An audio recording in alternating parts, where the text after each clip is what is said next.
That was a good show.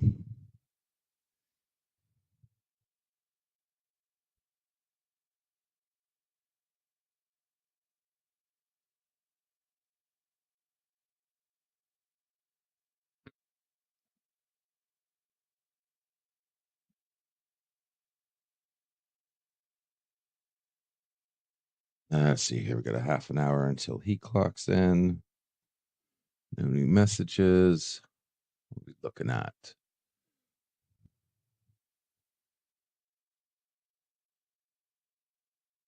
Dun, dun, dun, dun, dun, dun, dun, dun, dun, dun, dun. Bada bum bum bum bum. Bada bum bum bum. Bada bum bum bum.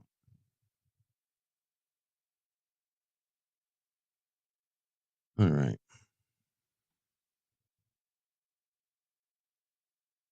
Not bad actually. That works.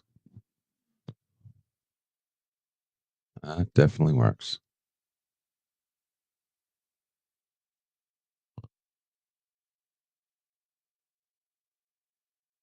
Oh. All right, time for a little elevation.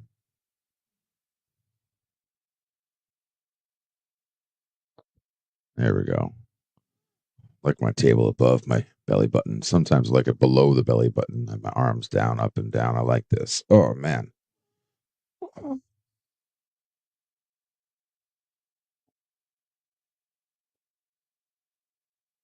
Ah, good morning, folks. How's it going? Ah, Thursday. It is Thursday. Getting started early. Lots to do. Lots and lots to do.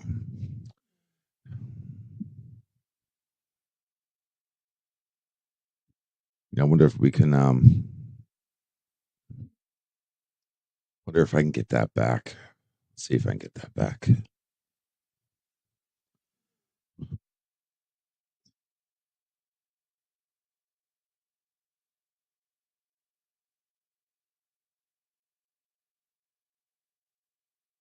I put it. I do want to get this whiteboard up today.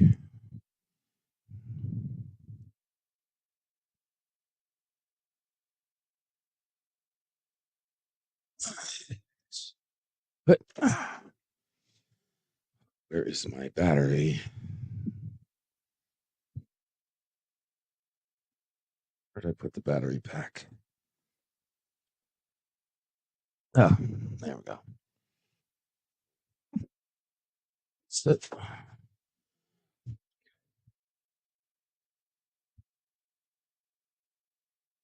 There we go.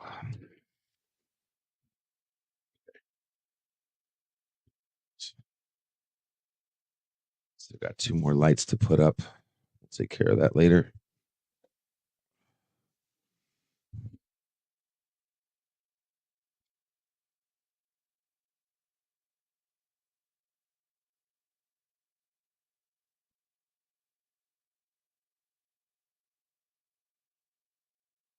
Goes to the old case.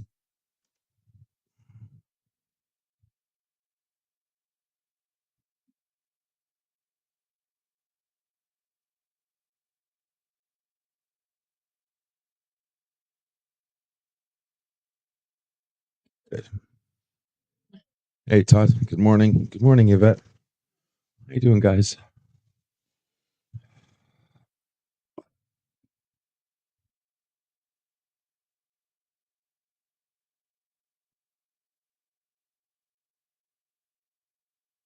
Just getting started early today. Well, actually, I say early, but this is actually more like on time.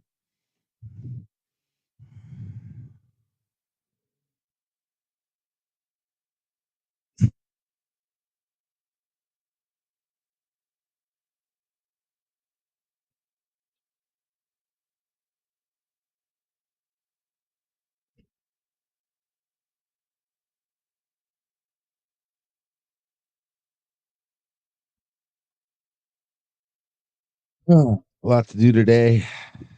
Like always, guys, working hard to try to change the world at the cost of my own life. Ah,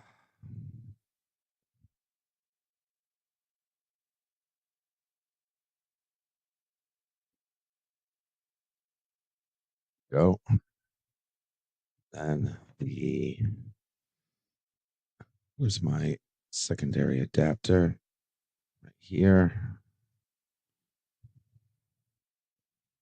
Okay.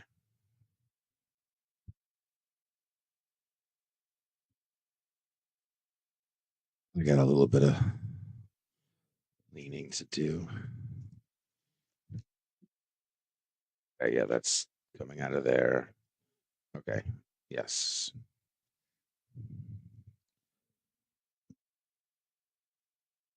Yeah, I'll read the chat shortly.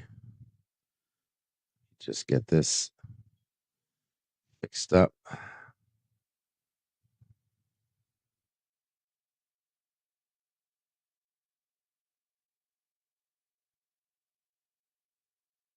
There we go. That goes in there. Clamp it down.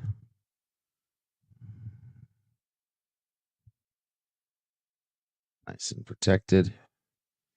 Okay.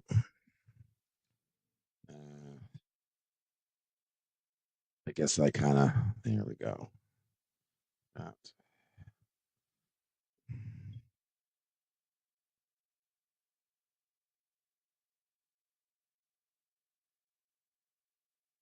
There we go. All right. Put this in battery mode. There we go. Flip the script. There we go. On. Pixel mapping, that's fine. Yes, pixel mapping. Processing. Oh, Spock, it looks dangerous. Send Ensign Pickles to look behind that rock. Uh-oh. Uh-oh.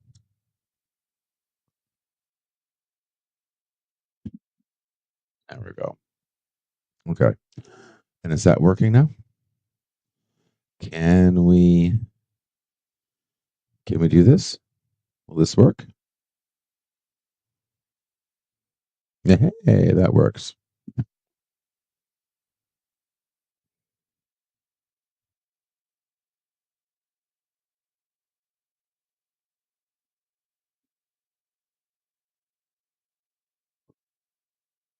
Okay.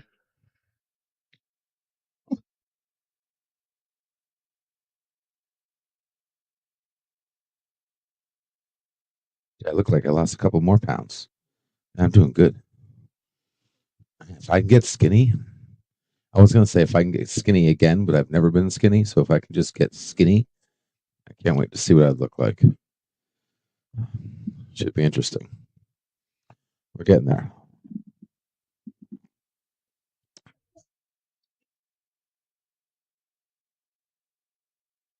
Oh,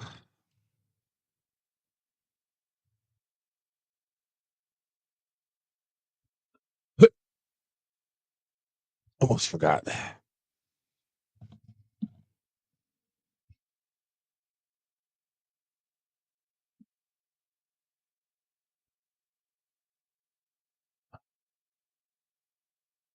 Now, those lights over there should not be yellow, should be white.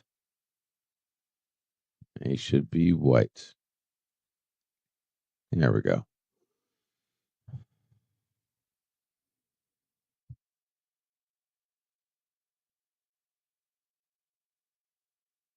Now, these don't actually do. Yeah, see, they just do certain colors. I don't think they do.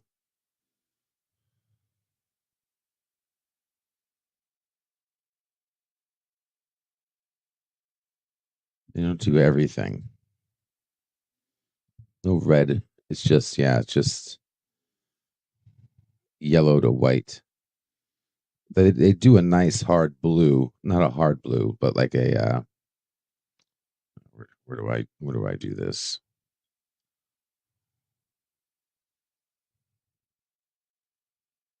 Hard to explain it. It's like brighter than white, but it ends up looking blue. But I like white. I just want white lights.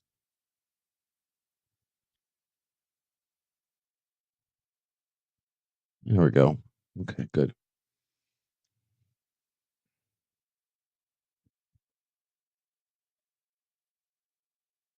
All right. See who's in the chat. Jeremy in the house. What's going on, man? Yvette saying good afternoon, good morning. How you doing? Todd saying good morning. How you doing, Todd? Good to see you, man. Hope you guys doing good today, getting things done, being productive. Wonder if Bird did Facepalm Sunday last week before SOB Friday. Did a Facepalm Sunday last week. What did he do? You might have to jog my memory on that. Or son of a bitch Friday before SOB Friday. Look, you look good as a red shirt. Just make sure you're a chief engineer. Yeah, right.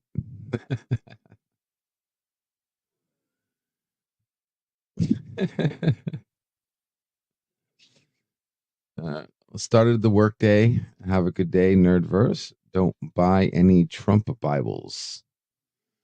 Try not to. Appreciate it, men. Have a good day at work today, T-Brooke. Comply, you son of a bitch. Hey, Gorilla, what's going on, man? Hey, thanks for the DMs, man. Those were funny. Those were good. You're turning into an original parrot head. May you bring glory to the internet. So it says laser scan. Say I lost an inch on my waist and 22 pounds of fat since December 4th from 49% to 44.5. That's awesome. I lost about 7% of my body weight so far, which is really good for me.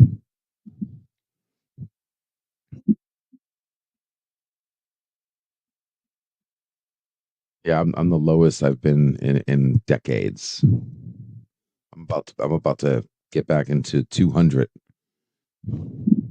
from 300 something. Originally 400 something.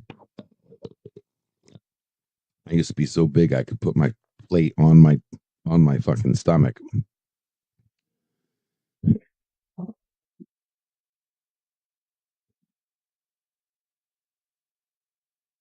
Yeah, 4 lights was actually 3 lights over there.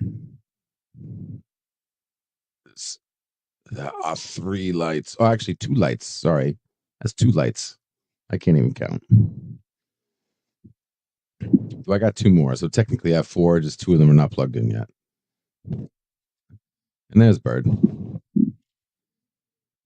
Good morning, Bird.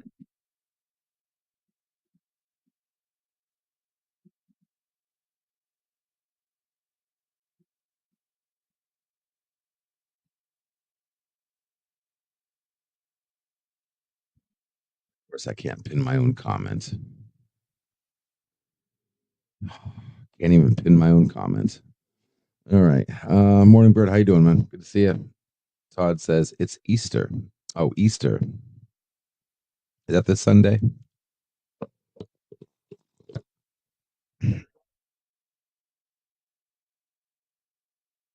Sunday. Good Friday. Face Palm Sunday. That's what I was saying. Americans going Hungary under Joe Biden.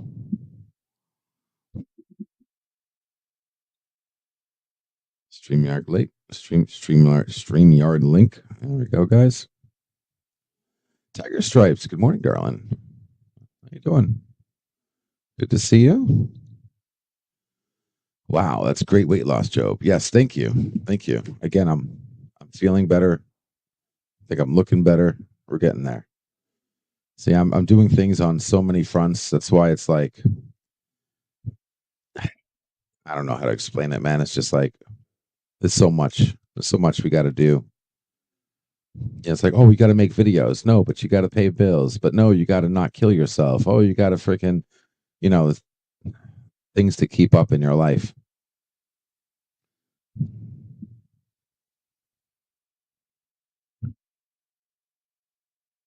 Appreciate it, Todd. Thank you. Thank you. Yes, Easter was the last day of March this year. Wait, the last Easter is the last day of March? Oh, the last day is Sunday. Okay. Gotcha. Damn, I can't believe the month's over already. Wow, this month went by fast. No, Palm Sunday was last week. I know we had like Ash Sunday or something. My mother had some ash on her face.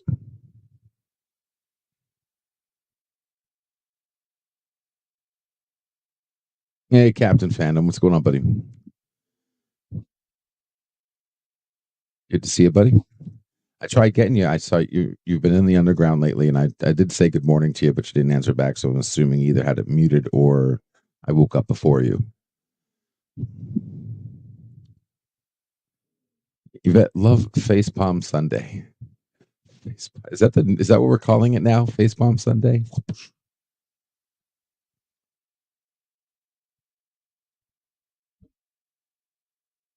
Facepalm Sunday is relative to salty sermon.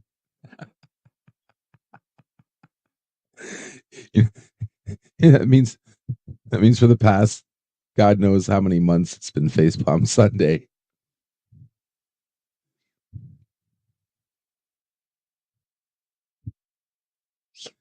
The rest of the world catches up with you all on Sunday. We lose an hour. Oh, you're finally going to catch up with us? That's good. Resynchronize our clocks. Ash Wednesday. Yeah, okay, it was a Wednesday. Yeah, that's right. Yeah, it was Ash Wednesday. I was making coffee for a bit. No worries. That's cool, Captain. I was making mine too. Saw a couple people streaming last night, and for those who don't, I'll call them out real quick.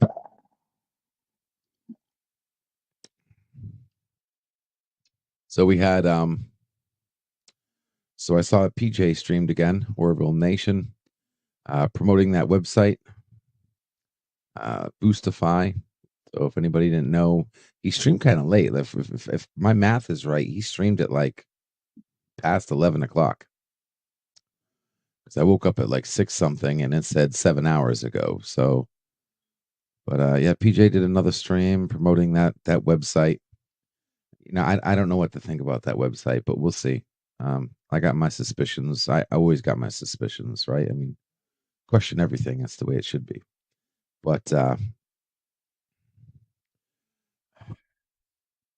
don't know. We're going to take it by ear and see what happens. Can you stop breathing? It's just throwing me off every time you breathe. Not you. You. You do it one more time. I'm going to have to start pushing buttons. Okay. We'll see how it goes. Talking to my camera. Sorry, guys.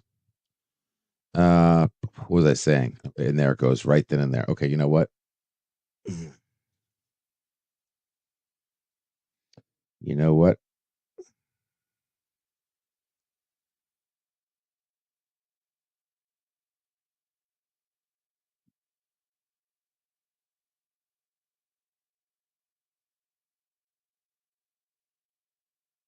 Let's see if that helps.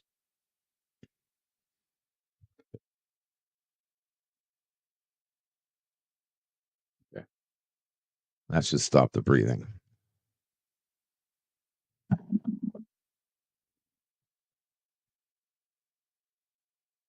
What was I talking about? Orville Nation. Yeah. Yeah, we'll see. We'll see. The website's not impressive at the moment. Just basically Boostify, Boostify dot app and app.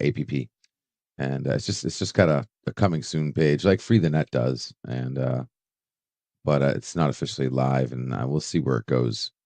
Um, but I plan on doing something a lot bigger than what they're talking about because from what I can tell, basically that website is You can do the same thing with YouTube. Just promote yourself on YouTube. It's the YouTube promotion function just being sold to you by somebody else who's going to most likely skim off the top.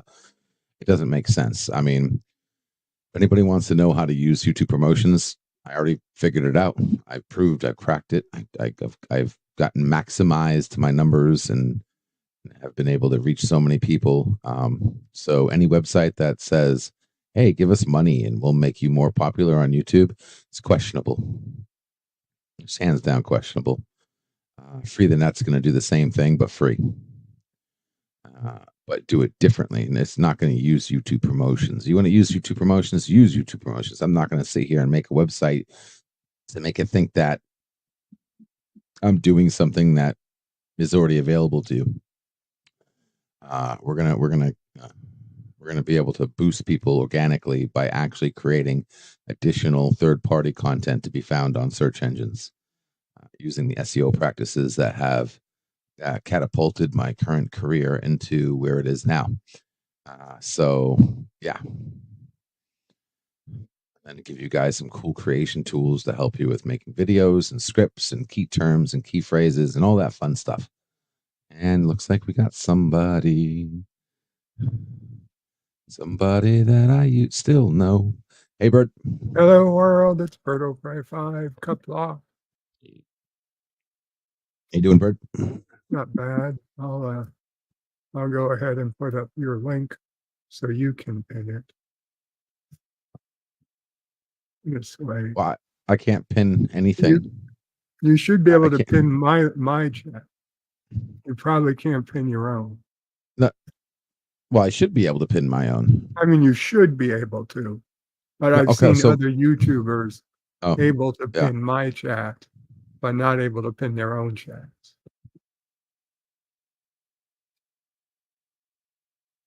Do you mean in StreamYard or on YouTube?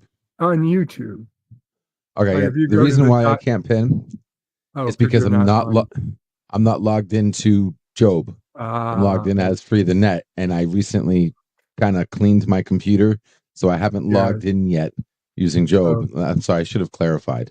Okay, gotcha.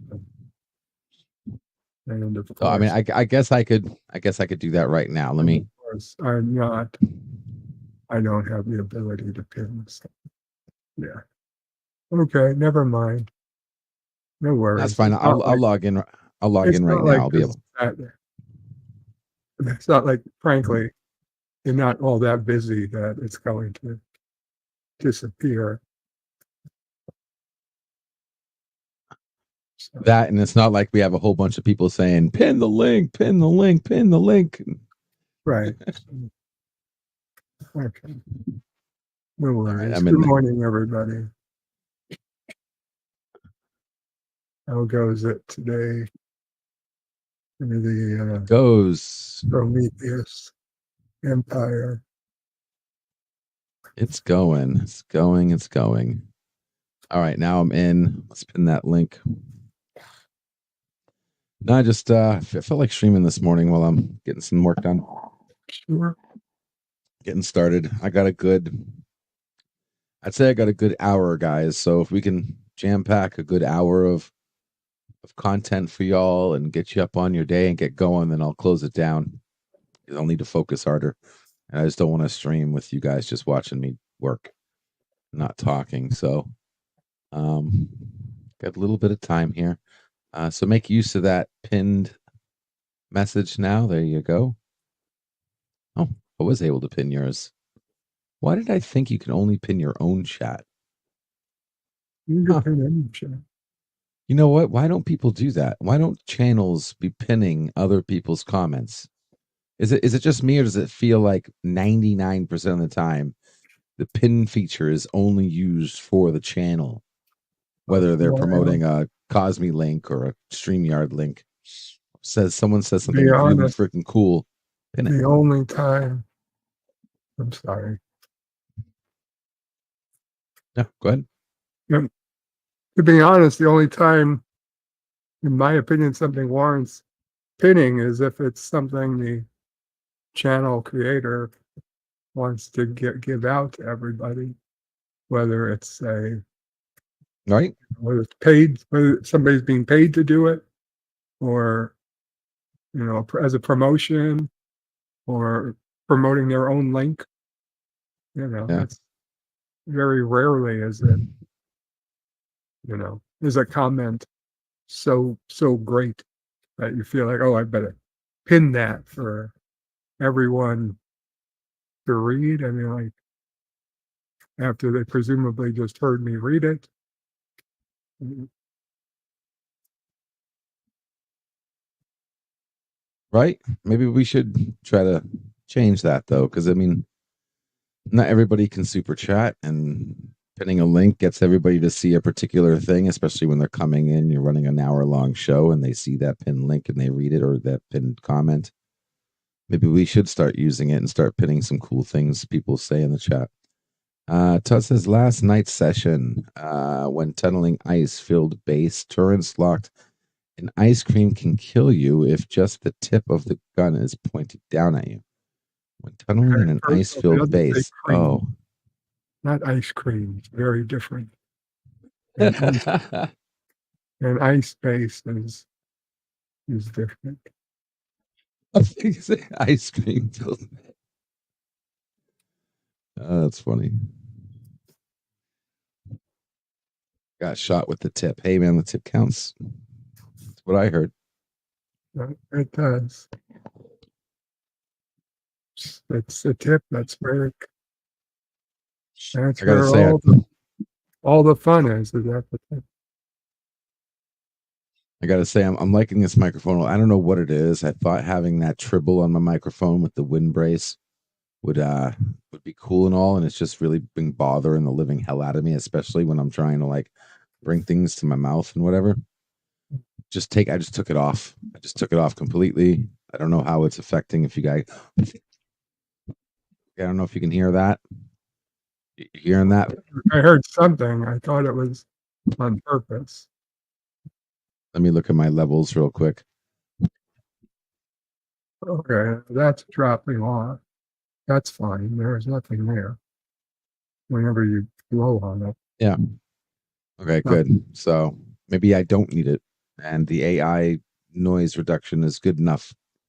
Just keep the microphone like the. I like it. It's nice, little small, right? Looks nice. I like it. Certainly better than the fucking triple in front of the mirror. Yeah, your baby triple.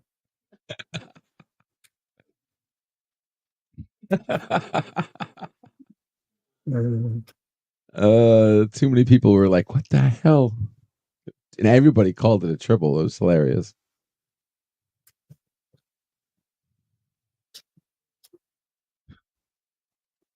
You have a white berry thing going on, or berry white? Hello.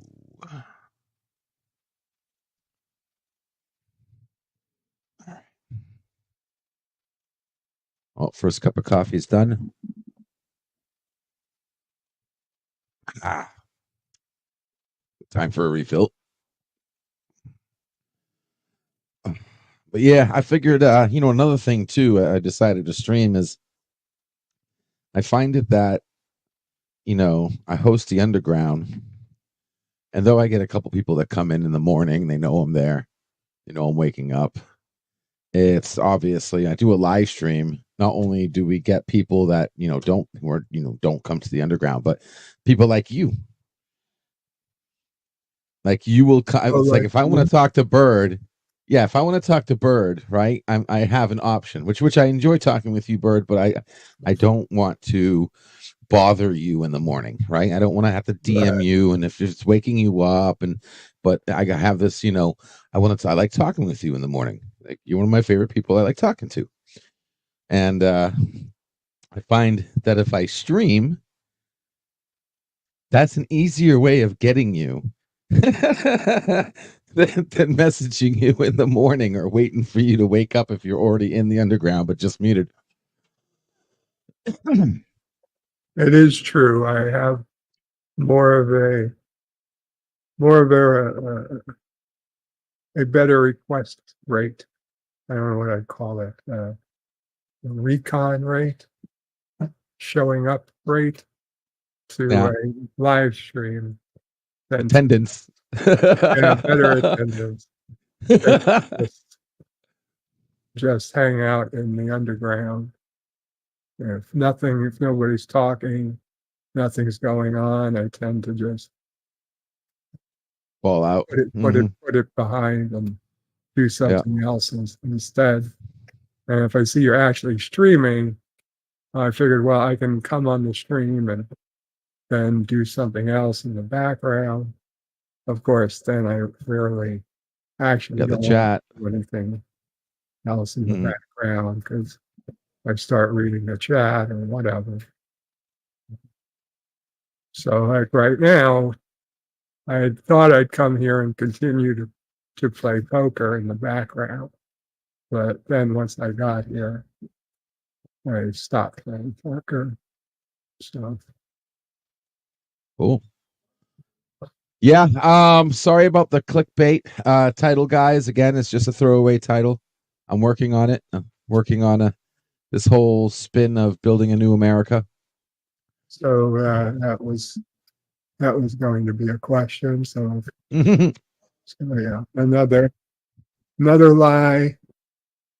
not a lie. Just I'm working on I'm working on the title. I'm working on a phrase.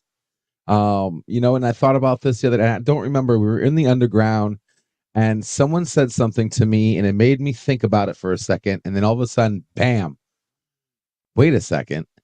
Like Prometheus is literally like, it's like the first speech app, the First Amendment app, basically. It's like building a new America. And I was like, holy shit. Wait a Yeah, second.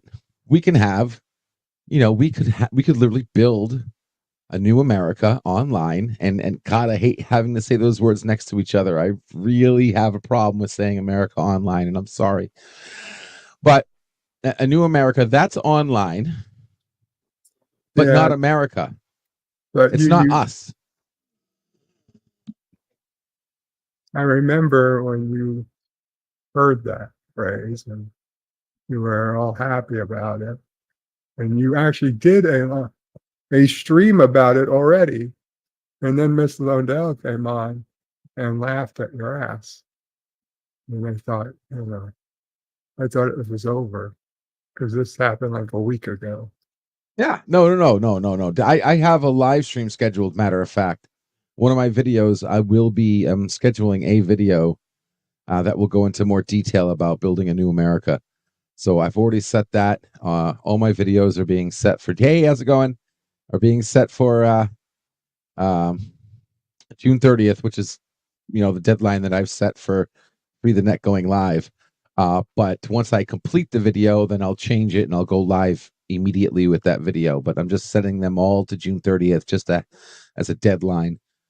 And I think it's time for a new America. I do. I think just like it was time for Just like during what the we know of. movies, the Yeah. new founding fathers, Yes. new Yes. I America. mean, just like it was before when all the people from all the different countries was like America dream, and America wasn't a place. America, that's what it was. America isn't a place. America was a dream.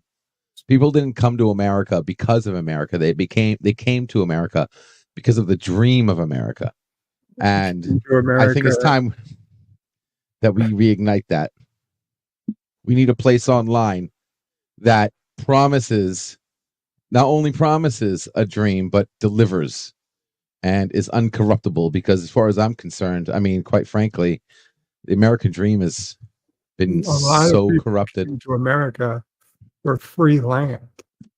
I mean, that was you come here because in England and stuff, all the land was already taken. Mhm. Europe, I mean, history existed there for, hundreds and hundreds of years. Every little, inch of the island was owned by a king or a queen or a lord. You literally couldn't find your own You're land. You had to buy it, and you mhm. couldn't buy it because everybody already owned everything of value. You know, you have to work your entire life to make, Temporarily own it. yeah. Even So, then. so, you know, you've got the dream of America, and there's more land than people. And like you could go there and just find, you know, all you have to do is find your own, you know, you take 100 acres if you need, and build your own farm. You know, it's all you need to do is settle it yourself, and it's Yep. yours. And that was the dream for the original people going. You Hmm. know, it And then wasn't you until also had later. jobs. You had better job. Everything looked better, right? Like even working for other Well, companies here no, compared to. I don't know that that really was because there weren't really companies to work for yet. Okay, you had the East India Company, which would send people to different places, and once they settled up, they would try to get the place to resemble um, London or wherever their, you know, people were coming from. But I mean, that wasn't people going to work for the East India Company weren't coming from the American dream.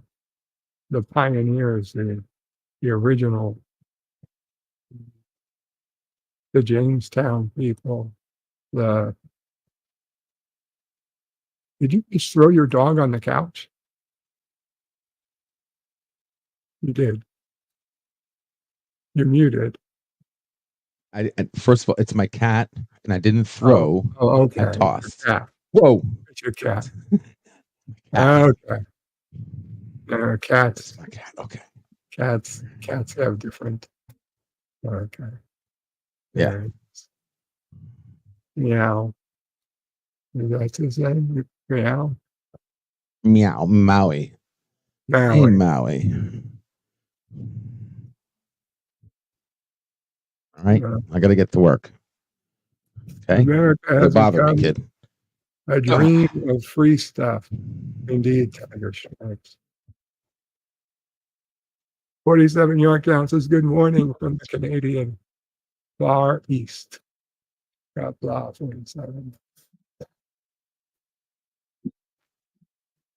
Jenny says, 100 years ago, America was full of oligarchs going isolationist, courting fascism, and discussing eugenics. Then a country gave America a monster, bloody nose, and you're all changed. And you turn the tide. Now you are literally tempting a repeat in history. Uh, Wake up, America. You fucking heart is in the way. Friend Canada. Your friend Canada. Sure. Canada has never been our friend. Canada, from the war in 1812 to, uh, frankly, um, prohibition, Canada, Canada looked at us and said, how can we make money on this? And they took every opportunity they could to send us alcohol, to work with the mob that doesn't exist. But if they did exist, Canada would have worked with them. Um, they Canada is not friendly to the United States, and they're still not particularly friendly. They're nice people, but they're not friends. Hey, Tiger, Hey, Kapla. the flock. Good morning, Tiger. Hey, good morning. And yeah, nobody gave America a bloody nose. They can't because we're our own gigantic country and you have to get here first. And so anywhere that America went, particularly during the world wars, I believe it in that situation. America went for other reasons. No one was here in World War One, and no one was here in World War Two. I think he meant, I mean, I took it to mean Pearl Harbor. But that was a base. It wasn't, Hawaii wasn't a state then. So we I'll joined. grant you it was a valid military target. Had they Yeah, I don't had they believe we. declared war first, it would have been a more accepting thing, I guess. I don't know. It's hard to justify a sneak attack, but I guess we would do it.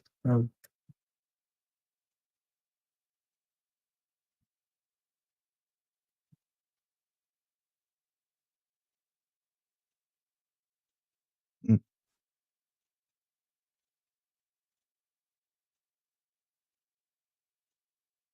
not bad.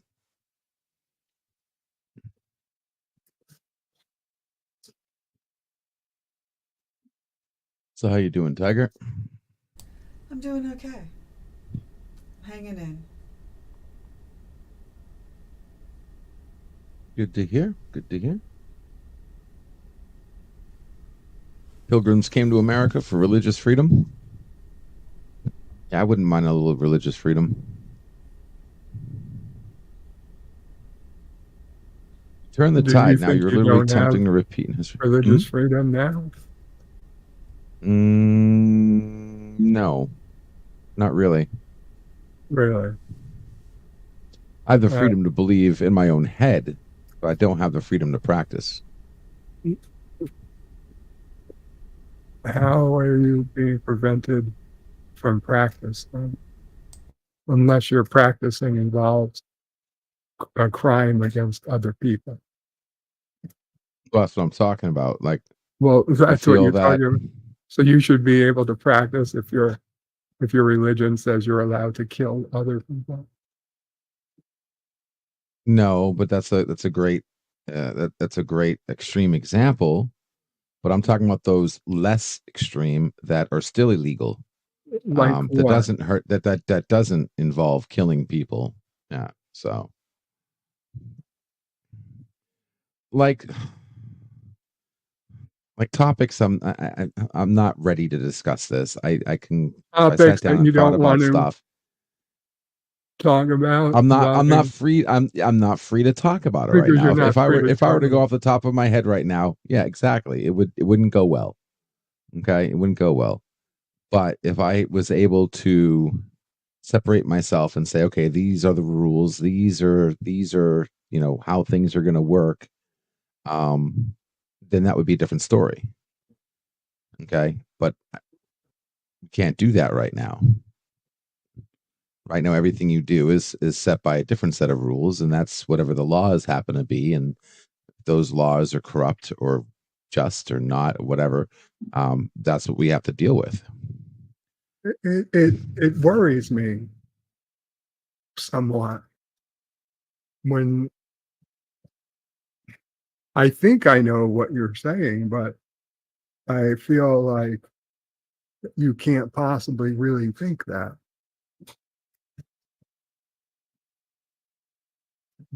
is something to build a religion off of, or that the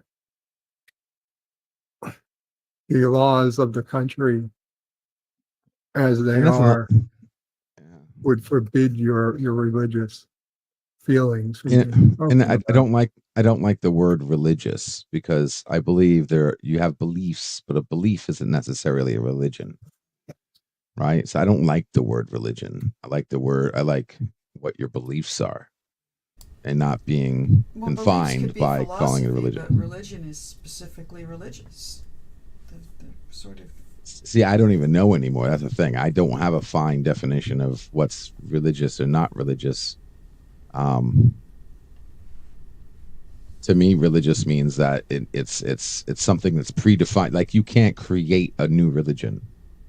You know what I mean? It's like it's Well, either the you predefined can, religions. and it's happened. yeah. Talk to the Scientologist about that.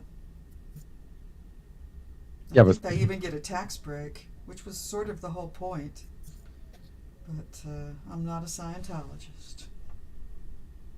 so Scientology is considered a religion. I believe it is. Yes. Okay, Yes. By all. is and it's a practiced religion? Yes. Boy, is it. See, I haven't. I've heard of Scientology. I've You've It's I've a, not heard it's a seen about pyramid scheme. South Park And all this. episode? Yeah, I say that exactly. in having known people who became Scientologists. And you pretty much pour every penny you make back into the, quote, church, unquote. And then eventually you sort of rise, and I think they pay you. But, and again, I had people who I really cared for who became Scientologists, so. And they are still Scientologists. They would, I'm sure, disagree with my definition of what's going on there.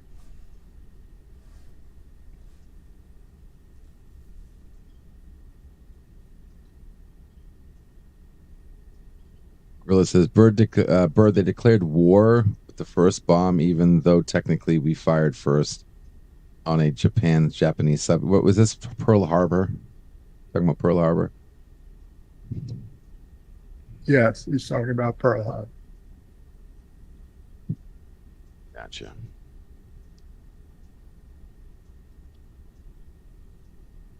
But I don't know. Like I said, I think online, I have faith that in online we can actually have real freedom of beliefs and freedom of and practice of religion. And I mean, it comes down to that. Like, listen, if you want to join a religion or you want to alter your belief that says you're allowed to kill somebody, I mean, There this are is people why who already believe that. and that's fine. Like I said, if you want to No, join it's, that, as it's far as I'm really not concerned, fine. if you're in that religion and you're killing each other, then that's you guys. No, But but if they're you're not killing killing people each who are other. not in the That's not the religion, then point of that's a that different religion. story. Yeah. So that's what I'm saying. If you're in that, if you want to join that religion and you're the one that ends up getting killed, then that's on you. But if you're killing people outside of that religion, then there's a problem, and that goes against freedom.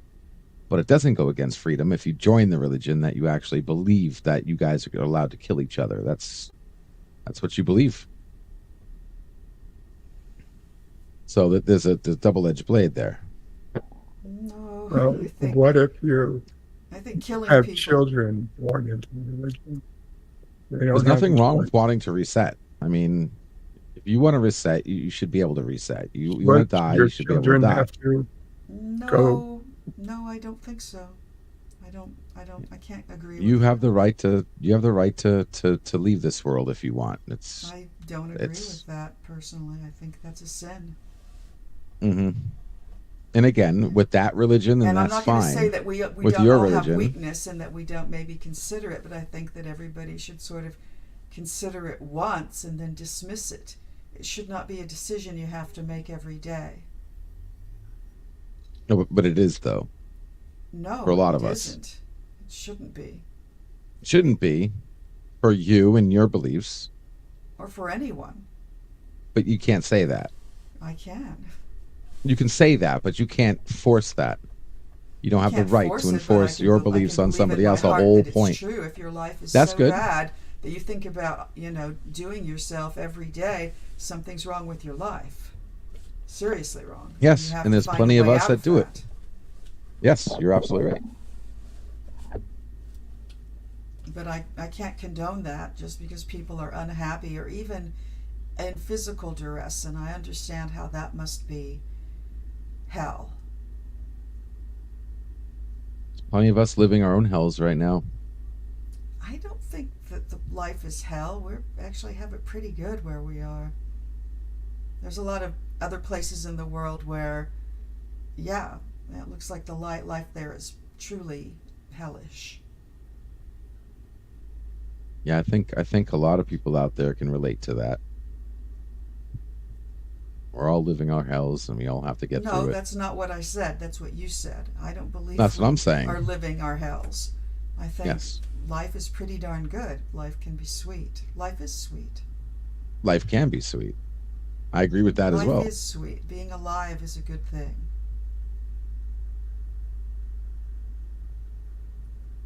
And it can be much better. I believe, I have faith that it can be much better. But the problem is, it isn't. And we're all And suffering. Everyone's suffering. I mean, whether What you bird? believe it or not, as someone who's seen life from both sides, one with constant pain for an extended period of time, basically never really expecting to get better. And then also someone who wakes up and is just happy to be alive and to see a movie that makes you laugh or see a memory, a photo of a good time, see the magic of a young person or a family member learning to do math, learning to explore the world. And I can tell you, I'm glad. I'm glad it wasn't easier to shut myself off because I might have done it at one point had it been easy. Well, I'm very happy you're here with us, Bird. So thank you. can you see the bubbles? You guys see the bubbles? Yeah, Oh, there's one right there. yeah. I was like, I'm like, where the bubbles coming from? Where the Where are the hell? bubbles coming from? The sink. Ah, She's washing dishes. wow. That's some active washing. Yeah, there's like five of them. I'm like, what the heck?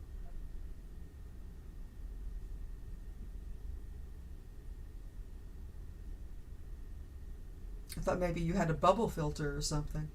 I thought my dog got into the soap or something, was coughing up bubbles. All right, so he's working now. Good. Yes. Thank you. Okay.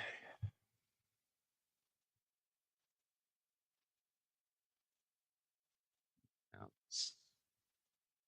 Everything out. 1 second, guys. 1 second.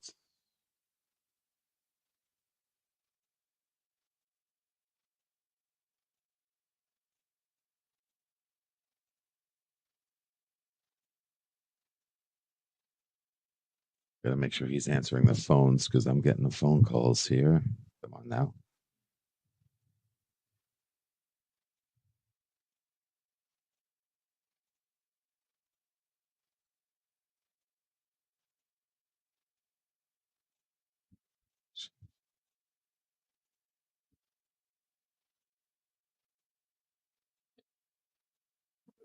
It's today, Thursday. Yes, Yes, today is Thursday. all day. It's I was gonna go to this big antique roundup with a friend. She's old. She's older than I am, and that's saying something. And we'd been discussing it for a couple of weeks, and then I called her on Tuesday, and I said, "Okay, so let's go on Thursday." She's like, "Oh no, Thursday is a religious holiday. I'm like, a Thursday's a religious holiday? She's like, yes, it's a very important day. And I'm like, really? She's like, yes, I cannot go. I'm like, okay, then I think we'll have to put it off till the next time. But so I'm not clear Yeah, on put what it off today till is. Sunday. Well, no, that would be even more of an I important know, day. it's a I mean, but joke. I think that, yeah, all the days from here till then, I think the whole week for her is pretty important. I'm like, wow, that's been trying to crack my brain, thinking, what could have happened today? I guess today was the long walk with the whole thing and the lashes and something maybe. Although I know that's all.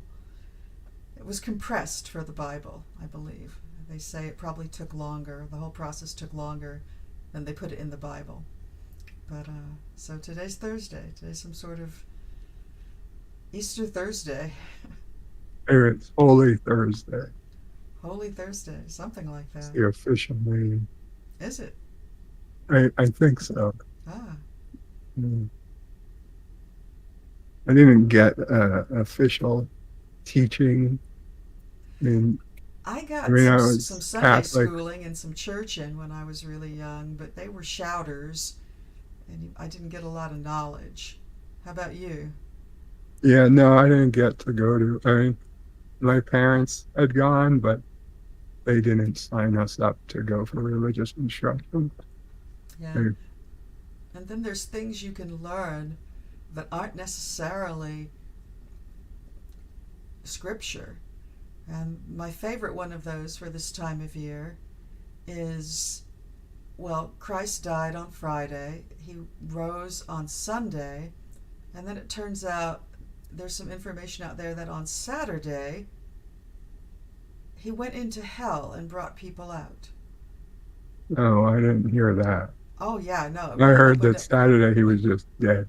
no, he went in, well, because he was dead, he went into hell and brought people out. And that sort of blew my mind when I heard that one. That was pretty fascinating. Yes, notably Adam and Eve, amongst others. Mr. Lundell's Groovy Movies is in the house. Says, looking at the title of this stream tells me LDG has been drinking overripe Kal- Kali- Kalima juice again. Kalima. Kalima. Kalimaj. That's the uh, Temple of Doom reference. Uh, Dear The me. stuff they made him drink. Yeah. I got to make a quick phone call. Hold it for it. Be right back. quick phone call. It'll be 20 or 30 minutes. Well, then we Oh, better vamp. yeah. So I saw Pretty Things. I went out of my way. No, Poor Things. I went out of my way to watch Poor Things. Is it a movie or It's a movie, and it was a book first. oh, It looks like it's a novella, not a terribly long book.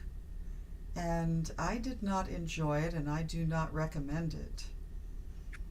But it, oh, it was won Oscars, so that's kind of why it was in the front of my brain. And when I saw it go by on one of my streaming services, I thought, well, sure, but no. do you remember which service to avoid? Well, I only pay for two now, so it had to be one or the other. It was either Hulu or Peacock.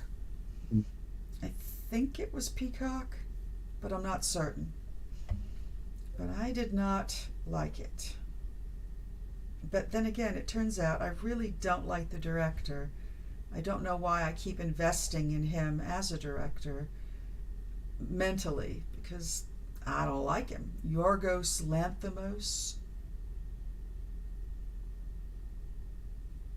I can't say I've heard of him, but I'm very bad with He does these quirky directors. films that are speculative fiction, and some people call them science fiction, and that. But really, there's more fantasies. They're more fantasy than anything else.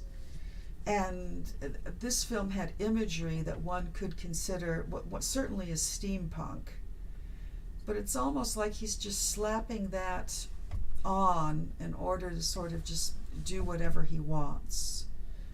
Um, Okay, done. I'm back. Sit. Look at that. No 20 minutes. oh, no 20 Surprise. minutes.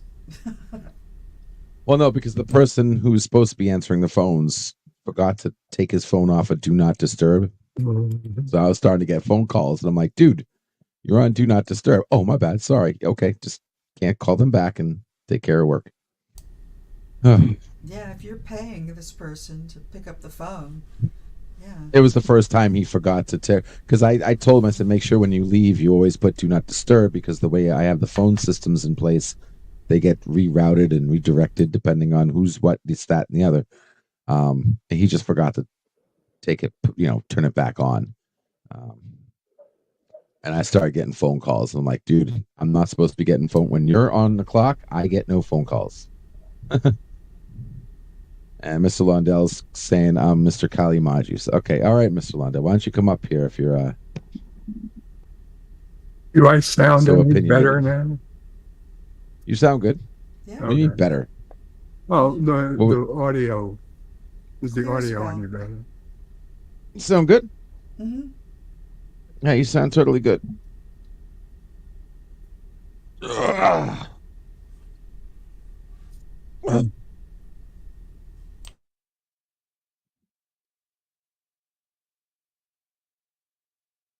But yeah, no, Mr. Londell's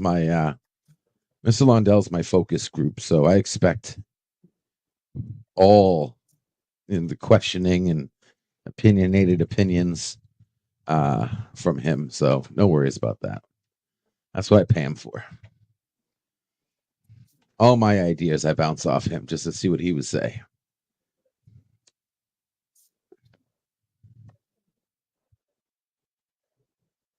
Excuse me.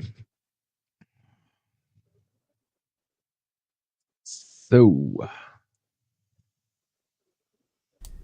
But that was this building a new America treason. That word treason's being thrown around a lot by political types lately. It's a dangerous word. yeah, it is. But I mean, is it? That's what I'm like. I'm like, if I advertise this as a new America, am I going to get hit with some kind of treasonous crap by America? I mean, nobody. I don't care if any other country. I expect other countries. I expect to be, number one wanted list in China and maybe Australia, maybe even frickin' Canada. Canada. Yeah, I mean, I Saw it was expect coming. to be like, because now countries are doing that. There was another country. I don't remember which one it was, and I should remember, but there was another country that was like, if you do something on social media, you will be arrested on site if you ever come to our country. Like you will be, Yes. there's like a hit list. Yes. And I'm like, I expect to be at the top of that list because nobody else is threatening to do what I'm doing. At least I don't know. And if anybody knows anybody who's even trying to do what I'm doing, please let me Since know, you because I would can't love to tell check us, them out. since you really can't tell us what you're doing, it's hard. Okay, to- you Bird can has a poke fun at point. me, but I've explained it enough Point. for I you to honestly know what don't I'm think doing. you have. I think you've scored that point, Bird. Thank you. Touche. Have I not explained it enough? Like No, when you I use haven't. terms like Napster of social media, Now, that let's not doesn't shout. It explain doesn't. That has anything. Let's not no shout. no legal purpose, no legitimate. Could mean anything. You can't go to jail for saying the Napster of social media. The Napster. But that's no. I miss Napster. Yeah, no. I'm not saying I'm going to jail for saying it. I'm saying explaining what I'm trying to do. Okay, well, if you're not going to jail, you're certainly not going to make an assassination hit list for saying Napster of social media. No. Again, that there's two different things. You're jumping ship with me right now. You What I'm literally explaining just to you, used it as an example of no, why you to should be what? on a No, international hit list. No. I said it as an example to explain to you when you said the phrase, "You've never explained what you're trying to do." That is separate from being arrested or my original comment. Okay, I made the comment that I expect to be on a hit list eventually, especially when things round out and we get popular and balls start rolling and there's a program to download, etc., and people can actually start seeing things, that's when I expect to be on the hit list. You responded by saying you don't even know what I'm trying to do. Then I responded to you and said, I've literally told you a number of times, explained it in certain ways. And one of those ways was I'm creating a Napster of social media, which, if anyone knows who Napster is, that I would think I've that almost makes forgotten sense. what Napster was. I believe it involved music downloading, and It was a decentralized music sharing. there was a really wonderful icon of a kitty face. Decentralized music sharing, decentralized social media, completely decentralized. You're not on Facebook. You're not on Twitter. You're not on some freaking server under their terms and conditions. You get to So say it's a what you want to platform. say. Well, that's the thing. It's turning the internet into the internet is the platform. That is the platform. Okay. What most people call social media today is not a platform. It's not a platform if there's a trap door under you. At least it's not a platform I want to be standing on. It's an outlet. There are more outlets than they are. They're loosely defined as a platform, but they are more defined as an outlet. Facebook is an outlet. Okay. What Napster did was make the internet the platform so you can host your music and other people come to you and can interact with your music. You know, in the early days of the web and internet in general, if you had before or at the same time America Online was the thing. If you had your own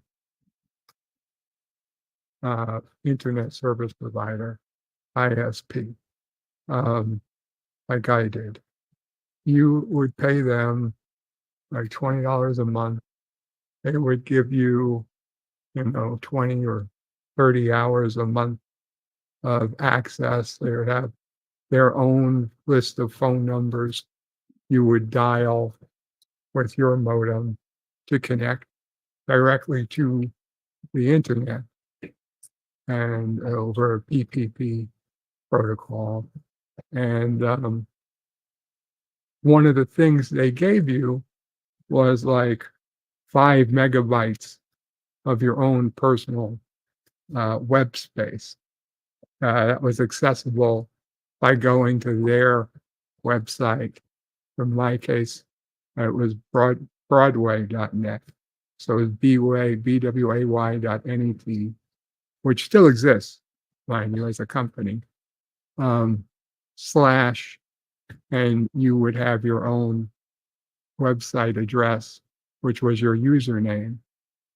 So you would go to bway.net slash tilde, which was the only time I ever used the tilde key on the keyboard. It's the squiggly line on the top left. And your username, which surprisingly was not Vertoprey 5 at the time. One venture I didn't use Vertoprey 5 in.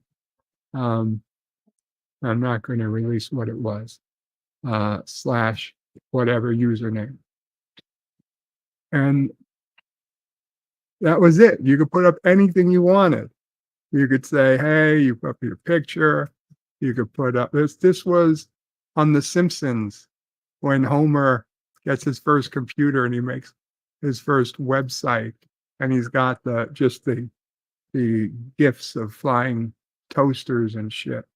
In fact, this could even be before that. And he's like, this is it. This is my website. And Lisa's like, no, none of this is yours. You didn't create it. You just stole these from other people. And that was it. That was basically social media before social media. You put up your own website and you were in complete control of it. You could put up anything you wanted. You could say anything you wanted. You could use any picture you wanted to use. And the thing was, nobody wanted to do it pretty much. It was too much work. It wasn't until it got easier and things like Facebook and social media came to be, and it made it easy to do, just point and click, and gave people, everybody wanted to talk about the same thing. So it gave people a place to talk about the things people wanted to talk about at the time. They wanted to upload photos. It made that easy. They wanted to talk about music. It made that easy. They wanted to, tell their daily story. It made that easy. That's where social media came from. Just trying to make it easy for people to do what they already could do on their own websites.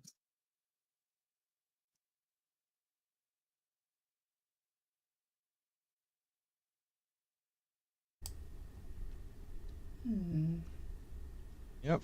Let people connect and express themselves in ways they couldn't before. And that's what we need back now, because all the places have turned into their own centralized platforms with their own rules and bullshit.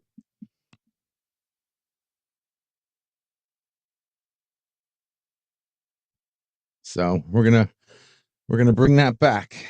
At least that's the plan.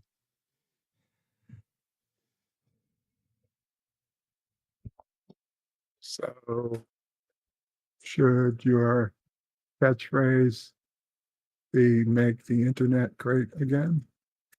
Yes, great. Yes, make the internet great again. Yes, mega. And I have a Twitter post about that, Bird. I don't know if I'm cutting out right now because I'm outside. Mega. Yeah. You have blue hats. Yeah, no, I tweeted that like 6 months ago. Mega, make the internet great again.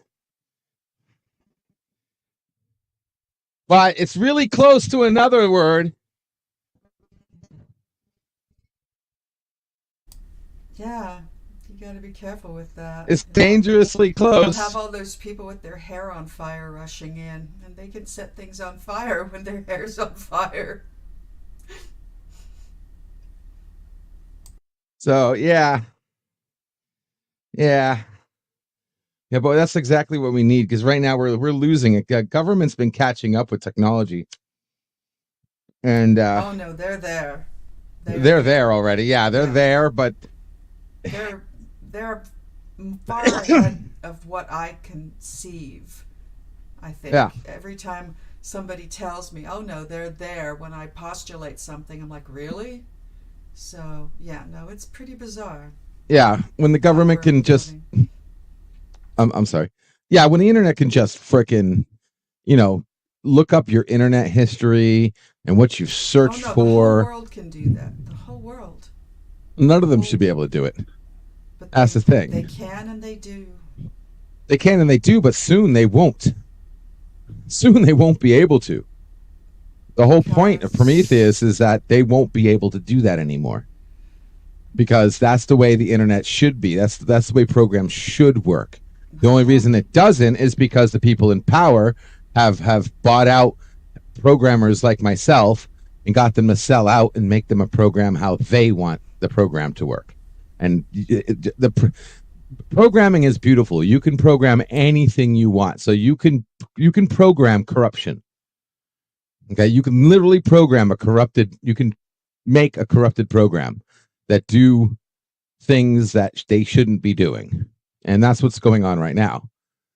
But you can make a program that is pure and does what it's supposed to be doing, says what it does and does what it says, and gives you control over yourself. And that's, if we're supposed to be held accountable for ourselves, then we should have power over ourselves. I'm not going to accept responsibility when I can do something, say on Twitter, and have what I've done, molested and mutated and corrupted into something else, and then I'm being charged for something that wasn't my original intent in the first place.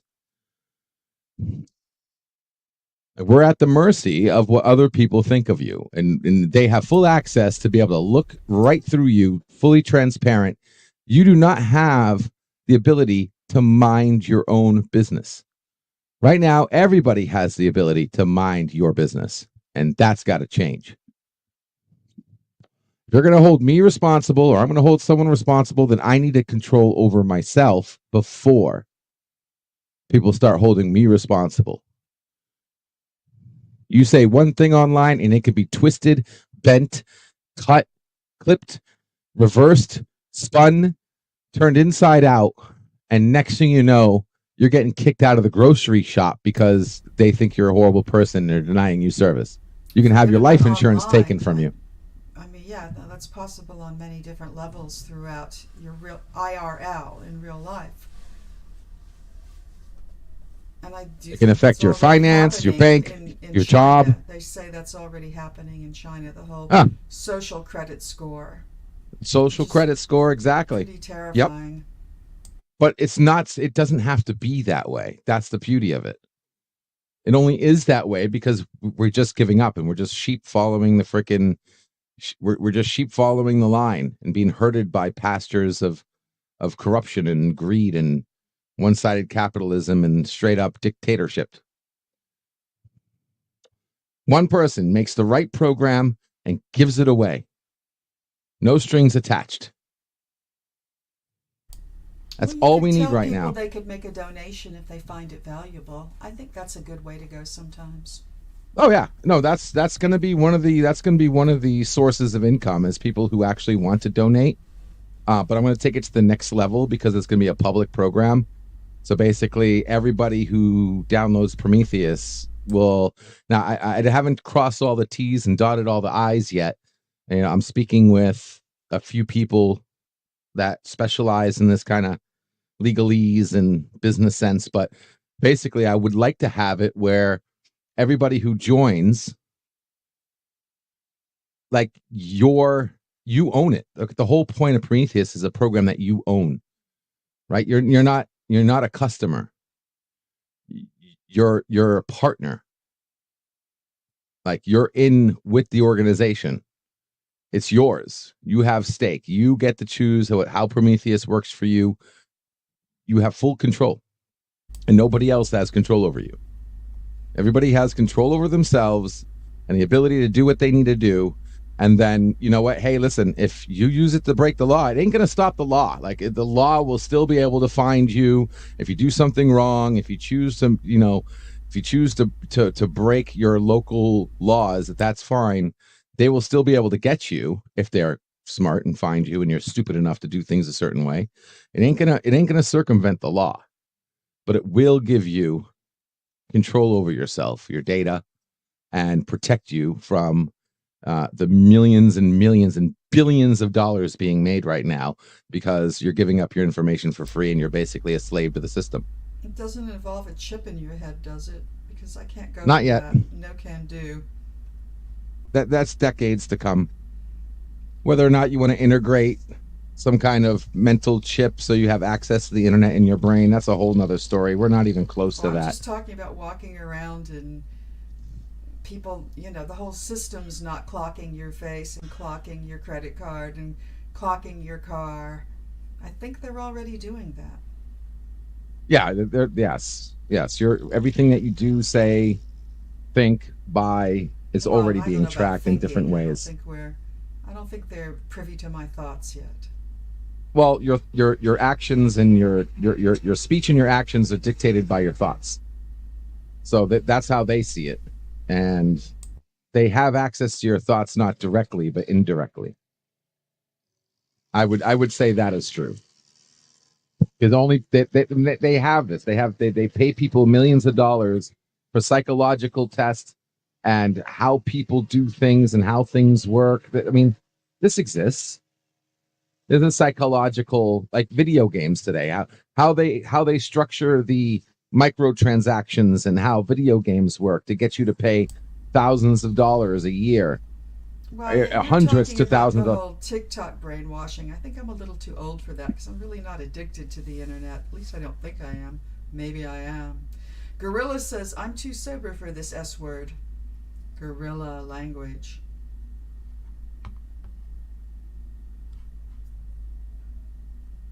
I mean, I've seen it.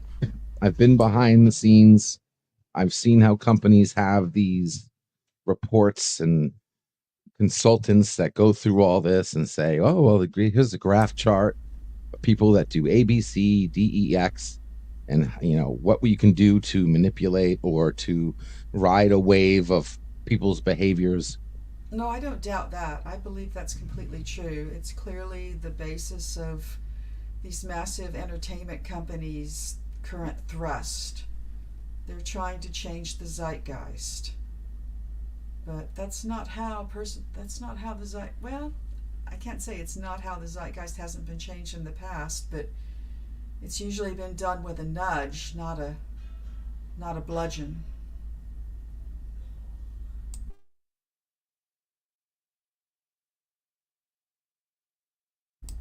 Oh, Gorilla, you work somewhere where everybody curses all the time? I used to have a swear jar on my desk, and all the guys, I would kind of just rattle it at them and go, that's a quarter a swear. One guy put $1 in once and then let loose 4.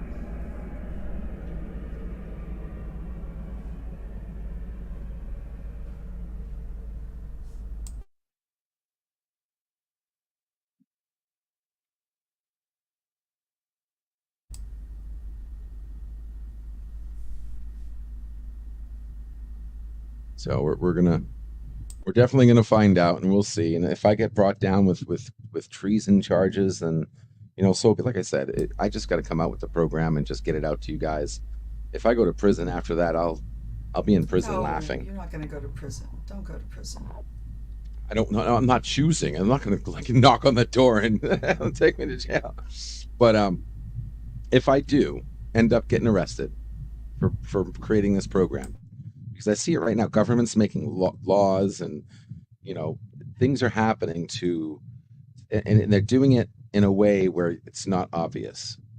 I see it, and I'm sure other people see it, and they're slowly starting to see it, but they're making small changes to make it illegal to have privacy.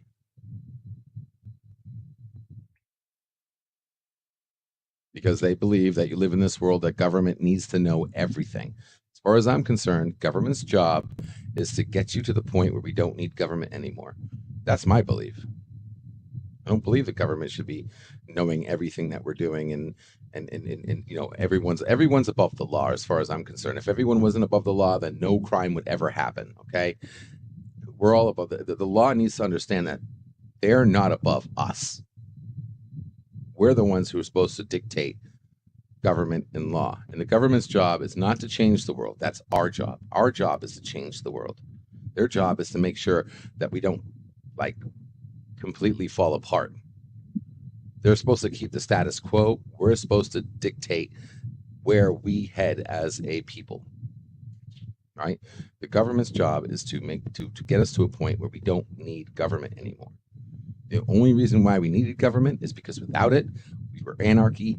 Things were bad. People were hurting. Things, we needed training wheels for society. That's government. It's like training wheels for society. But then, just like riding a bike, once you finally pick up speed, you don't need training wheels anymore.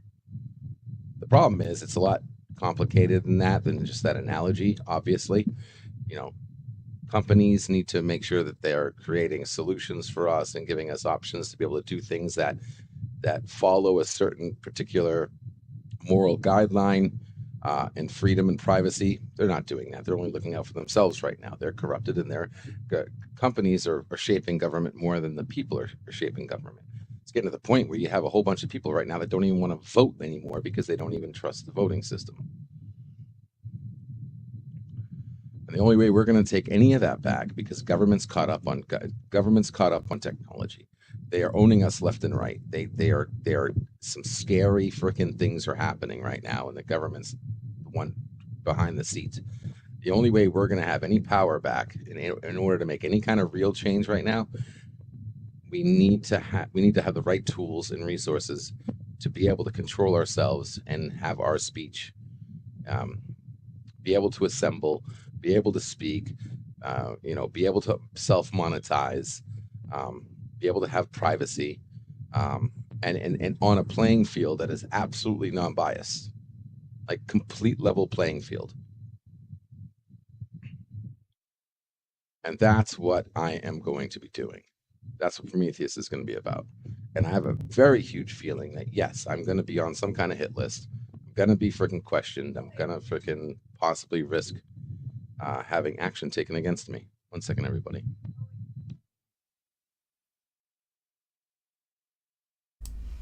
Well, what do you think about that, Bird? I think that's kind of disturbing. I think he's crazy. Well, let's just hope that he's a little paranoid. I mean, certainly if somebody comes up with an important enough piece of software, of computer engineering, and it's so popular that the whole world adopts it, and let's say that everybody who adopts it gives him $1, which I think would be lovely. That would make him a billionaire. Certainly at the point where somebody is at that level, there are people who start paying attention. Sure. However, to create something that everybody gives them $1 is a tall order. I mean, never before in the history of smartphones has there been an app that has made somebody a billionaire $1 at a time. Well, I'm pretty sure that that guy who claims he created Facebook, he's a billionaire, right?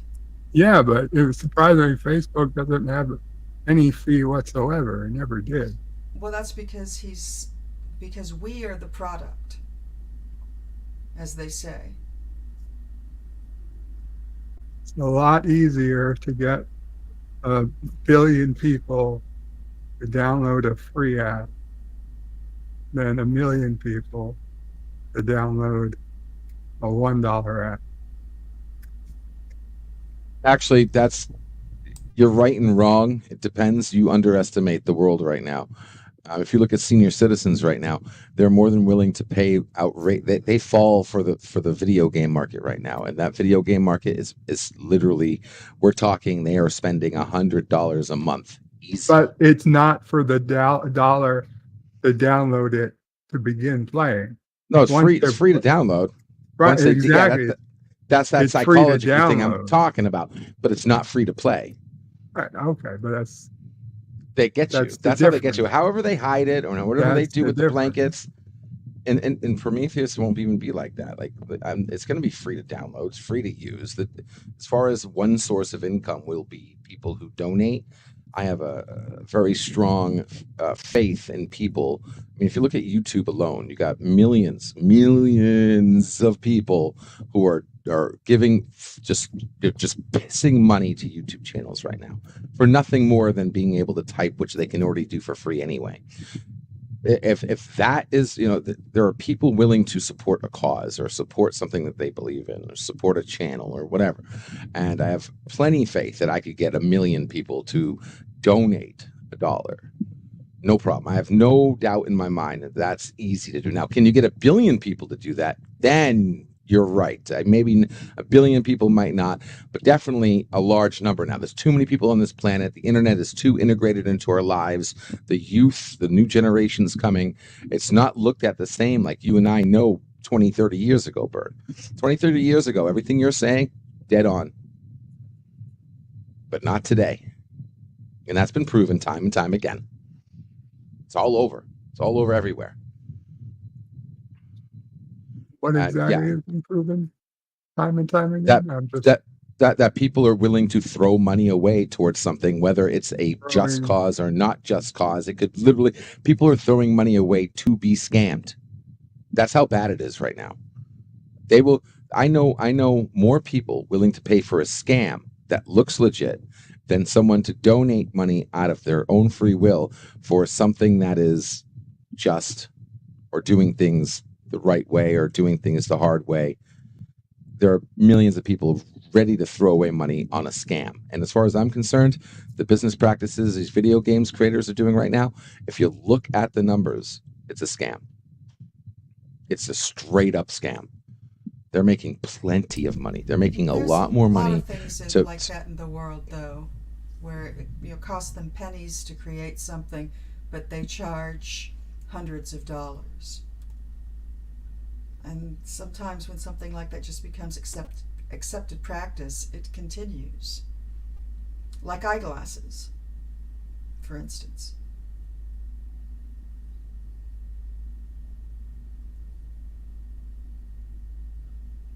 I mean, insurance, warranties. Yeah, don't get me started on insurance. Yeah, no, I'm telling you, it's across the board right now. They're all doing it. Companies, customer service is out the window. Like Bird was I is talking about now is cheaper for, like, back in the day, you used to go to Home Depot or Radio Shack, and the people that worked there actually were in the field. And companies like, wait a second, why are we spending all this money when we can spend less money and just, kind of make it dumb, like make it so simple to come and shop that we don't need to pay. Now you go to Home Depot and hey, does a 2x4 fit within a 7/3 inch or 9/4? Blah, blah, blah, blah, blah. They don't fucking know. They don't care. They're just like, aisle 4. No, that's the marching morons. But all these companies are doing this. All the companies are removing the fact that they forgot where they came from. Companies came into existence because they provided a service to the people. The people are who made those companies as big as they are now. And now they're forgetting that. And now they're just in for themselves. And before, when the squeaky wheel used to get the oil, now the squeaky wheel just gets replaced. When I say squeaky wheel, I mean us. When's the last time that you complained to a company and they instead of fixing the problem and giving you customer satisfaction at their own cost, they just say, thank you, have a nice day, go somewhere else?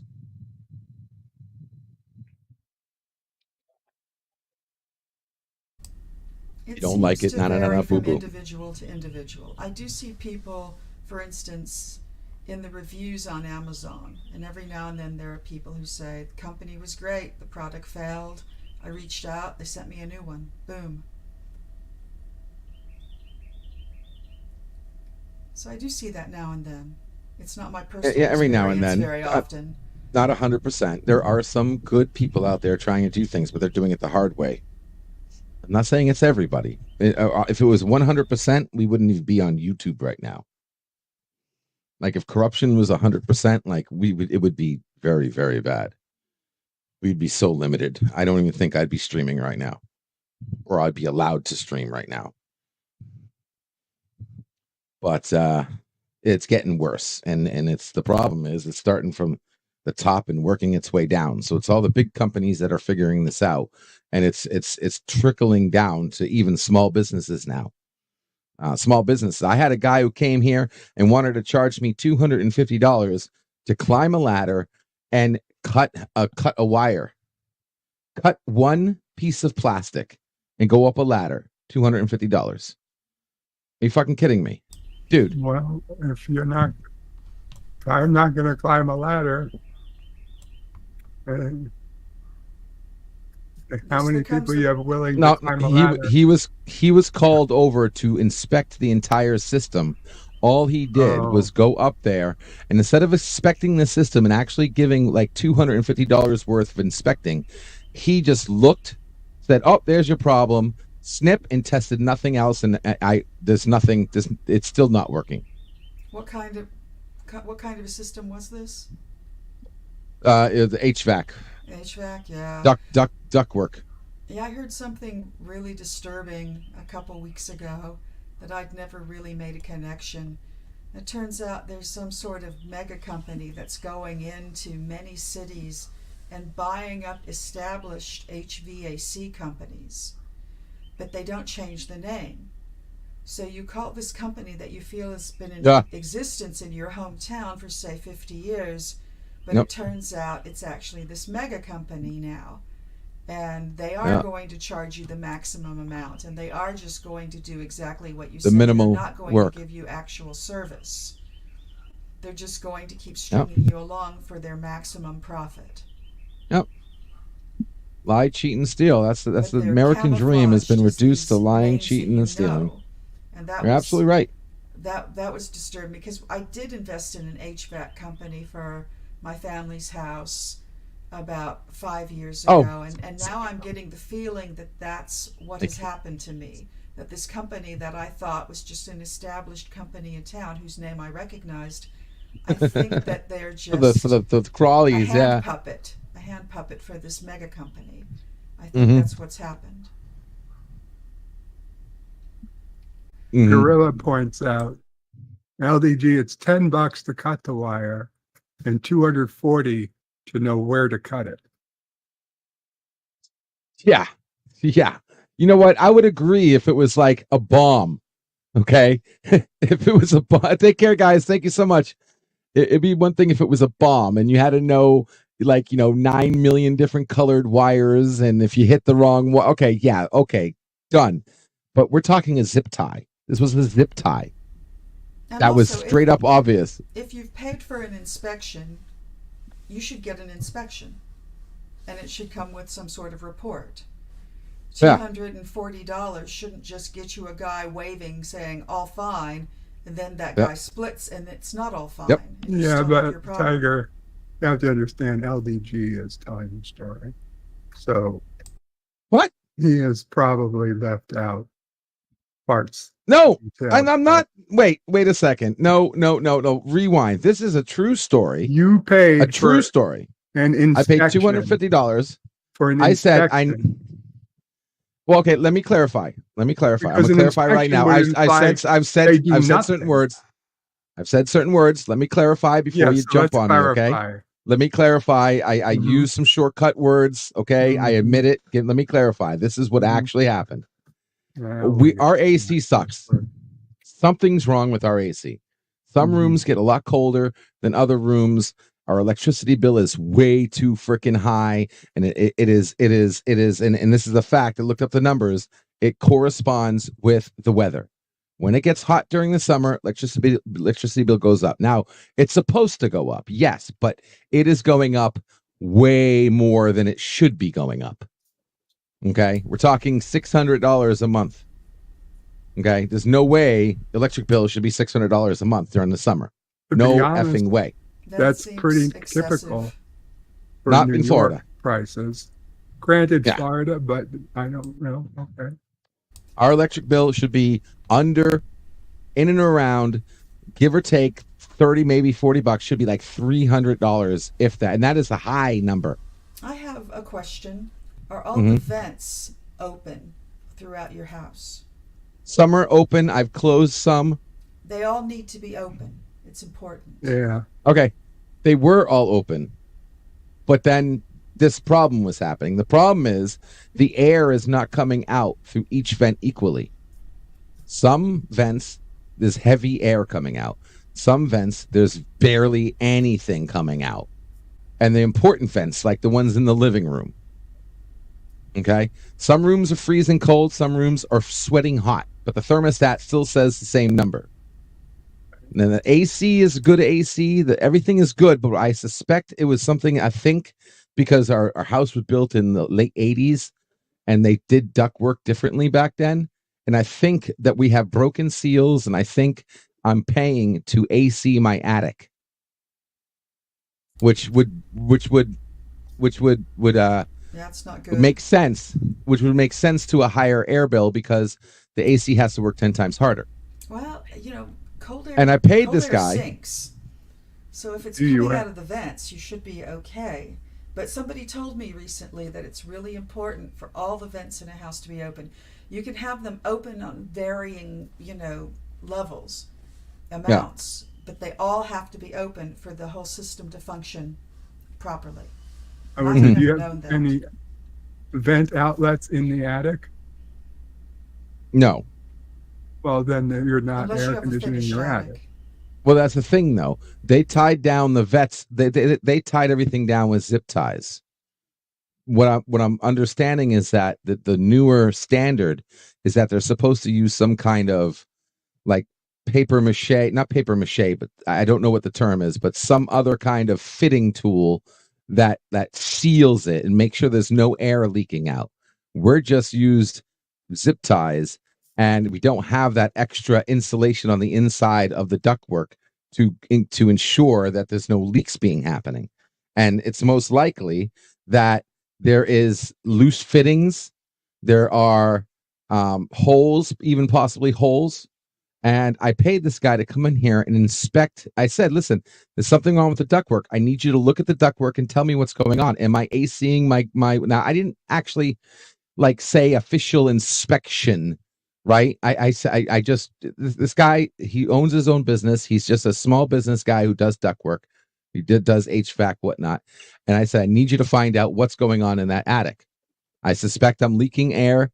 And he went up there 5 minutes, and all he said was, oh, there's a zip tie that's on one of the ducts that's really, really tight, and it's blocking one of your vents.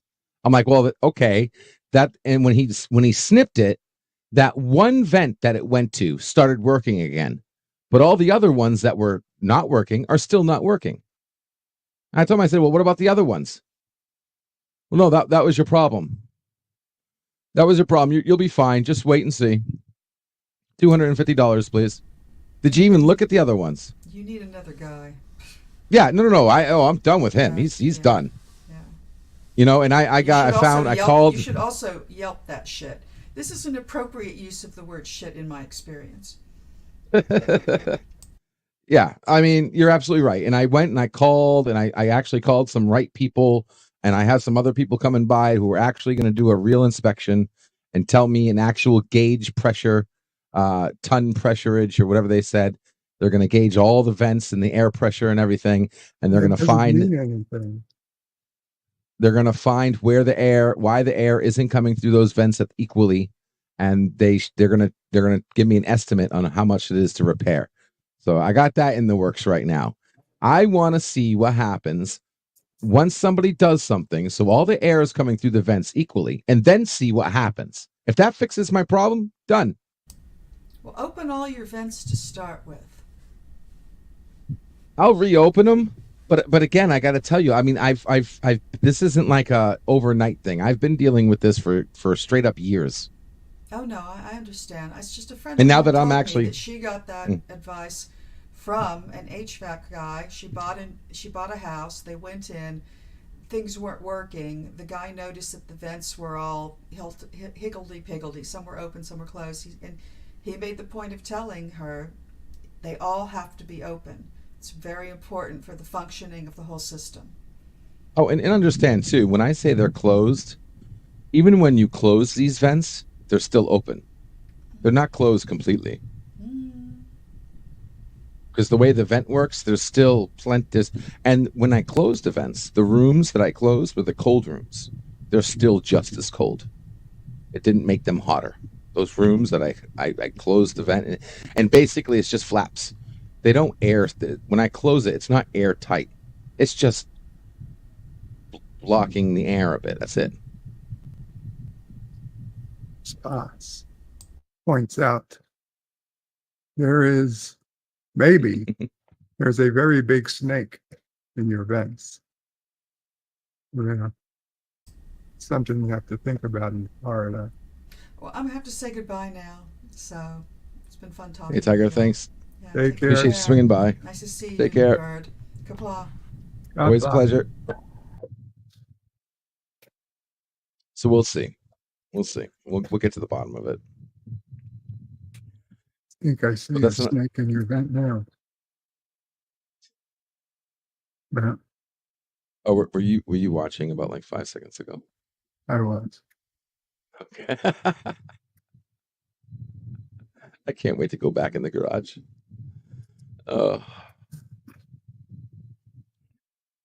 Which that'll be another great stream when we get that garage done and I move back in there and get a nice, fresh, clean office. Oh, I can't wait. Got to get out of this living room.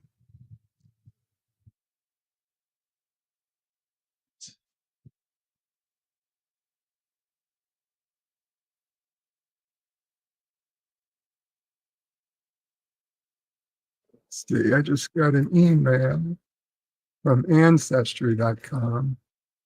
Says your new trait is now available, which they've added a new trait from my genetic. What are you? Good news, a new trait has arrived. Are you a proud pet owner or purposely pet free?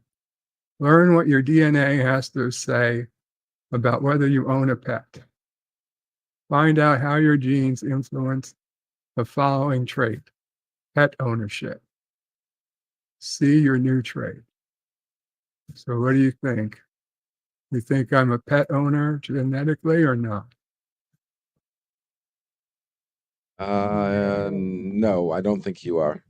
Okay, now I did not have a pet prior to getting sick because I was traveling a lot and I mean, I had one growing up, yes. I mean, we had our first doggie, who was a beagle. And now, of course, we've had a whole bunch of beagles. The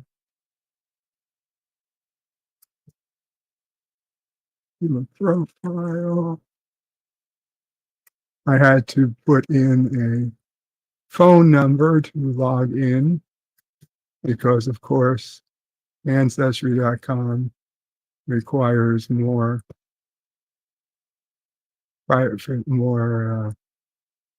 login info than my banks.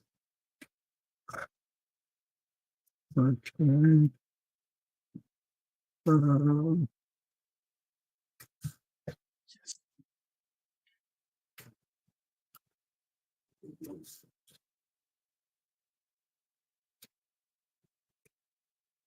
Some good news just came across the line.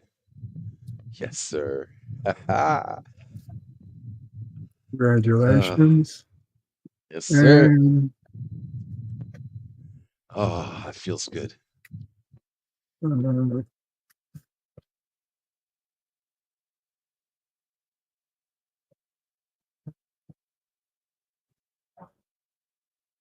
Oh, feels really good. Woo.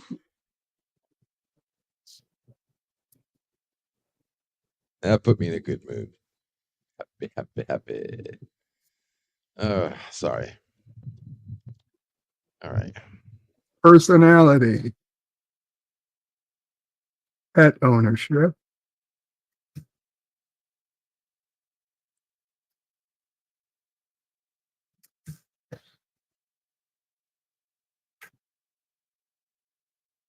oh, you son of a bitch.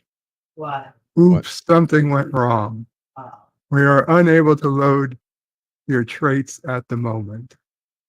Please hit retry or try again later. And of course, retry does nothing. So after all that, I can't tell me.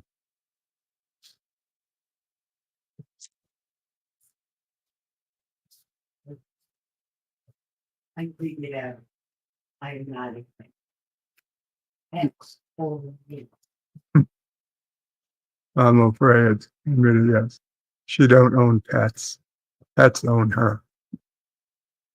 No,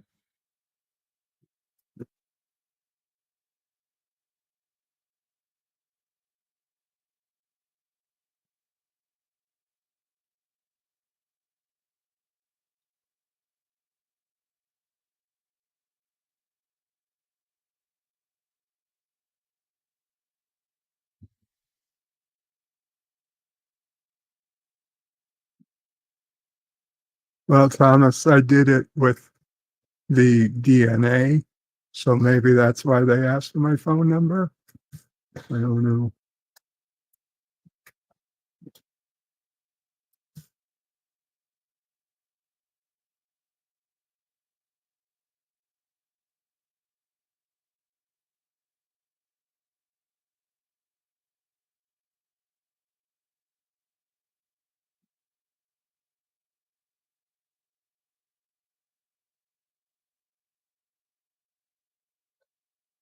Can they get rid of the shadow, please?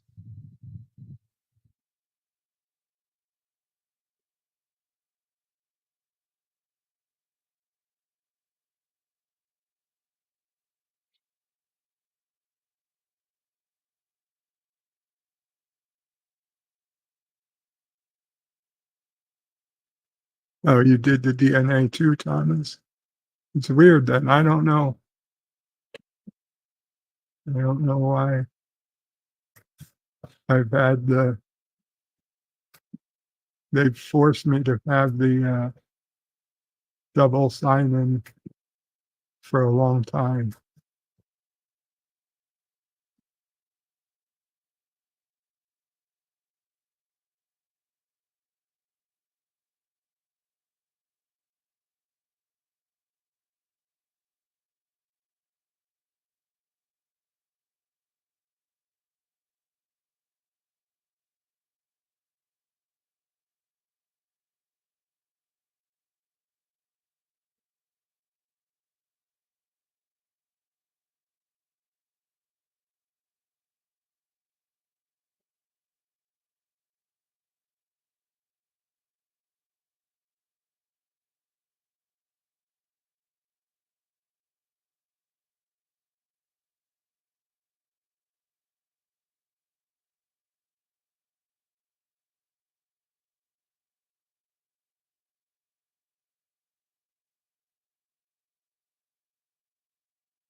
So what happened? Did it tell you you're a dog person or not, or a pet person? What? Told you it's not working. Oh, it's not okay.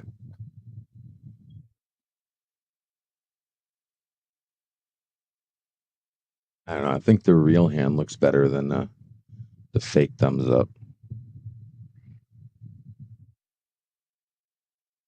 I'm gonna try to add something else to this though.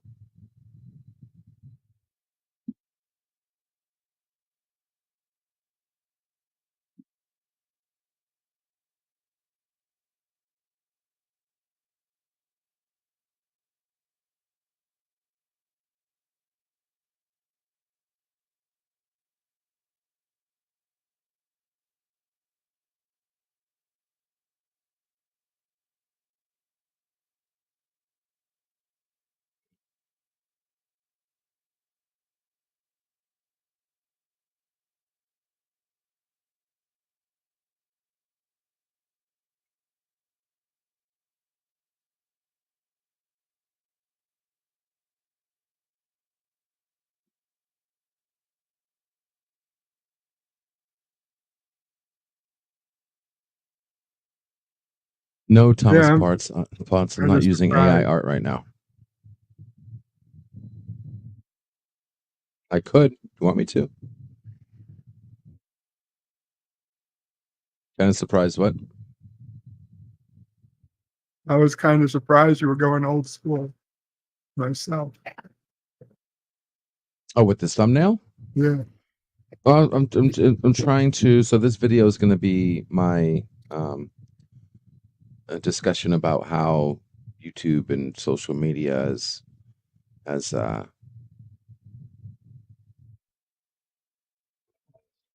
it's changed. The like button is a trap. It isn't what people say it is. It doesn't do what people think it does. Uh, it's something completely different, and I can explain. I can explain myself. I can explain it.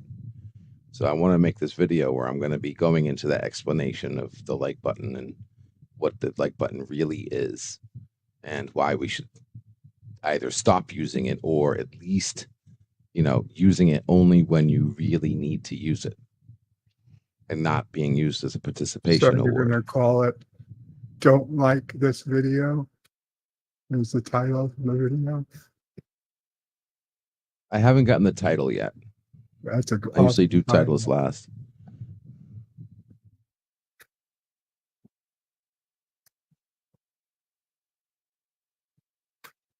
But I can't think of anything to make this thumbnail more flashier. I think it's pretty much that's it. I think that's The only other thing I can think of possibly adding is Always add a hot chick to the video. The thumbnail.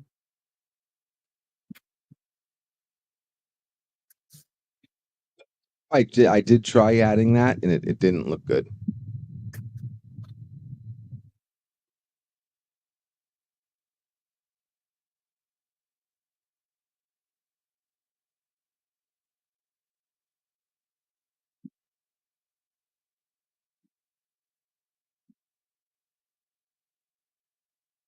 Actually, I like that.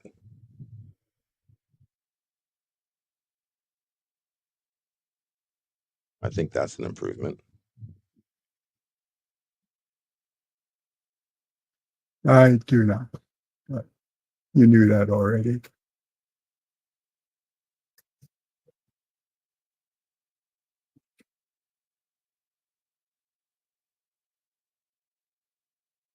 Well, I'd take any suggestions.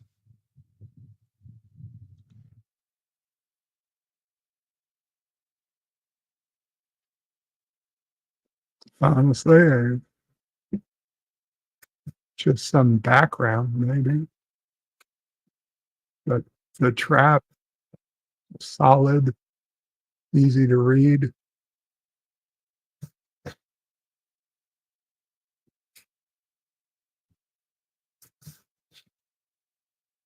I don't like the blur.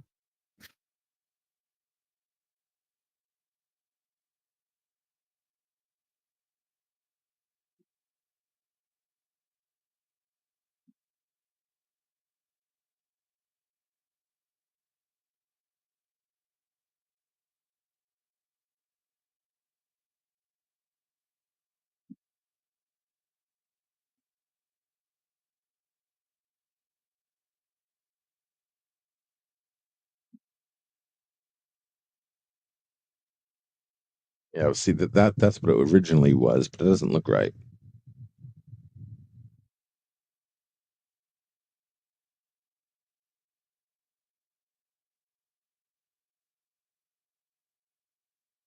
Also, the lettering looks off. Yeah, I would say, okay, maybe turn trap a little if you can. Angle it. Hey, one I don't second. know. One second, Bert. I got somebody here. Hey, what's going on, Commodore? I caught you. Hey, we're live. If you want to join us, I'll throw the link in there. If you want to come over, yep. Yeah, I've been live for like an hour or so now, a couple hours.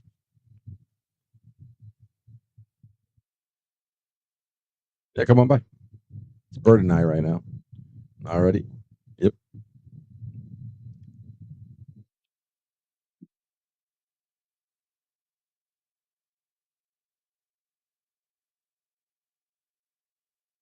Oh.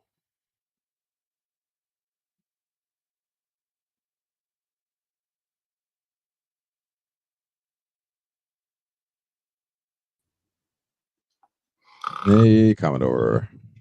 Yeah, what's up? Just got up not long ago. The trap.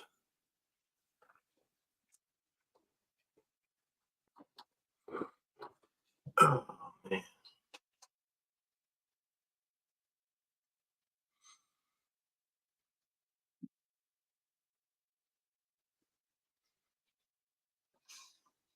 It's pretty blue in here. I'm sorry. It's pretty blue in here. Blue. Blue. BLUE. Blue. Blue wrenches. Oh, blue. Yeah, everybody's a Yeah. wrench on. Everybody's a wrench over here.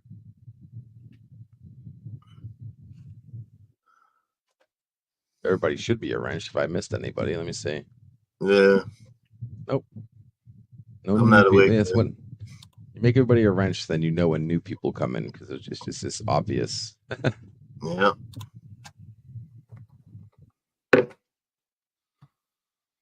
Can I share a video with you? Sure. Let me go find it.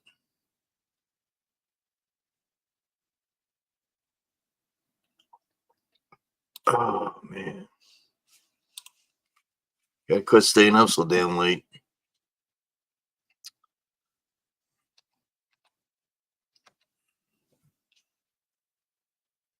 Now, we'll see if you guys like this or not. It's interesting.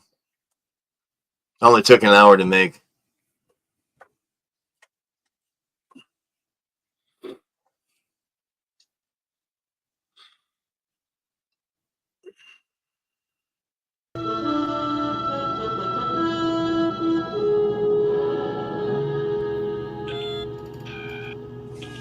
Captain, picking up a strange, very strange signal. Very, very strange signal, Captain. Very strange. Nice. Like that, huh? Yeah. Wow. That is. What am I looking at? Talk about a strange signal. Man, look at that. On screen, on the main viewer.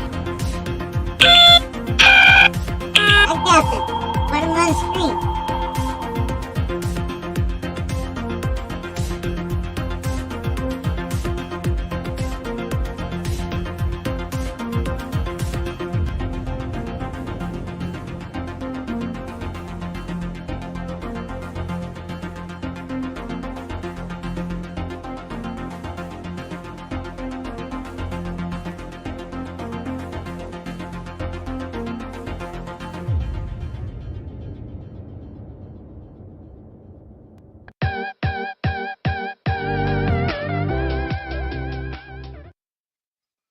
So what do you think? Nice. Like that, Oh, huh? yeah. All right. Sweet. Oh yeah. I was waiting for because I didn't get to watch the one where Sci-Fi said he's on screen. You posted that last night, right? I made that last night, and he got all excited. You know, when he got a 715.3 megabyte file, it takes a while to download and upload.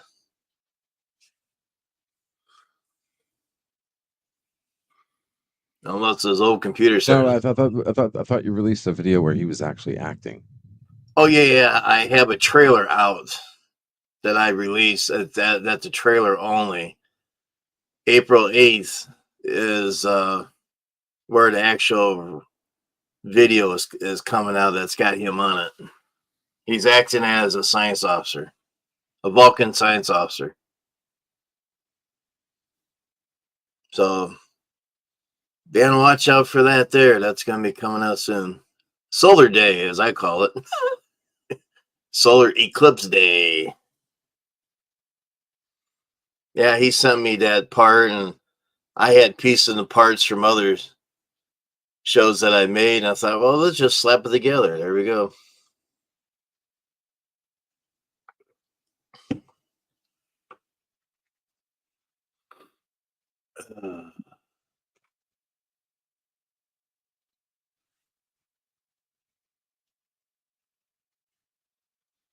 So you've been on for over 2 hours, huh? Yeah. Yeah, it's been a bit. See if I can find the main page.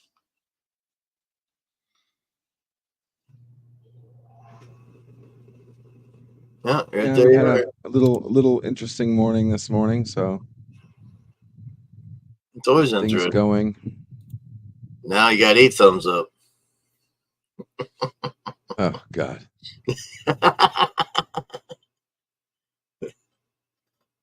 Gotta keep those thumbs up, man. No, we don't. I hate the thumbs up. You do?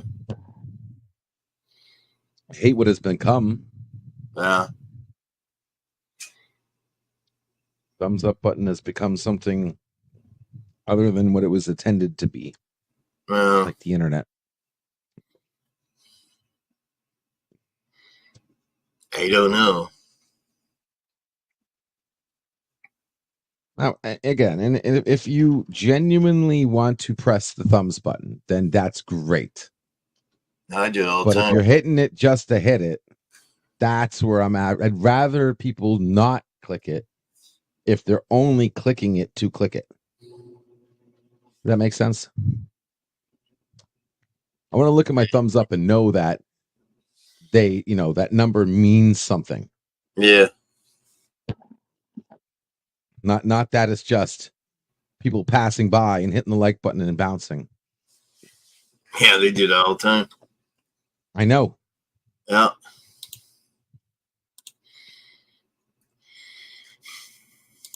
And like I said, I'm making this video where I'm going to explain in plain English and make complete sense on what the like button actually is, what it actually does, how it actually. And I'm going to answer the question that nobody else knows how to answer without a vague comment.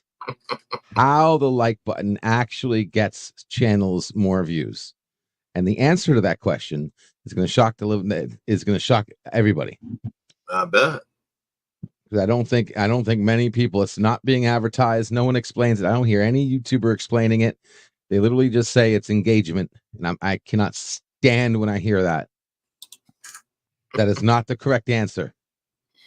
Incorrect.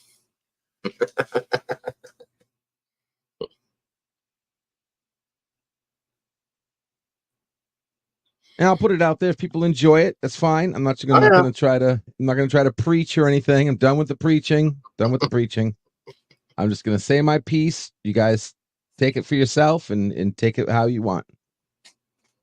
Preacher Whether Joe. you like it, you agree, comment, etc. I'm going to put it out there. I'm going to be the one person who actually puts it out there and see what happens. Going to do another science experiment, huh? Yep. Yeah.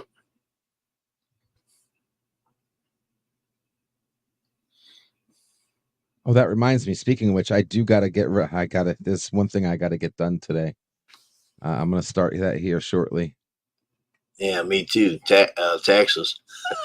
Oh, I still got to do my taxes shit, but no, there's something there's a box here I got to unpack. So you guys are going to see an unboxing pretty soon here. Ooh, so exciting. Yeah. Well, an unboxing and what do you call it? Construction. There you go. I got to put together something.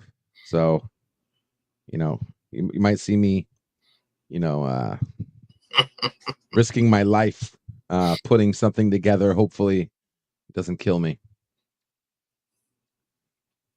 Or I don't lose a finger or something. And Jedi Bill says, okay, thumbs down. Maybe then. Yeah. I get the regular jokes. You don't want a thumbs up? Well, thumbs down. Yeah. Like, as long as it's genuine, I'm happy. A genuine thumbs down. Go ahead. Knock yourself out. I'd rather have thumbs up myself.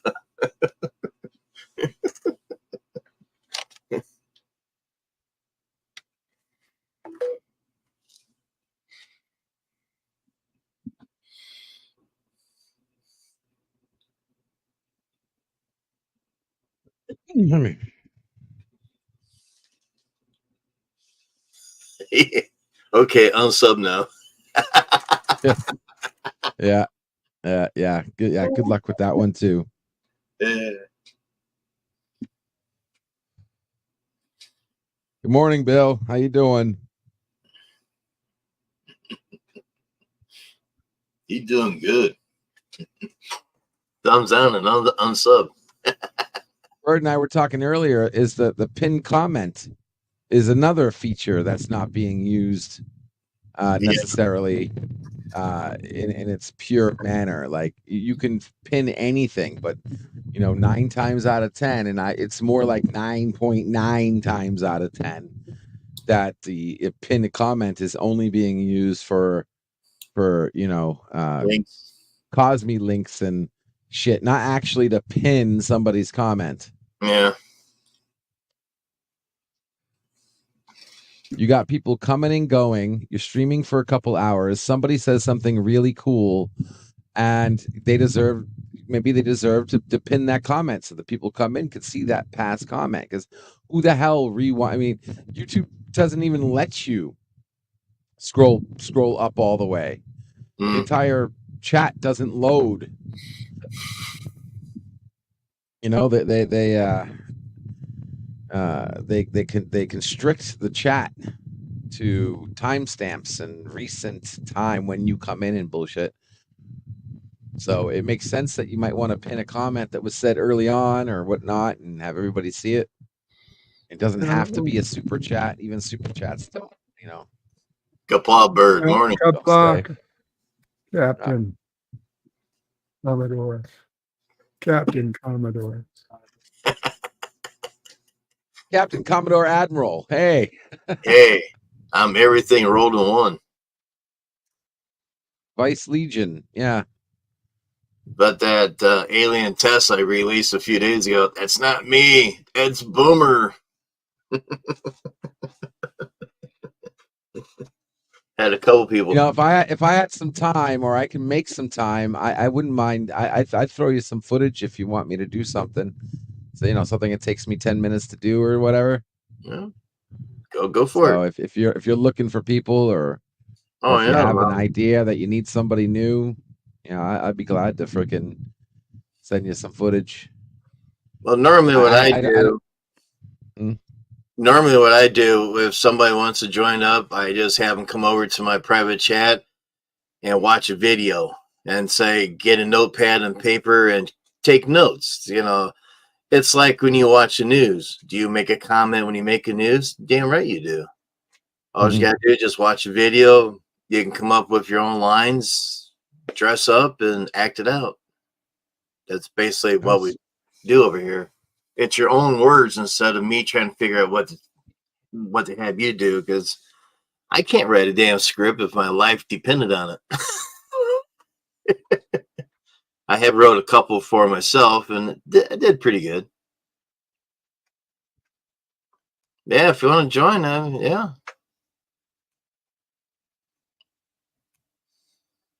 Yeah, absolutely. I think I could have some fun with that. Yeah, there you go.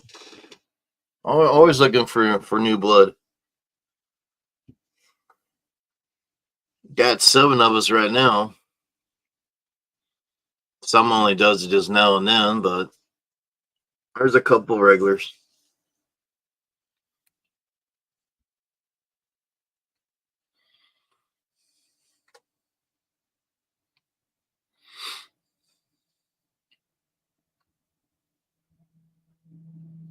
Mr. Lundell says he pins comments all the time.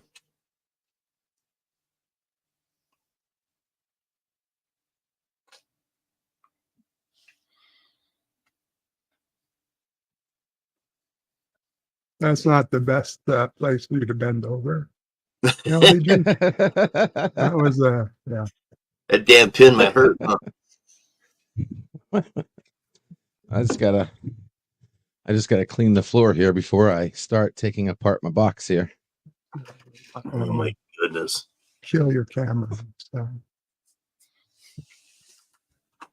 Mr. Clean.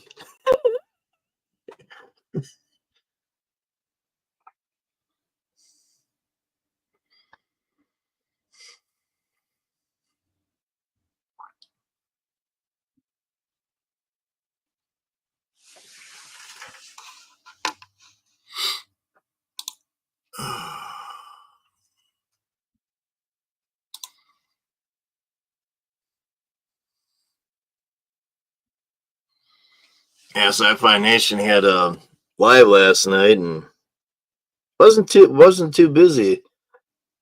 The week early, shit, you had all kinds of people on panel. I saw it. Unfortunately, I was already watching a couple of other streams. Yeah, it was pretty busy last night in streams. I've seen that. I kept telling them Thursday or Friday. He might be doing one again Friday, so he'll be using that new Friday's another busy night. Well, let's see. You know, it was just an unusual. It was an unusual day yesterday. Oh yeah, yeah. It's hump day.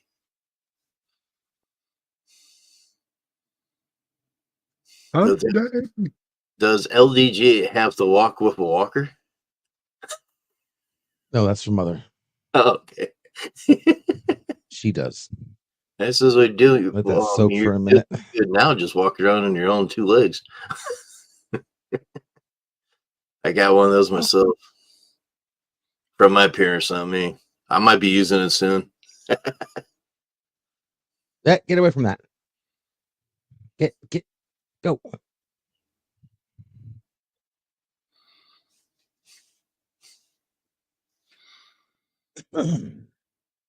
Yeah, I'm getting to the point. As you see in the picture here, bald head and a little beard. I think it's time to get this mop off of my head. Getting sick of it.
Very interesting.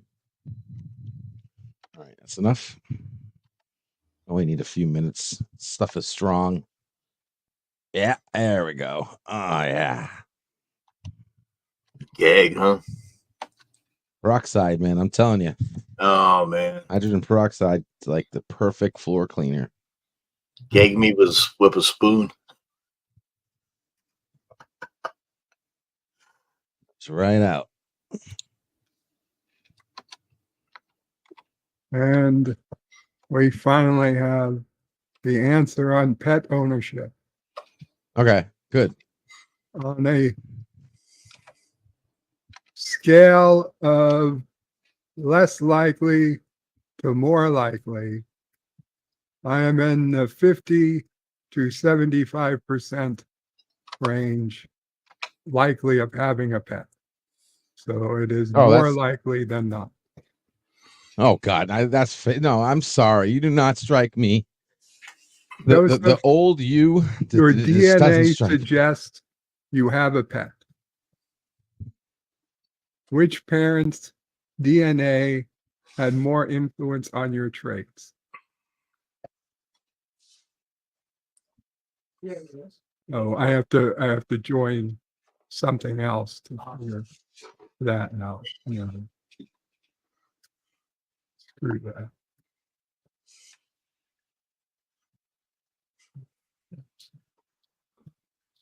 All right, Oh, here we go, Mama guys. Craig, aren't you on Unboxing. Ancestry?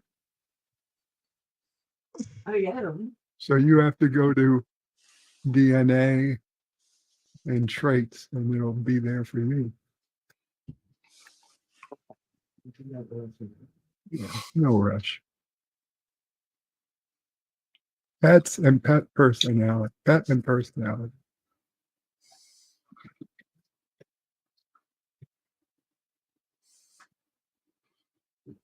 I put the link to my apology trailer. It's a trailer. It's not the video. It's a trailer being released on April 8th. Solar Moon Day.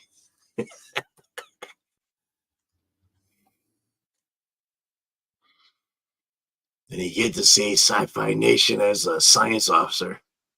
Wait till you see the actual video. And the blooper. Hey, we got a blooper on them too.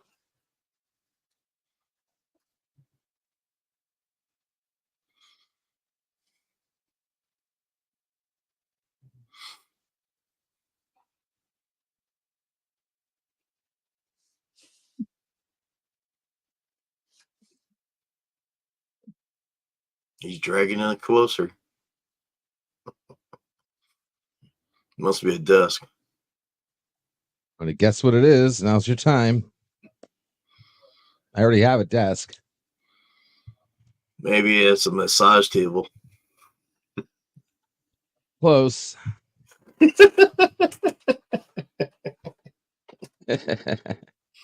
going to get that doll to give him a good massage.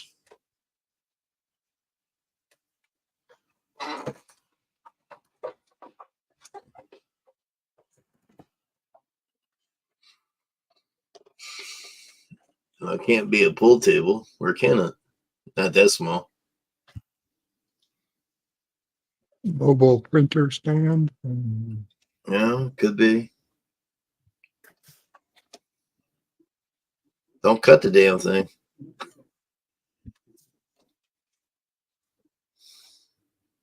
The mystery continues.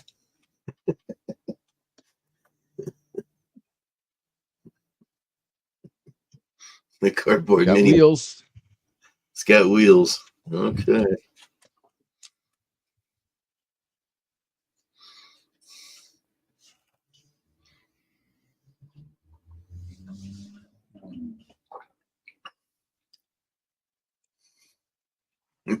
It's a Got stupid parts. whiteboard. Bless you. Thank you. It's got more parts.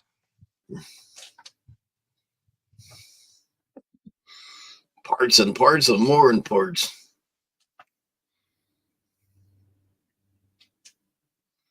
He's been waiting for parts for eons and yarns and cardboard.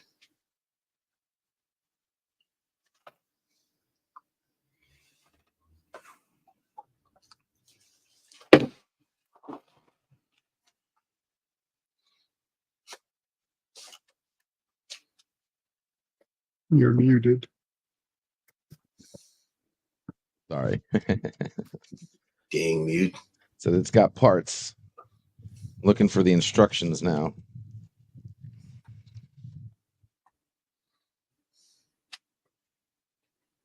This will be cool because I'll be able to use this on my streams, my videos. Green screen. Now, I already have 2 green screens. I'm fine on that. I'm good on green screens. He's got a But giant. getting close. He's got a giant clapperboard. Getting close. More parts. Where's the instructions?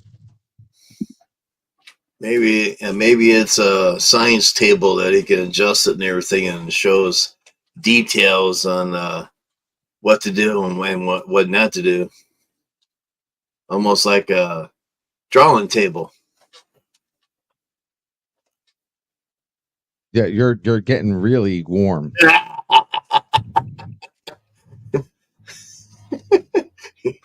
I'm getting Getting so very warm. sunburn up here, man.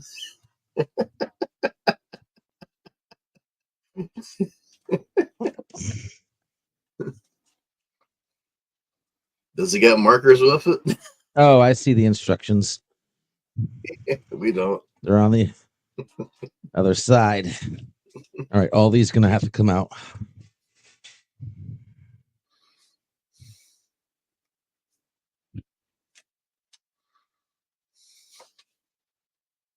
Ah. Yeah, Bird. Sorry, I was looking something. What? Yeah. You-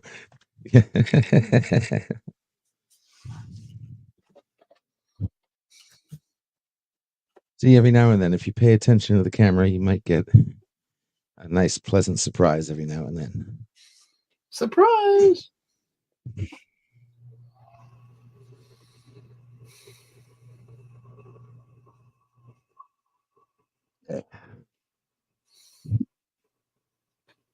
curiosity to kill the cat and the Ferengi.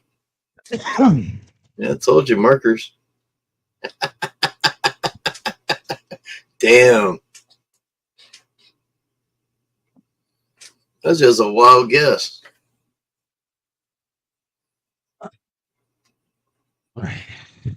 I used to be a Instructions. custodian at the schools when I went to school, and I seen a lot of those art tables. So I know what they look like.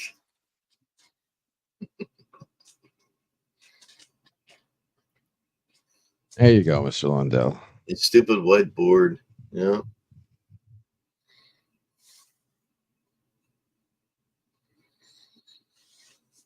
Yeah, sci-fi last night. He was all excited. Yeah, why is it taking so long to download? It's a big file, man. Give it time. But he liked it. He go, I like this.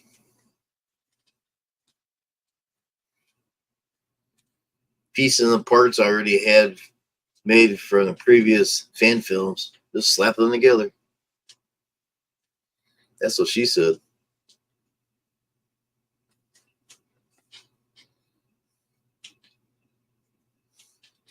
All right, step 1.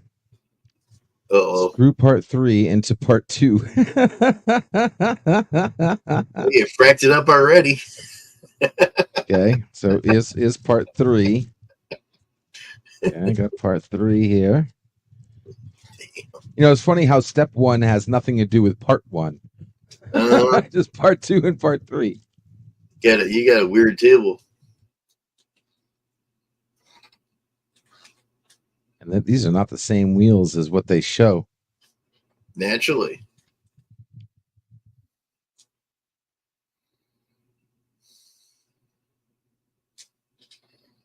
Very odd. They probably show the Class A wheels, and when they finally sell they show the Class B wheels or C wheels or whatever. So, oh hell, it does the same thing. Just falls apart faster. Hey, get. Hey, the doggy's gonna check it out. Cat. Why does everybody mistake my cat for my dog? Oh, I just guessed. Sorry. It's all right.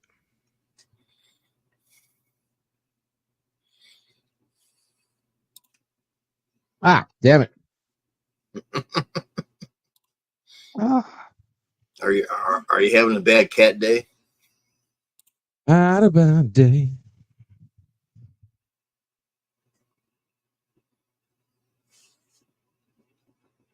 Jimmy.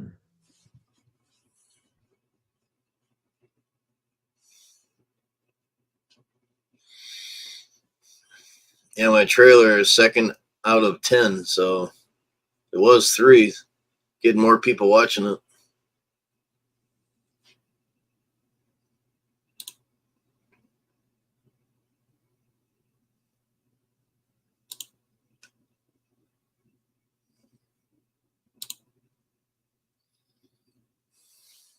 Power of free speech compels you. There you go.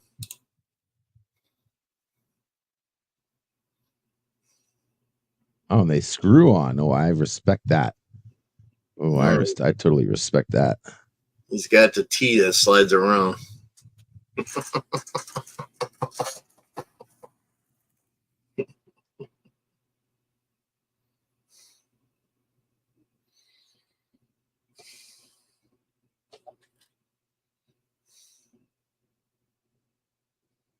Yeah, I was gonna show you that video I made late this morning, but at 1:30 you wasn't up, so you probably saw him. Yeah, I saw Sci-Fi came in.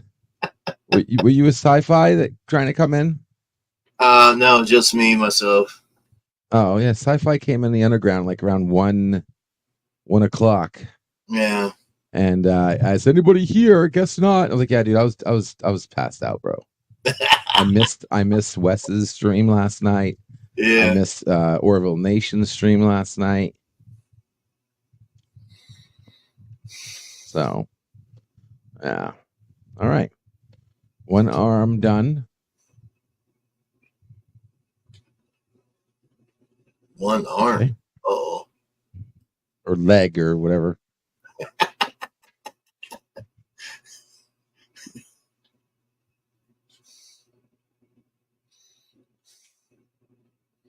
it's base. Wheelbase. Base, yeah.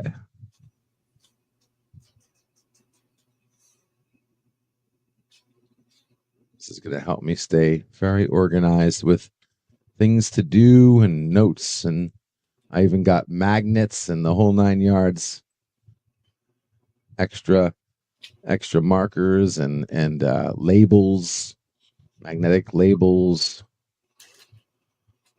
And it's double-sided, so I'll be able to use this for work and for my job. Work and play, huh? Work and free the net. Well, I got 2 jobs basically, so. Yeah, I got several jobs myself. Especially 15 of them with Commodore Productions. Get out. Get out. I'll just take the racket and hit the cat in the butt. Welcome, Philip Gaming. Hey, Phil. What's up? What up, Philip? To answer your headline, yes.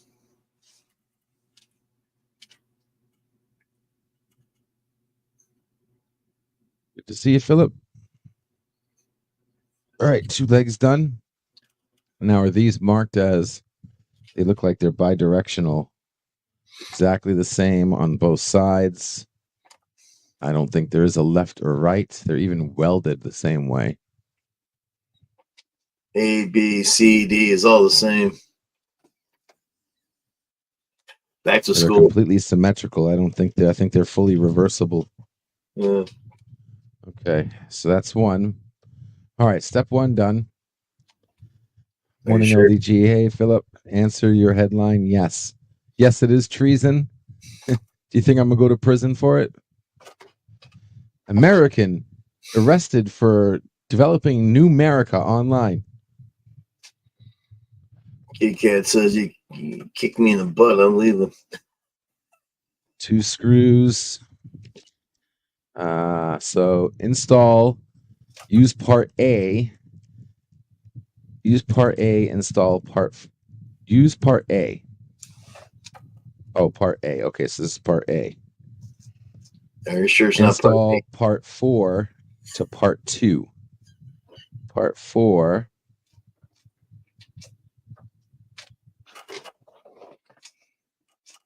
to part 2. All right. So that's these things, right? Part 4. Yep. Okay. Those probably go into the bed itself so you can turn it or something like that.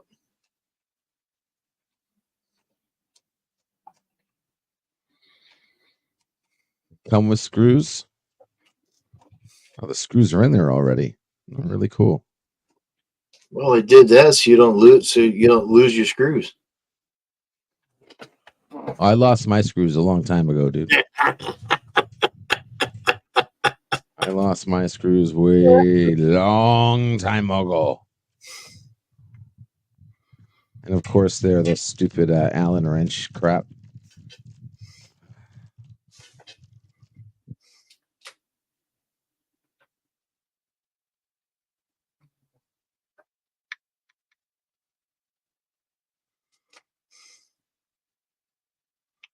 Yeah.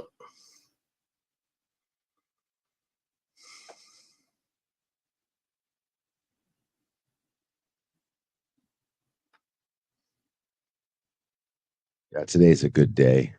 Today feels good. A lot of good things happened today. Already. Behind the scenes stuff I can't talk about yet. You know what sucks is what I'm trying to do and everything I'm doing.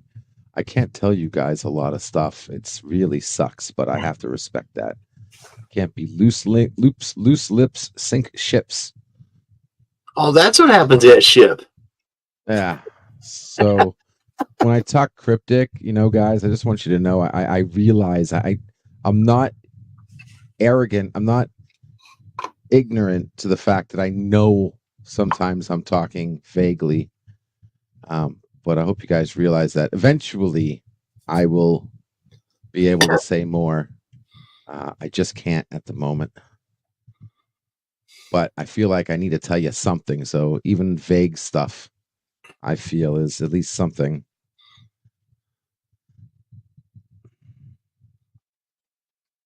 Is today a good day to die? No, it isn't. No, it isn't. Yeah, I know.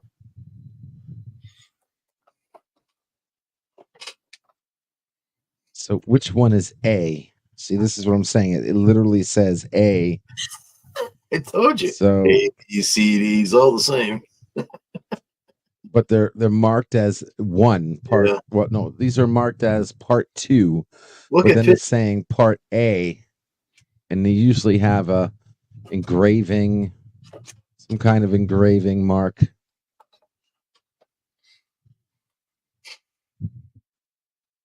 I mean, these things don't even have serial numbers on them.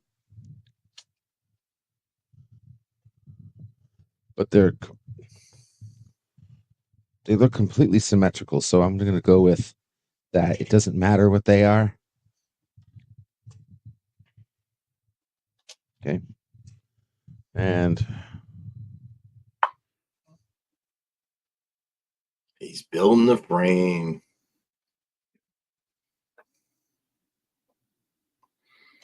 Connect A to connect B, connect C to B, and connect D to ABC.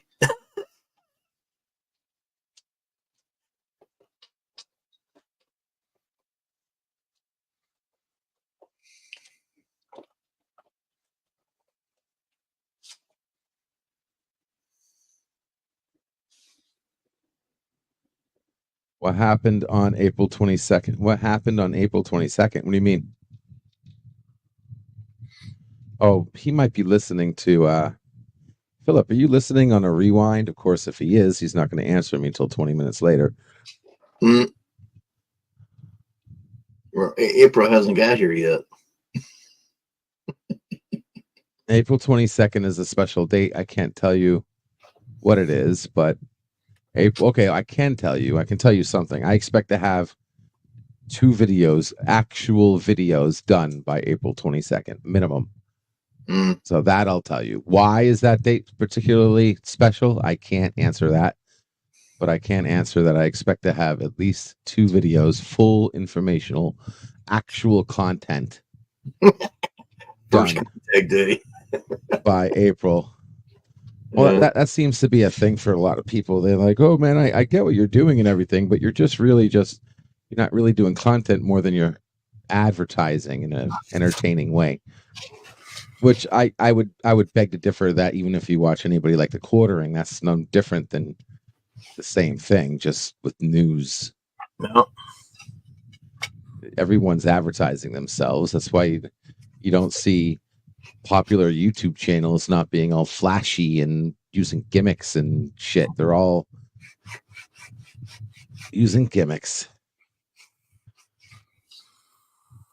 to promote their name and their brand, sell you coffee. Well, I'm getting a little popular, not much, but I know someone made a comment that says, "Oh, it's a lot better when you got a second actor," and I'm like, "I have total 7 now, so it's just Yeah, not." that's what I was saying. Oh, dude, totally agree with that. Yeah, we need to get more people. I was saying this years ago that we should like all get together and do some stuff like that and be creative and cool. Yeah.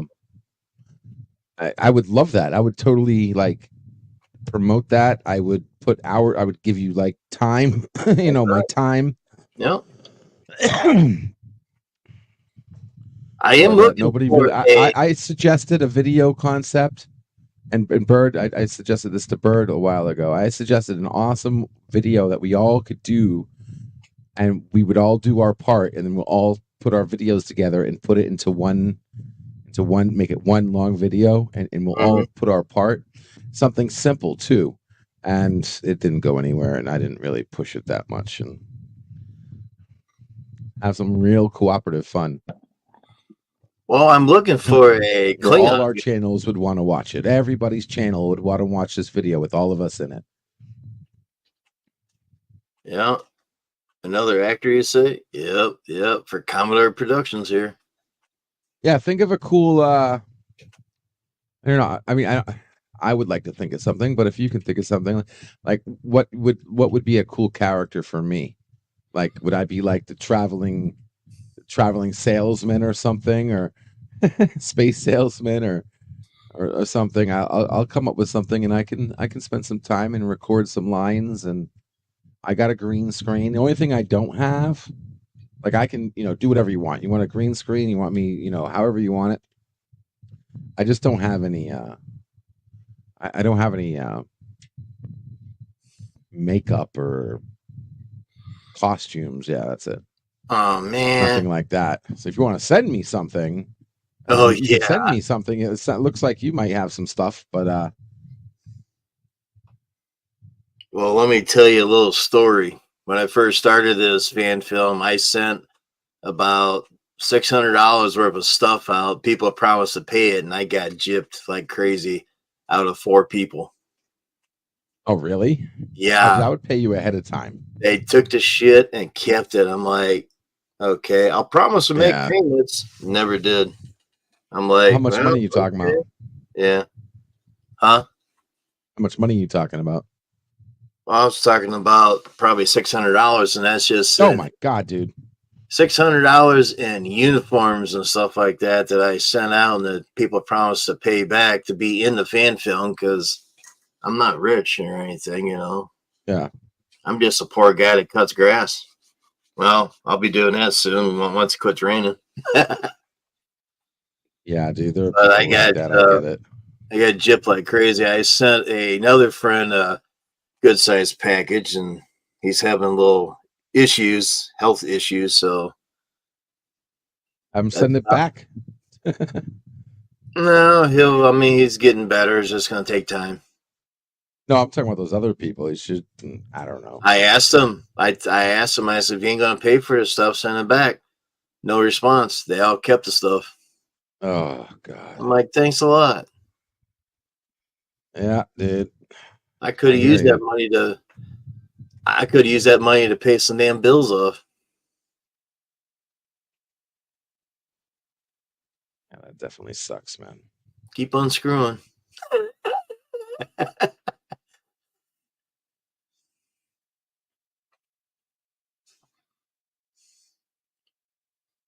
Hey, how's it going? They're coming behind you.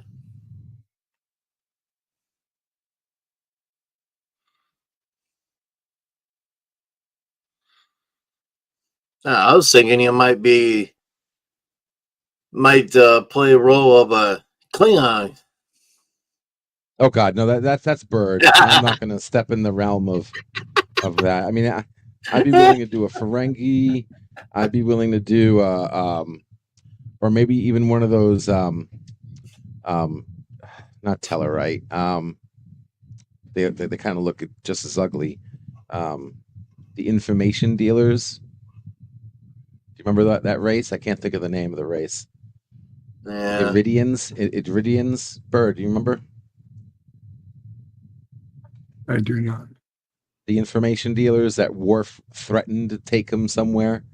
He found a colony of Klingons being held in the Romulan space. Worf's father, supposedly, on DS9. Yeah, they Iridians. No,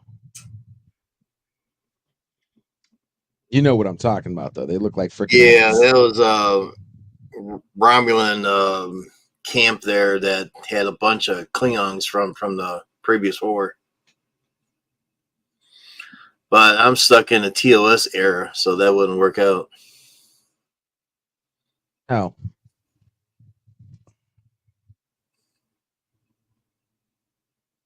Oh. I'm on a 5-year. Well, I could do Ferengi. I mean, Ferengi's in TOS now that Oh Enterprise yeah, no, established it that. is. Yep, it is. I try to do it pretty good Ferengi myself.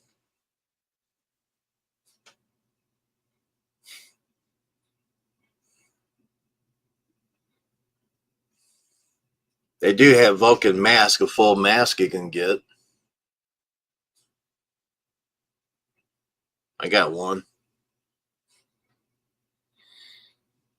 And you can get cheap Star Trek shirts for under 25 bucks, I think it was. It was under $20, but like everything else, it goes up. You know, I could be Mud. Do you need a Mud? What's his name? Something Mud. Aaron Mudd. Hardcore fitting mud.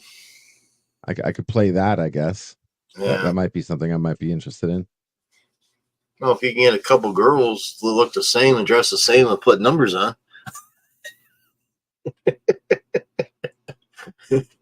01 to 5,000. Aren't they lovely?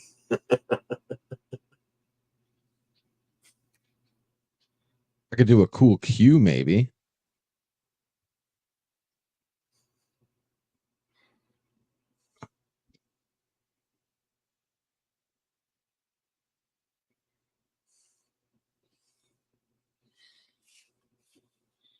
Repeat after me. TOS. TOS.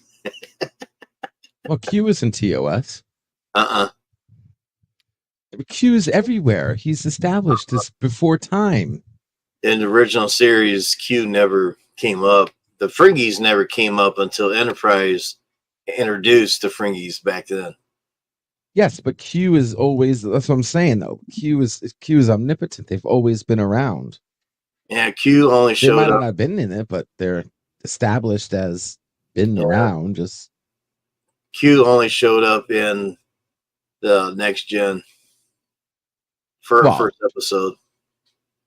Well, yeah, Next Gen, Deep Space Nine, Yeah, and Voyager. Yeah. But it started from the Next Generation, then it blew up from there.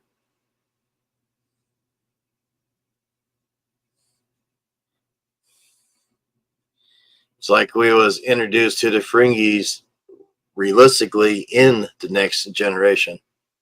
But since Enterprise put it in there, go, oh, okay, well, I could put Fringis in my fan film too. And I did. Of course, everybody says that my Fringy needs a dental work. Yeah.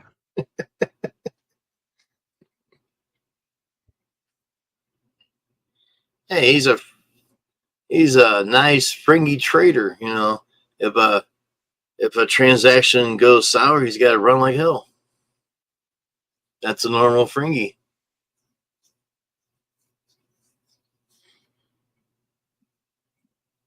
Whoa. And we're always looking for engineers, science officers, stuff like that. Oh, I could be a crew member, not just a wandering alien. Oh, that's cool. Could be a crewman. Be the cook. Nah, there ain't no cook. Everything's all done by computer. Of course, in Enterprise they had a cook, but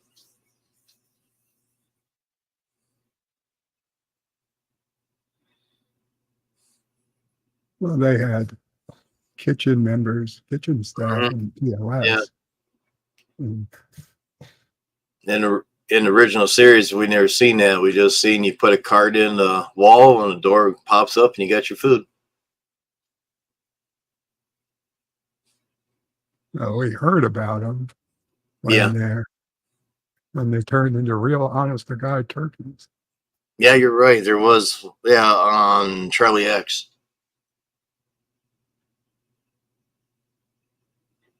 I don't know, but what do you think? Huh? What role do you think I could play in Star Trek? Oh. I don't. Here we go. Buckle up, everybody. This should be good. Told you, Whatever you want. Only thing I see, everybody wants to be a captain. Hey, I only got No, three. I'm good. I only got 3 damn ships. I need engineers and science officers. Hey, Jay plays a hell of a good science officer.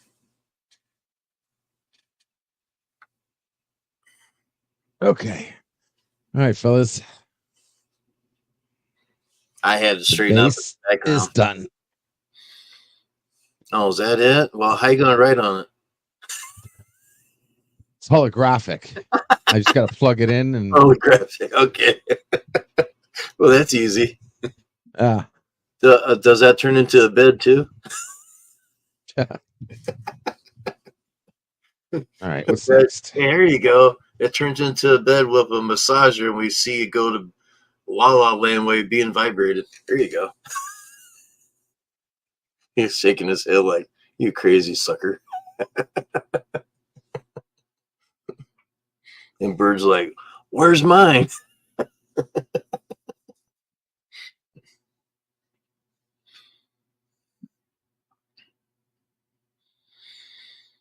LDG would be a great red shirt.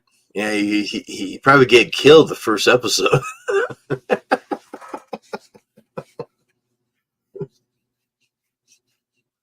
Hey, now I don't know about that. We'll beat I him don't down. think you'd want to kill. Don't turn me into the Star Trek Kenny, please. Oh my God! You killed LDG. We'll beat him down to alien race. Nothing about women, and he's in trouble.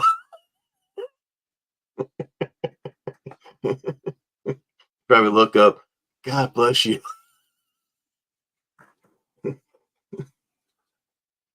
Oh, that fits perfectly. That's what she said.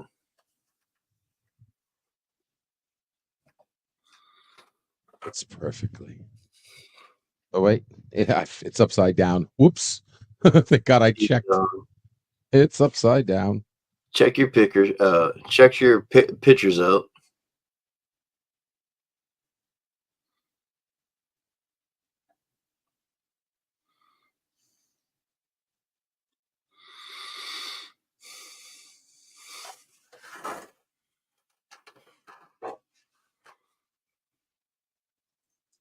Oh.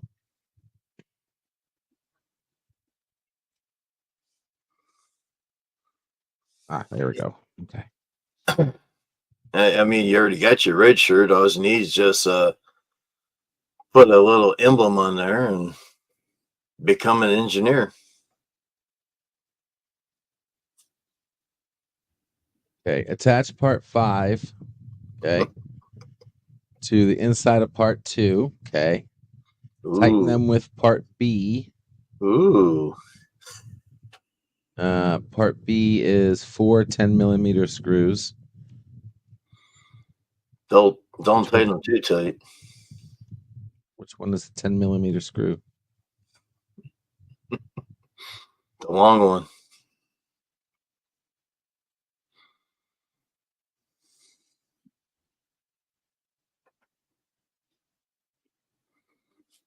All right, so we have 8-millimeter screws, 10-millimeter screws.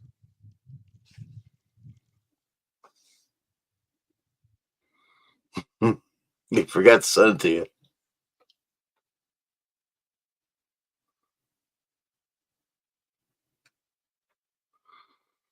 I had that happen one time. I put in a drawer together and they forgot to give me the screws. Fortunately, the cabinet before gave me extra. So it kind of worked out.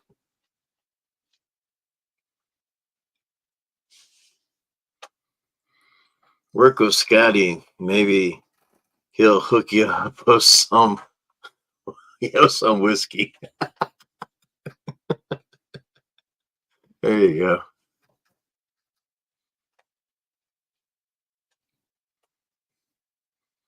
Hi, lad. You're doing a fine job. Come to my quarters and got some green whiskey to try out.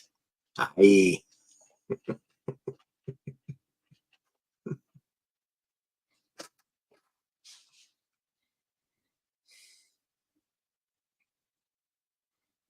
Hey, not so hard. She might not like that.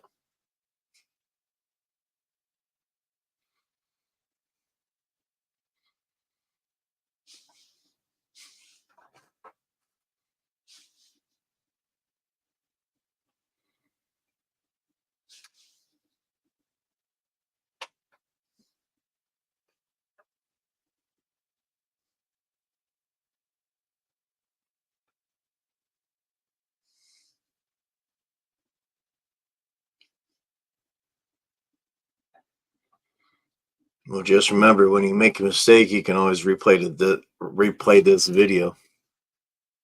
Right.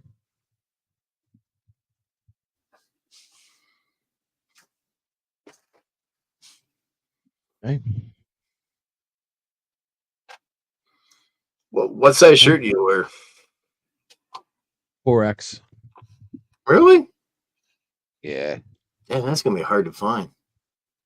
Yep. There ain't many out there. Welcome to Like being me.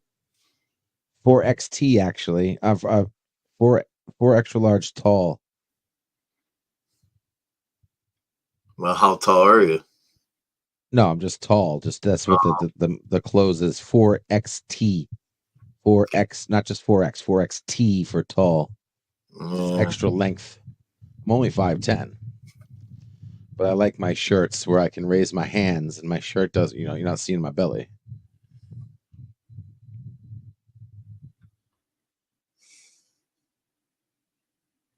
Hmm.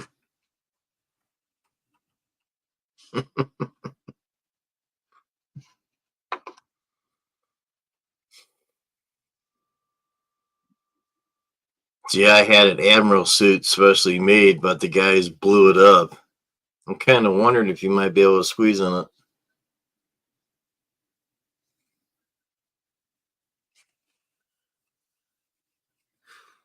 I call it the King Kong uniform.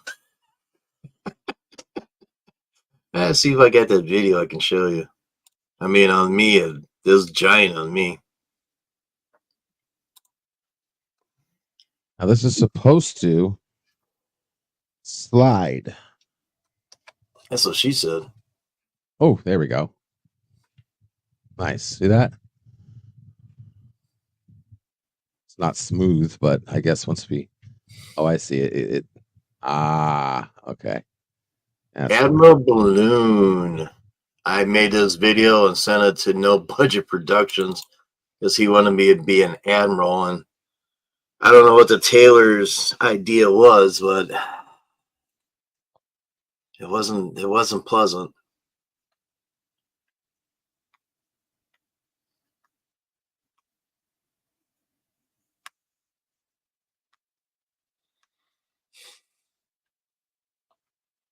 Be Oh. funny. It'd be funny if you squeezing that there. You can be an admiral. Admiral LDG. Damn. You just have to get a little belly warmer thing and an emblem, and hell, you're all set. Right. No.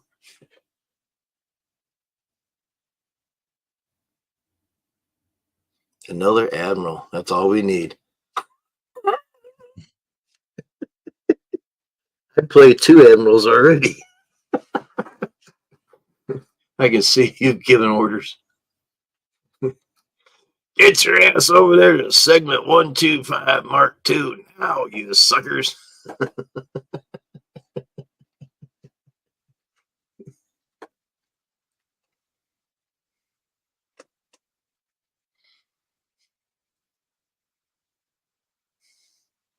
Is he playing with his hologram?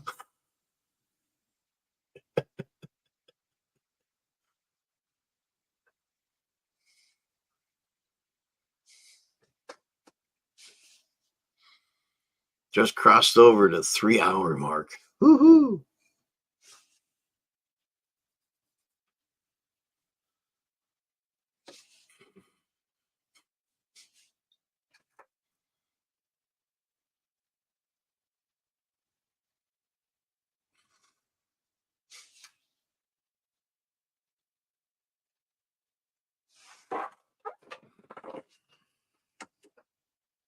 Sorry, I had to take my headphones off for a second if you were saying anything. Oh, you can To rewind it. me, no, to me, I mean, I if you gotta were saying you gotta could. go for a bit. All right, Bert. Thanks, man. I'm just gonna mute for now. I don't know. Oh, okay. Okay. Take care. Okay. All right. Very good. 2 more screws. Now, the numbers are winding down, so anybody else listening right now is either doing their own thing and listening, or they have us on a tab that's most likely muted just to support the channel, which I appreciate, but you really don't have to do.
Okay.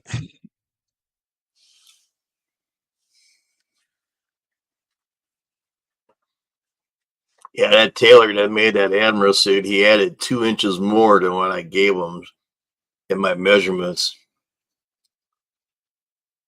It might fit you. I don't know.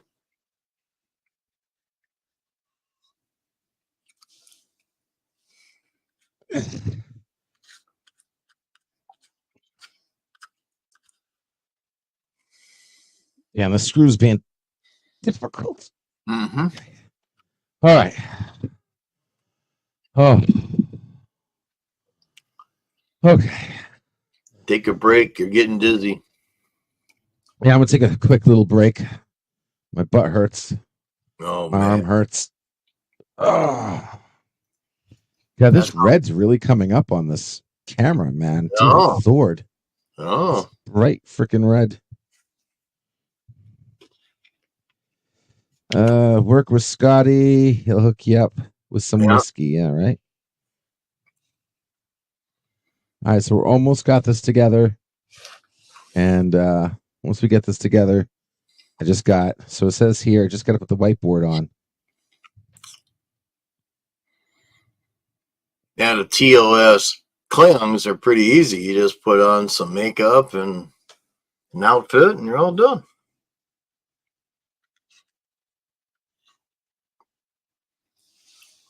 Yeah, just got to attach those screws, and that's it. Then your wife comes home and see you in that makeup. Oh my God, what happened to you? Mm-hmm. The only thing is,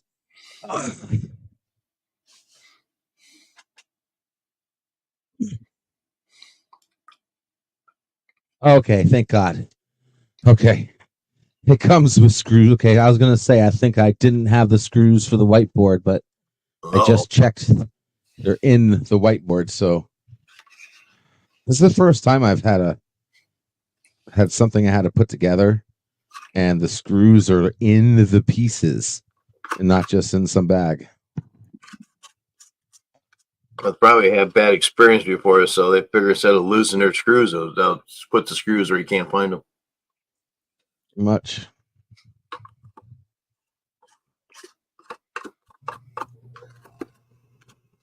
All right, time for a quick smoke.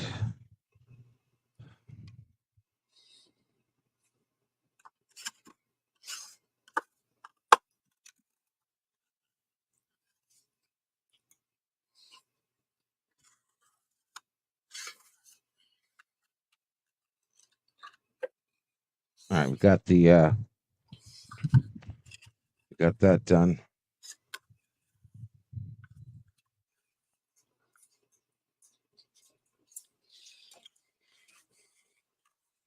Yard's done.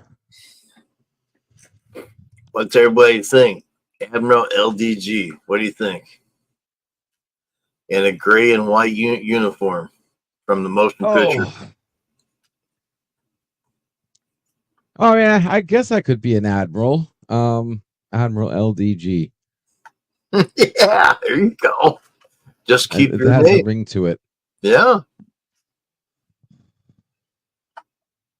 Got a ring to it.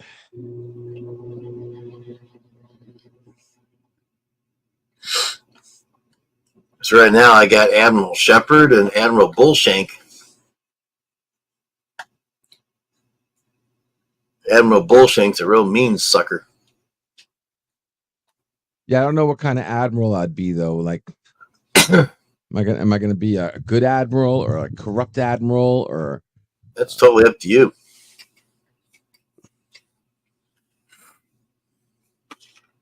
Someone doesn't listen to you, well, you can yell and scream at them.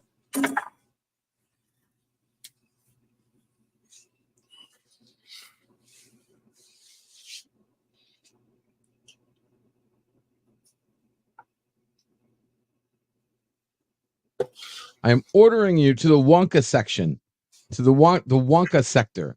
Okay, freaking Charlie 301 inhabitants require medical assistance from their Oompa Loompa counterparts. They have the Oompa Loompa disease, and we need you over there immediately. Well, Thomas You are to pick up the gobstoppers at deliver them to. Thomas said LDG in a TMP uniform. I'm going to be sick. And whatever you do not eat them. And then the camera goes back to you, and you have like 5 in your mouth. Oh, what? Oh shit! You're gonna turn into a blueberry. They're laced with a carcin. They're laced with an isotope that you'll never stop sucking them ever. Like you will not want to take them out of your mouth. You got like 10 in your mouth next. Oh my God. The medical emergency. Everyone's got gobstoppers and balls in their mouth. Oh, jeez. Oh, that's just off the top of my head. Oh, God. But yeah. I see where this is going. He's got balls in his mouth, everybody. They're like tribbles. Once you have 1 in your mouth, you have like 5 in your mouth. Oh, just man. keep multiplying. Damn.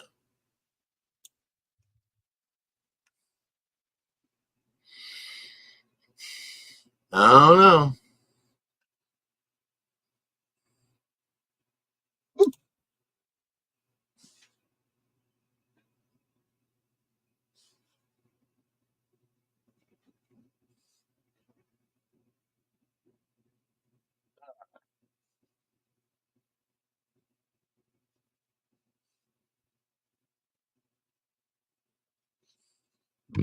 Excuse me. Thursday. Almighty Thursday.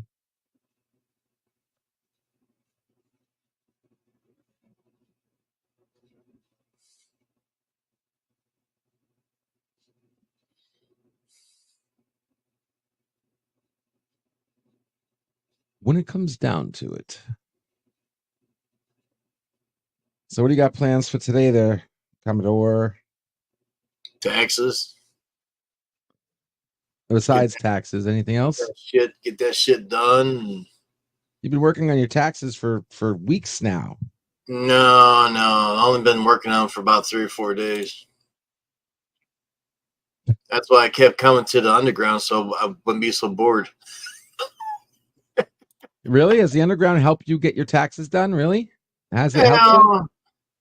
I like to talk to people, and I got my own private thing, and hardly anybody shows up anymore. So everybody's busy doing their thing. So since you have an underground, I'm like, well, shit. That's why I try to go.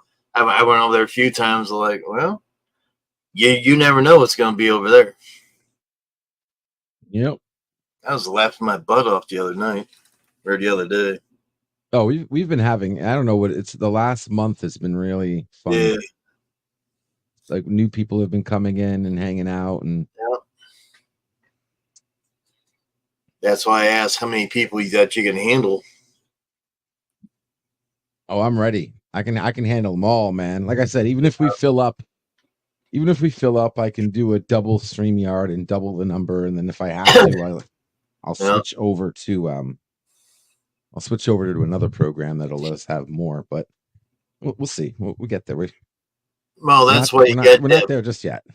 Well, that's why you get that board so you can write everybody's name down and what channel they're on. Right. There you go. That's an idea. Okay, here we go. Final piece. Final piece to the puzzle. I know this one guy, he's like 7X, and he told me to measure that Admiral's uniform. There is a video down there if you want to play it. There might be a few cuss words in it, but that sucker's big. I mean, it's bigger than me. That might work for you. I don't know.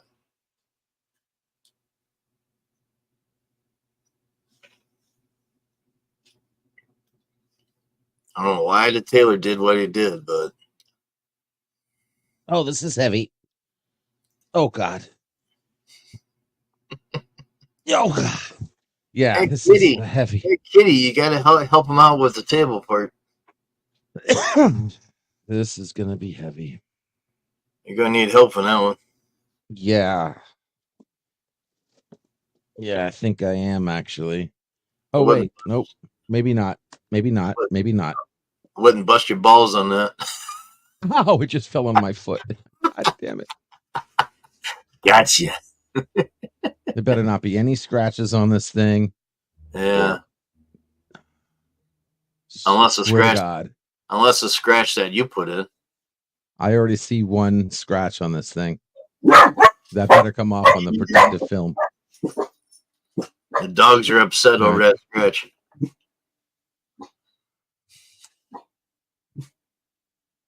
I'm assuming since the sticker is put on like this, that means this is the top. Or the bottom. Or the bottom. I don't even have a fucking clue.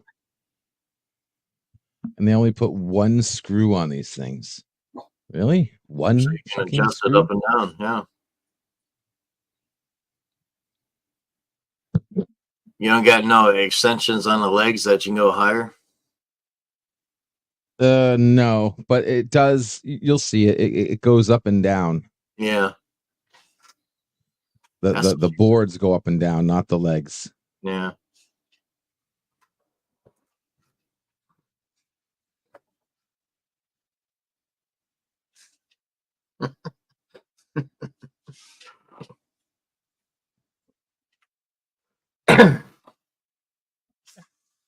We'll see if the uniform fits and you become the admiral. You can tell Jay what to do. Right?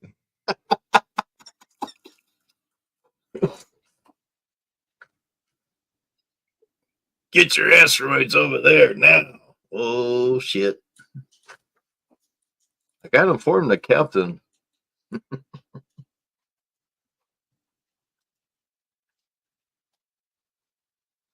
We need you to go fertilize the fertilize. Not. I don't think that's the word.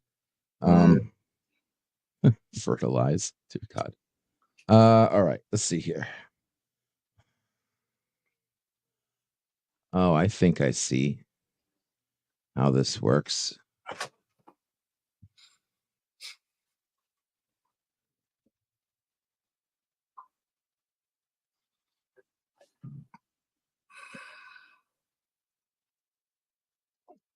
Either it slides in a channel or just one screw. so you can adjust it.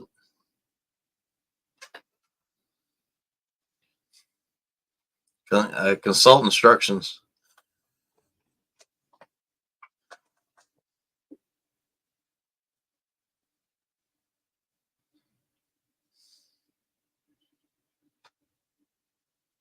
And of course, when you put it lined up, the wheels start moving.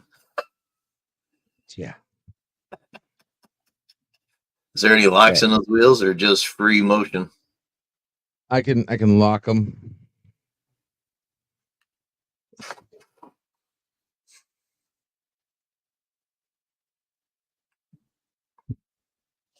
Part 1 on the groove of part 5. Align screws in the hole of part 1.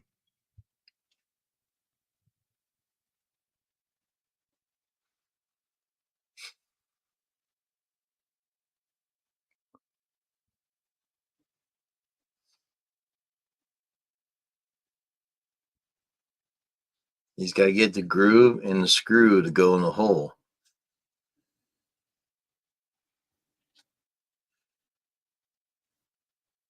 All right. Lord have mercy. Yeah. Now there it goes. Okay. So like that. It might make it a lot easier. Maybe you had help on each end, you'd probably get it a lot quicker. Yeah.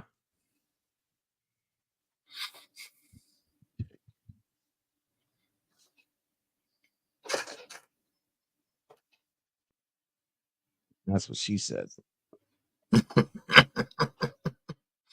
Hey, that's my line. Admiral. The problem is the groove isn't really a groove.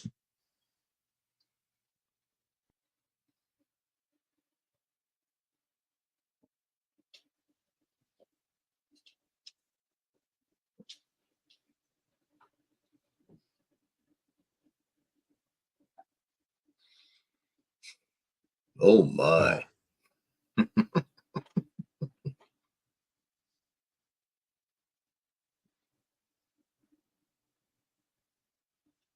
Oh, I see. Okay. Oh, shit. Oh, you're gonna need help with that. Yeah.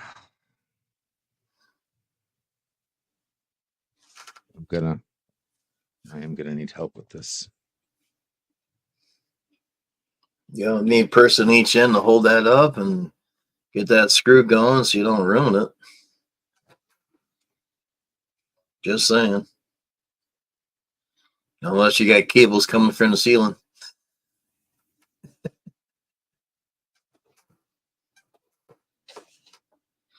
See if I can get some help.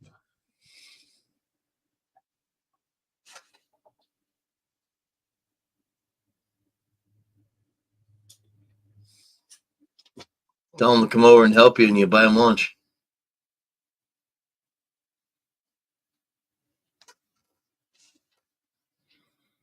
Did you read the comment what Todd said? No, I didn't. What Todd say? Hey, Todd.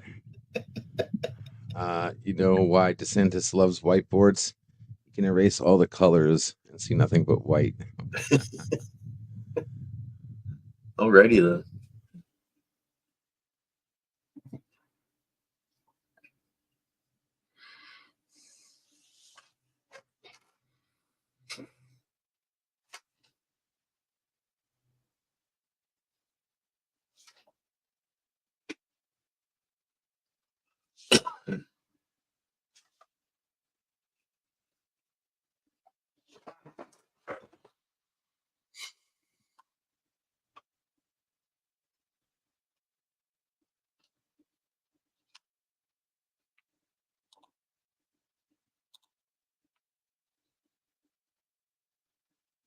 We'll see if I can get some help here. I just sent a message.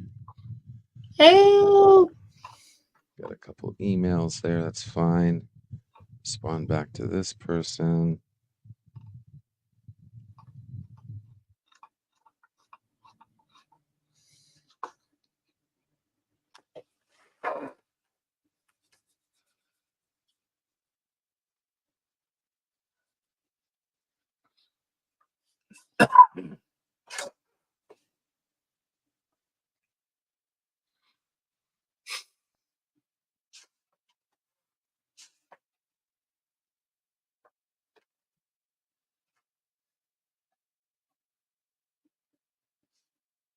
Bird would fly down, but he crashes his flying machines on landing. We want to keep the house standing. Yeah, right.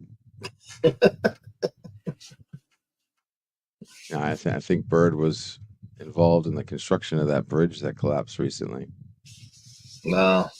It should have withstand a boat hitting it. It didn't. Why?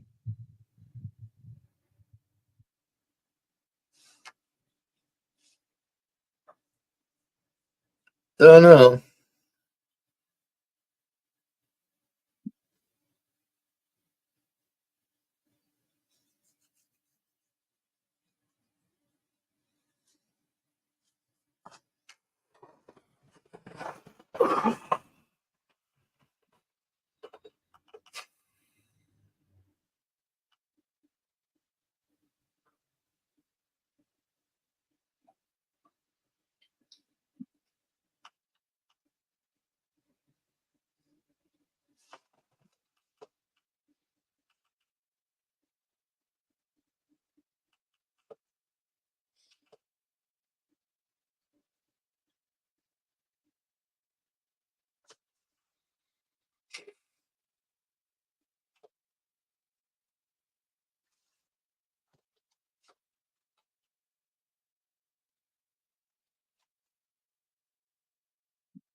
I am as soon as I finish this.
Now, 200 tons. That's a lot of weight. You're not going to push that around too much.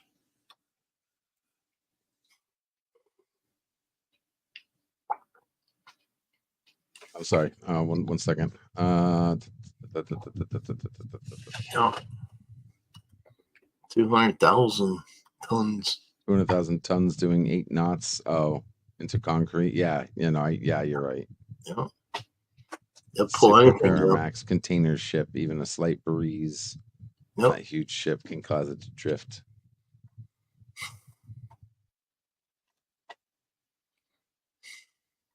Fortunately, a lot of salvage companies keep equipment moored in Chesapeake Bay, quick depart to anywhere, and half decent weather for maintenance.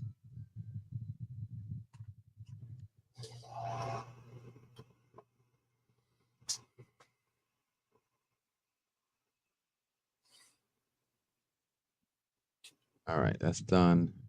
Next. All right, is my help coming? No. Come on, I need help. Help! I'm Admiral LDG. I need help. Need some help. Bird, get over here and help me. Yeah.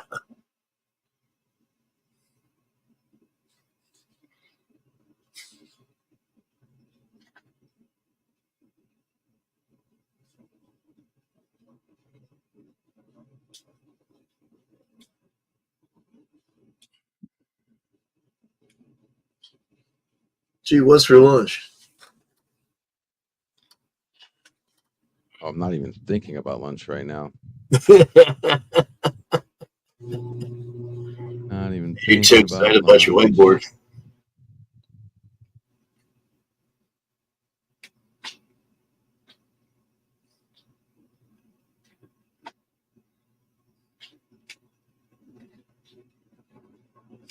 Okay.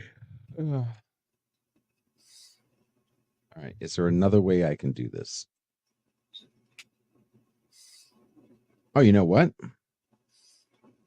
Rex, stay. Rex, buddy, you can't come here. I'm busy, buddy.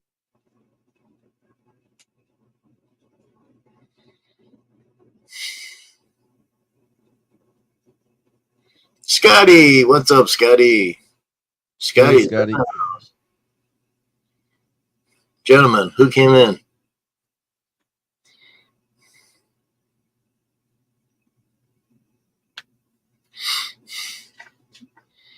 Scotty, beam aboard and help Admiral LDG there put his whiteboard on.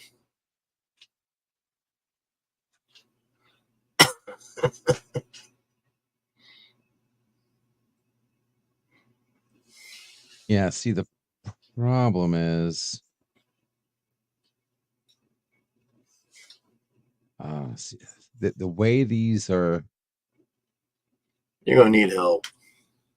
the way these are done, you can't, it's depending on what side you're trying to screw, you can't put them in a particular way. You have to put them in a particular way. Do you have a tall box that you can put underneath to support it? Yeah, so I'm trying to think if I got something here, but we're gonna try one thing. We're gonna try something here. Remember, if you break it, you bought it. Yeah, I already bought it, but yeah. Yeah, when you put it in there, those wheels are gonna be moving. You put some wheel chucks down. Well, I'm gonna use my leg. Yeah, there you go. And my stomach. Uh-oh. There's the hole. If I can just get it. Yeah, I know. I heard that. Is this an X-rated movie? Right there. There's the hole. All right. If I could just get this to hold.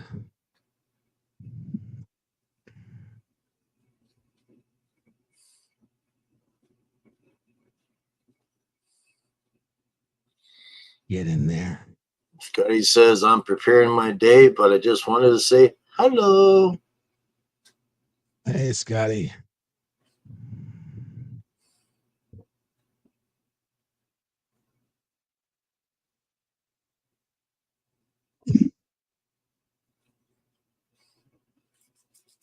Oh, almost.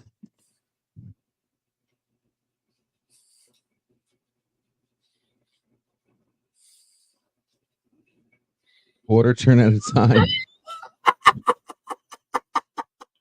I'm not going to repeat that one. Okay. Now hold that there. And then while I'm holding it, I can't believe this is actually working. Oh, okay. Yeah, I think I got it. That's what she said.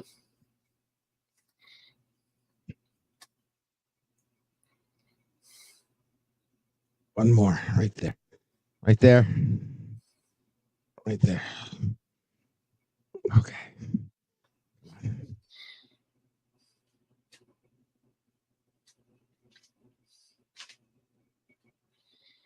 Now, There we go. when he gets that board all put together and tests out, he's going to change his name to Professor LDG.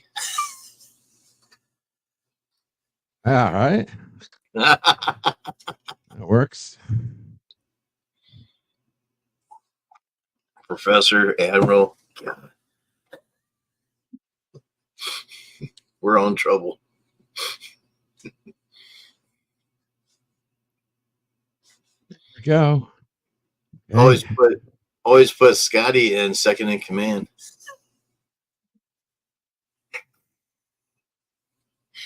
Scotty's like, what? Hey.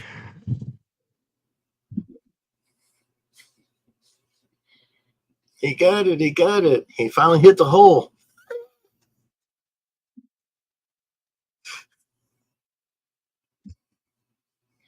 Okay. Yeah, probably so. Just how big I am. Uh-oh. Uh-oh. I'm not repeating it. You got to read it when you get a chance. You're busy, I know.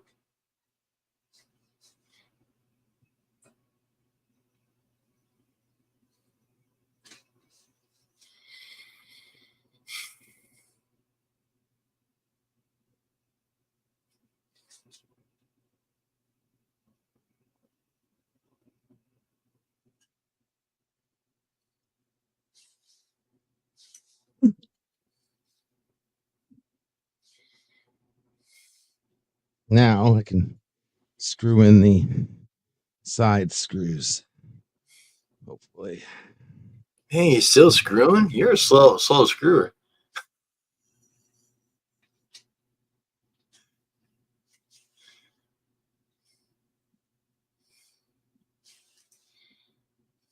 Oh.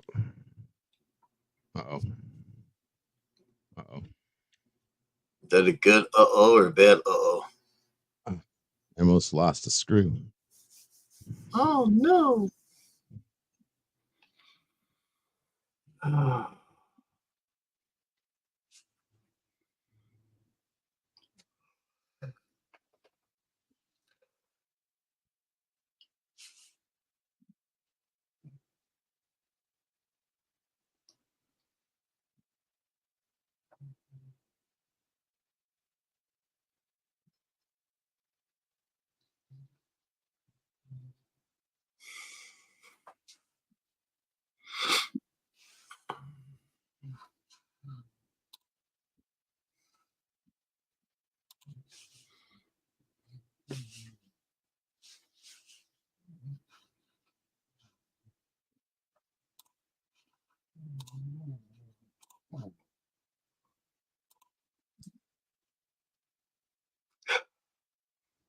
Rex, move.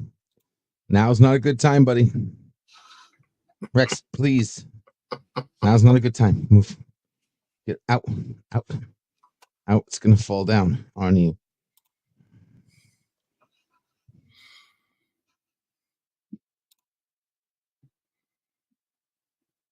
It's too heavy, so it's gonna automatically go down.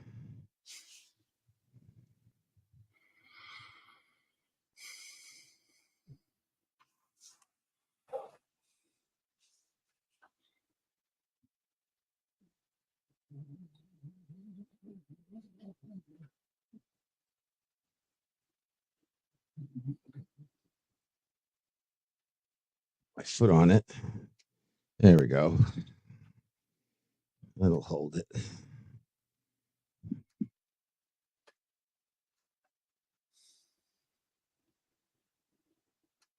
Somebody's messaging me.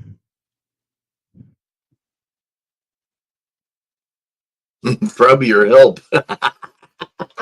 No, Never mind, I got it. What? I got a different ringtone for No, okay. different types of messages. So I know just by listening to it who's trying to message me. Mm, And the screw just fell.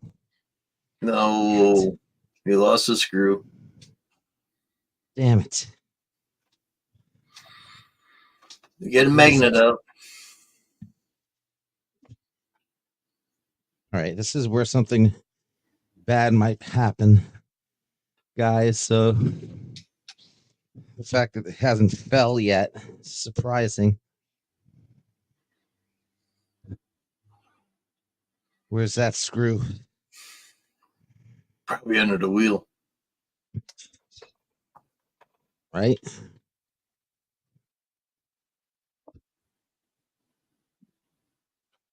Where'd that screw go? Don't get no spares. Not of that one.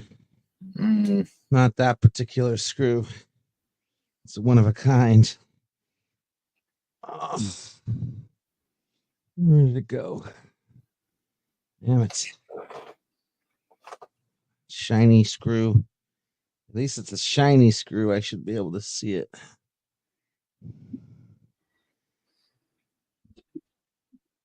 App.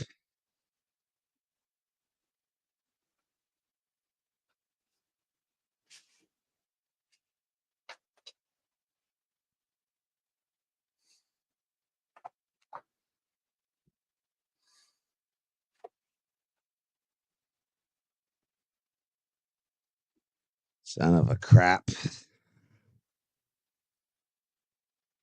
Where are you?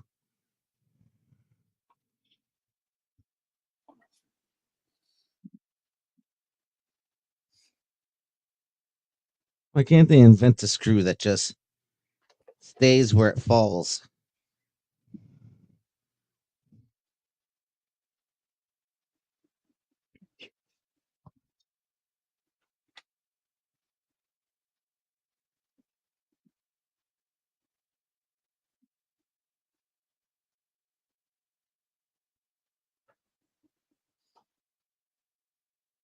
Rex. Oh. Nothing in here, buddy.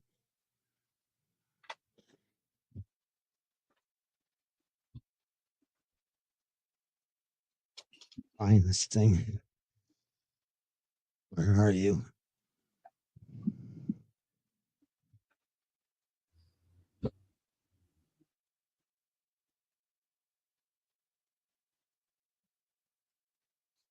Stay.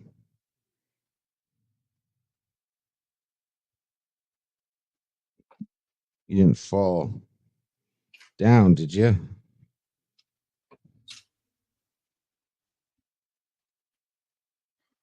falling and I can't get back up.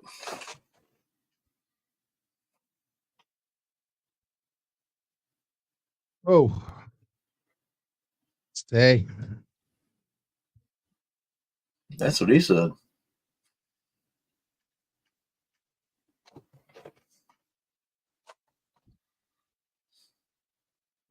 Gotta check that message first.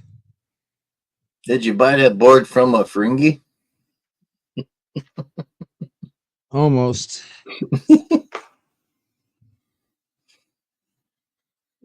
You don't have one of those little fine 5-pound magnets. You can just, it's like a pin. You just whip it out and extend it and search. Yeah, no. Really? Unfortunately, not. Damn. Everybody should have one of those around their desk. Well, yeah, I try to keep magnets away from my computer, but Oh, I know. That's small though. I, That's what she said. what did he say? Funny things. What's it say? I joined chat. I said hello. Oh, shit. Oh, heard that.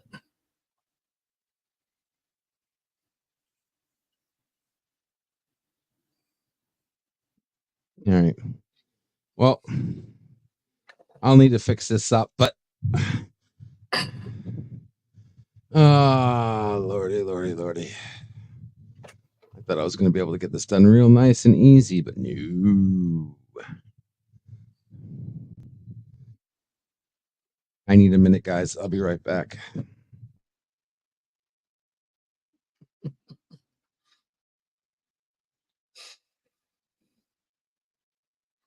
Remember to wash your hands and don't play with it twice.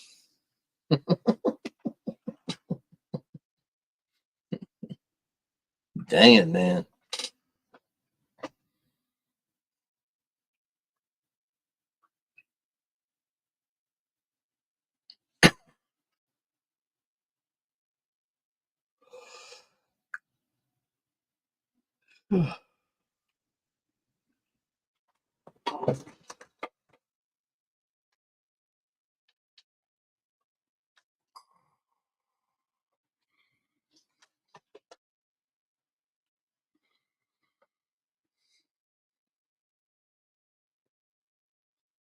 Who knows?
And kind of wondered and gets that thing put together properly, what's going to draw first.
Yeah, let's see what's going on in YouTube land right now.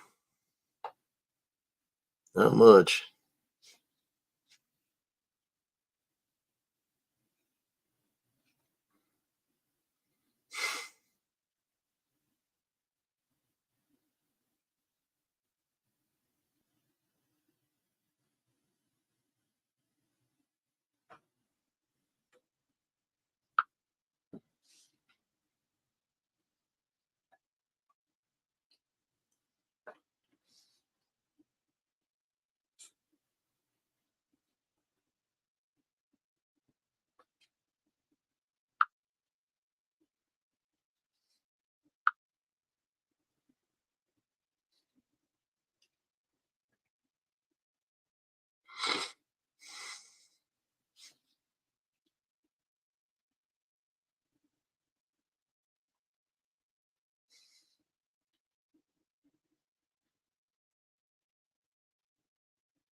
All right. Thanks for holding for it.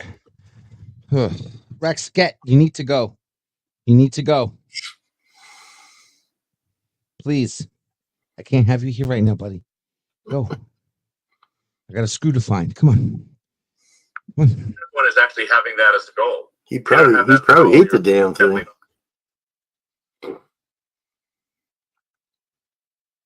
Yeah, thanks for that thought.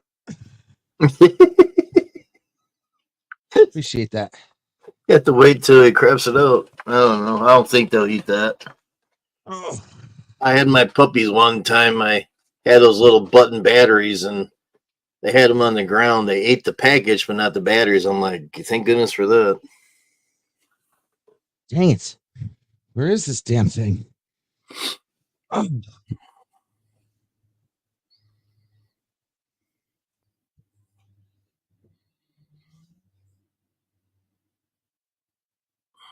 One freaking little baby screw, man. No, those are a pain to find. One fucking screw. It couldn't have rolled far. It's got to be here. Is Make the me get board on the freaking floor? Is the I board? swear, if I have to get on the floor.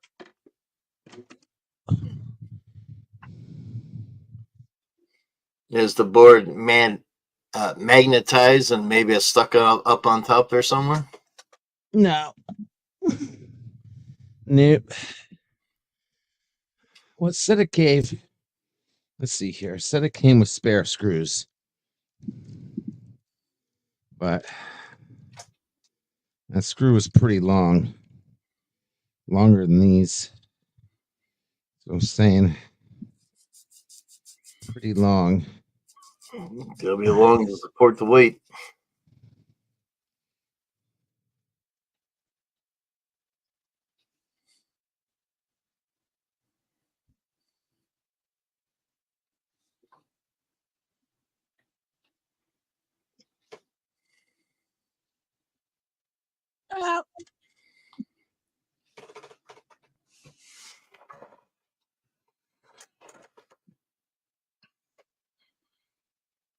He's down. He can't get back up.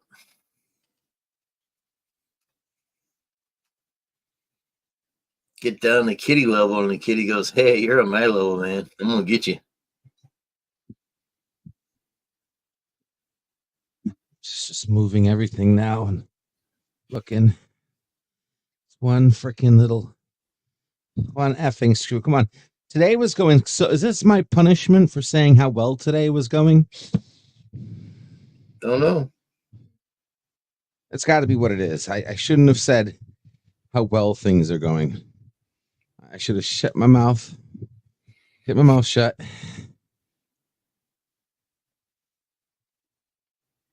Yeah, I was putting a security light up on one of my sheds out here, and I lost a screw and had a spare screw and got the installation done. Went and got the magnet and poof, found it right away. Oh, it's the price I pay. It's the price I pay. Oh, okay. Where is it? Where is it? Where is it? Where are you? 3, 2, 1. Damn it. Phil. I can't find it, Phil.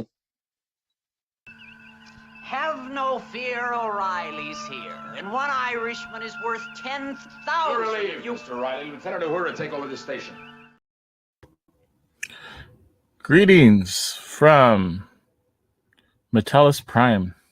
I am your thug Vulcan. Hey, Phil. How you doing, Phil? I'm doing Good to see okay. you, Phil. See, you're in a predicament, building a chair. I'm in a wee predicament. He's down and he can't get back up. Oh, better get life alert.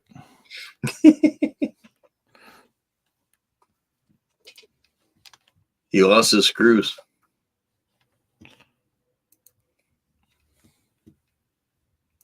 Someone just would have came and helped me. This wouldn't have been a problem. I'll board a flight right now. I'll be there in how long will it take me to get there? 8, 10 hours. Depending if there's connecting flights or one a straight flight straight to where you live. I don't want to dox you, so there you go.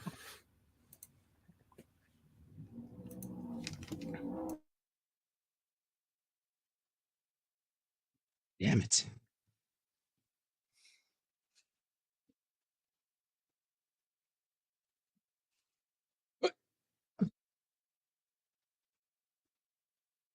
All right.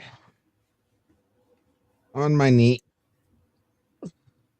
Bring this down.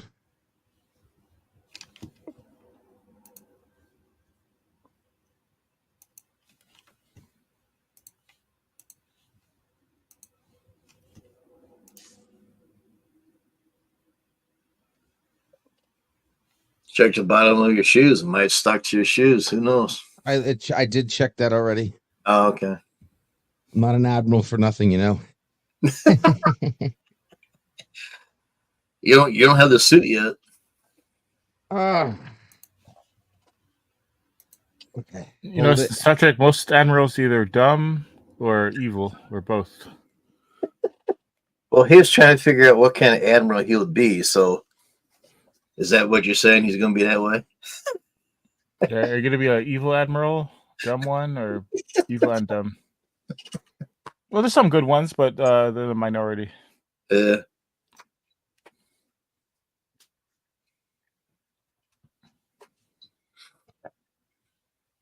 All right, it's back on there. But I still need to find the screw. Admiral Kirk, Star Trek 3.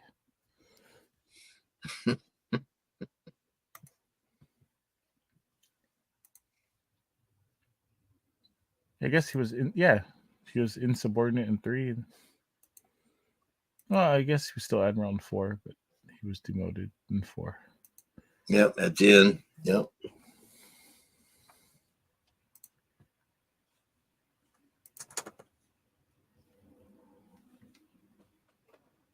He's a better starship captain than an admiral. Yep.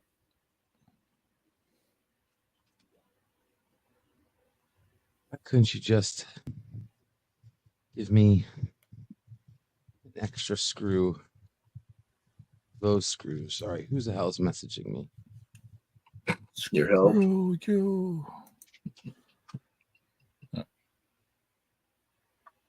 You don't have extra screws around. You do a lot of hardware stuff. No. You have to make a trip to Home Depot, maybe. I might have to make a trip to Home Depot. Because this screw just isn't long enough. It needs to be long by like That's what she 2 said. freaking millimeters.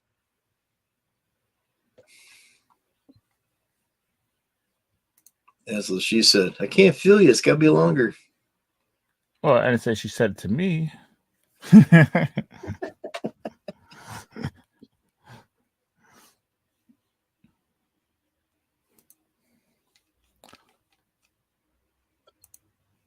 I am literally ass bent over the floor right now trying to find this damn thing. Oh my. It dropped What a right sight. here. So it's What a got to be sight. within a radius of right here or right there. Right now. Bends over too much, he'll be blown.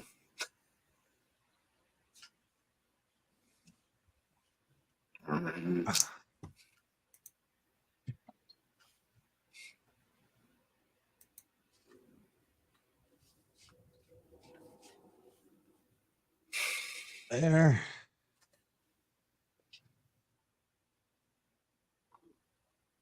Now it could have gone behind me. You could have went anywhere. That's what she said. Oh, wait a second. So, Wait a Captain second. I might have Duke found it. Shepard, what type of productions are you doing? Is it all green screen, or do you build sets and have like what type of production are you No. doing? I'm not rich and I can't do sets. I do green screen, picture, background, stuff like that. Pretty much. Doing like a web series type deal? I do have a first season of my fan films on my playlist on my channel. And I'm in process of doing the second season right now. I don't know if you already have it on there or not. I know Max World Entertainment, he shows a lot of indie Star Trek productions on his channel. Yeah, well, we don't get along too well with him. Oh, sorry to hear that. He kicked me out about it last year over nothing. He promised to do this and do that, but never did. So, Oh, sorry. I found the screw. Mm. And it's inside. Oh, hey, It's Bird of inside Prey. the whiteboard. Hello, I've been away. I have no idea what's going on. I had an interesting story to tell, but if it's not big, There's nothing going on right now. I'm just filling the time by asking him questions. What's up? So 15 years ago, I was sick. And only now, today, Mama Frey decided to go through the nightstand table in my old bedroom. So we were going through it to get rid of stuff that I literally haven't seen in over 15 years. Wow. There were some pictures. There was a hell of a lot of little thingamajiggies. But of most interest was a cardboard piece, a cardboard box that had it was a box that on the outside was from Norelco, and it had the lotions that my Norelco electric razor at the time used. And so it was a a thin cardboard pack, but I recognized it immediately, not as my Norelco shaving cream, but as the box I use to put condoms in and keep near the bed with my stash. So I opened it, and indeed there were three or four condoms still in it. So unfortunately, they are all outdated. And dried Yeah, up. 15 Yeah. years. Yeah, they're pretty. I had to toss. Mhm.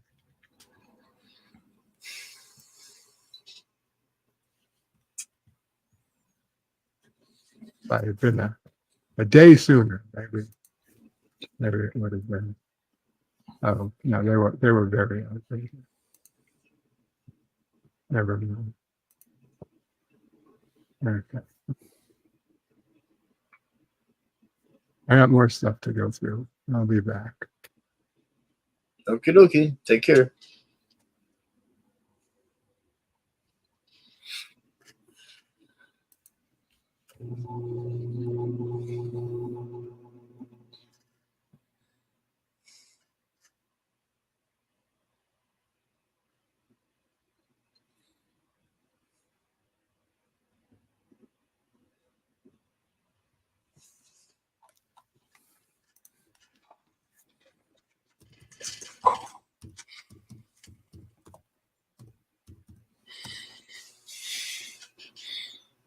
Is LDG still screwing? Maybe if he had Berto Perry's condoms, he would be. Damn it, man. You don't know what's coming or going. Yeah, that's what the condoms for, coming and going.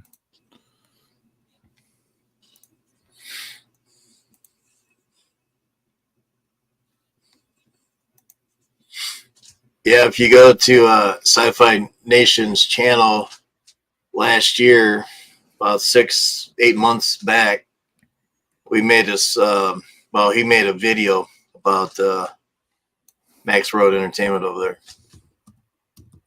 Explains everything pretty much.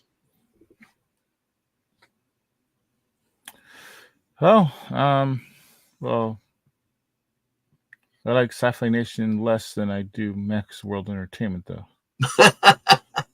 Why is that? He gets obnoxious and belligerent. Not not a much big fan. anymore.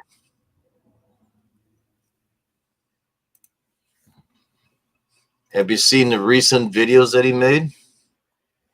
No, because from past experiences, I just stopped listening to him. I need to go back and check out the one he made last night or the previous week. It's a totally different person.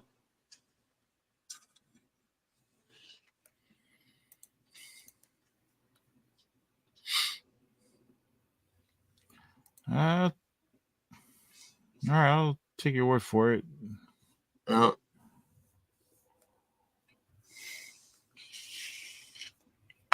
lot of things has happened in a few weeks. Yeah, I know, and people change, but Yep.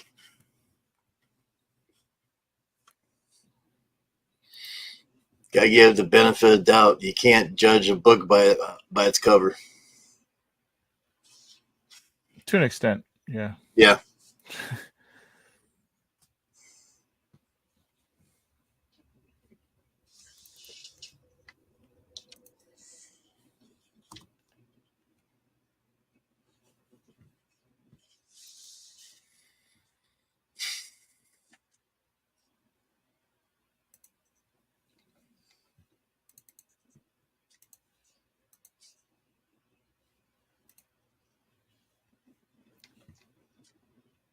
Surprised there's nobody in the chat.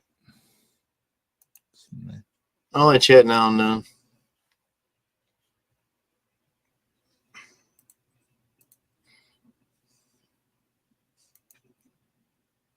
We did have Scotty R37 in here for a little bit. Now he's still in here or not. He coming and going.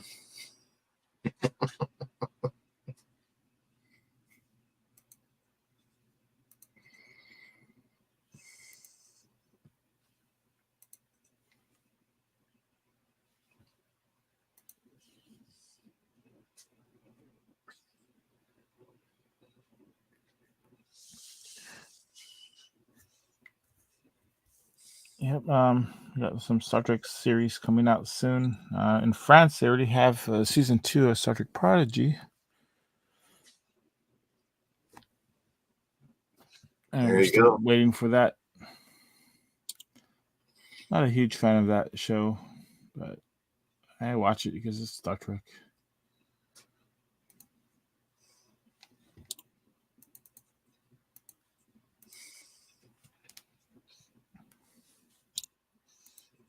It's not egregious like Star Trek Discovery. Like, I hate that show. Yeah, the first season of Discovery wasn't that great. Understatement of the year. I think that's the worst Star Trek that has ever existed. I grew up with Star Trek, so I just you got good and bad in every video, movie, show out there. Everybody's got their judgments of what's good and what's bad. Pretty much.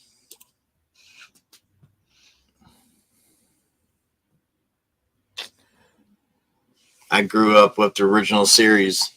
I was only 4 years old when it first came on and fell in love with it back then. Oh, nice. I'm a little younger. I was probably that age when the Next Generation came on the air. Yep. I was like 3 or 4. Yeah. Next Gen was on. Yep. Damn LEGs. He's still screwing.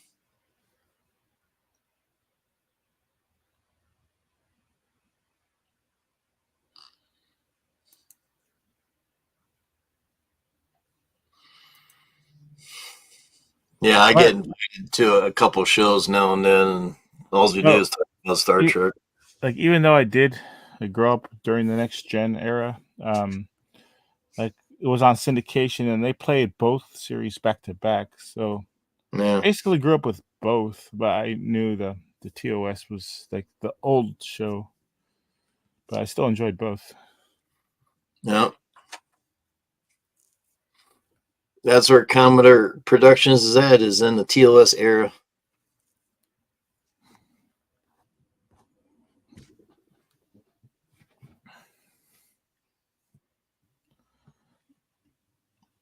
Yeah, and then I've like through the years I've seen like almost all the episodes, but I never like sat and like watched all of them until like recently, like a year or two ago. I finally sat down with my Blu-rays and watched all of them. I think it's been like 2 years now. Like, oh, cool. I could actually say, well, now I could say I've seen all Star Trek, every episode and movie. Yep. Well, officially produced Star Trek.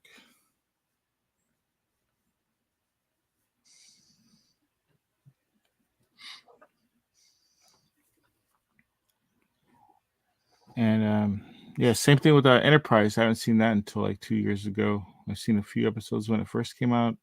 Mm-hmm. Kind of fell out of favor with it. Like, not really into it. But like actually watching it now, like it's pretty decent. Just I don't know why I just didn't get into it originally. He's got help over there. Cool.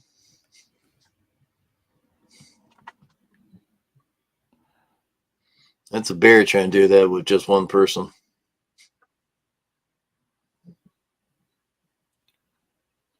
I never put those together. Probably don't want to. Is that like his green screen they setting up? No, it's like an easel board, whatever he can write on. He's got the pins and everything for it. So he could do his write on there and do his pyramid schemes. Yeah, it's probably going to try to be a professor Professor LDG. We're all in trouble now. E equals MC Escher. Yeah. Someone said to have him paint the back of it, green so he can turn it into a green screen. Yeah, you could. Yeah, one side green screen. That'd be cool. Yeah. Well, he can put a green screen over it. It's the same way. Like a, yeah. Just like flip it down. Yep.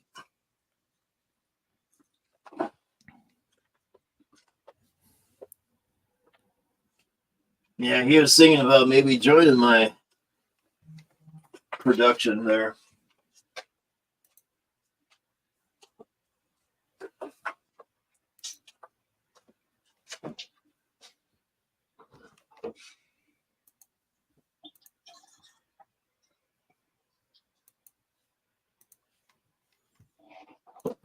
Yeah, that'd be cool.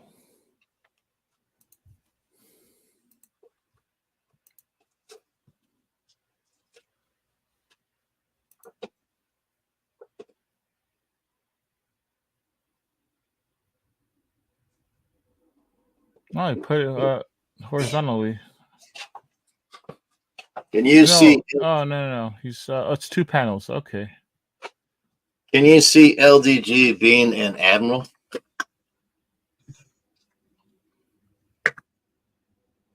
Sure. He can also use his board on here to show us what to do. Is that attack strategy? Yep. Against the Borg, TOS against the Klingons. Yep, just like on Star Trek 6, the undiscovered country, where they had that the paper and the board and all that. Get it all ready. Admiral Cartwright. Yeah, you got it.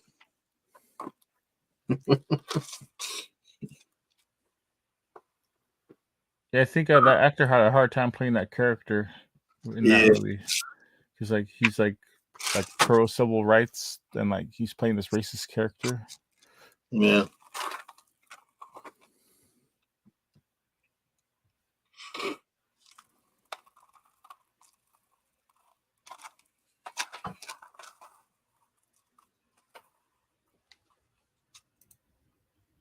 Double board, double trouble. Trouble with tribbles. Yeah, there you go. I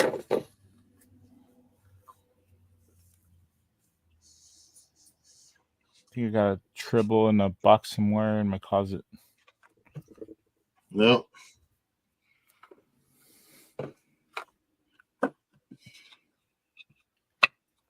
Hopefully, it doesn't reproduce.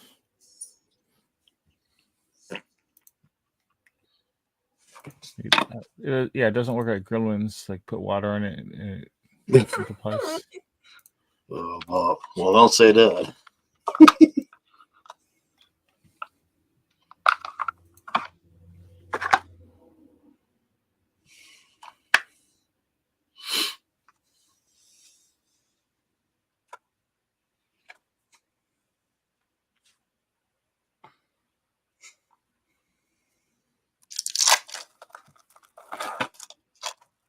I'm making my lunch here.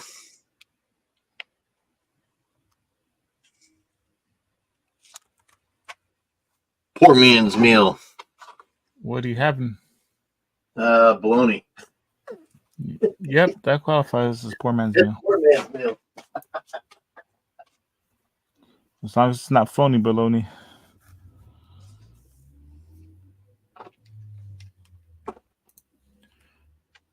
Or Vienna sausages, hot dogs, ramen noodles, or the Only one that's got phony bologna is LDG.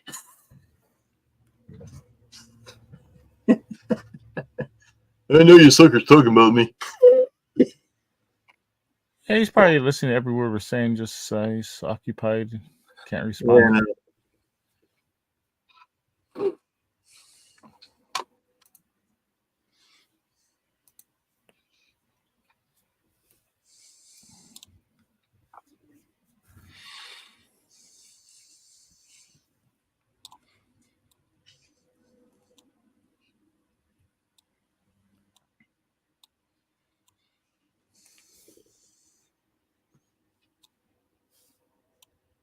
I think I'll do poor man's lunch soon.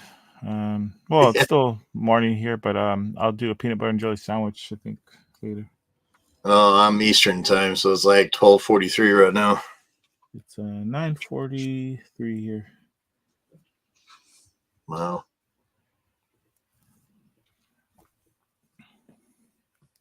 What area do you live in?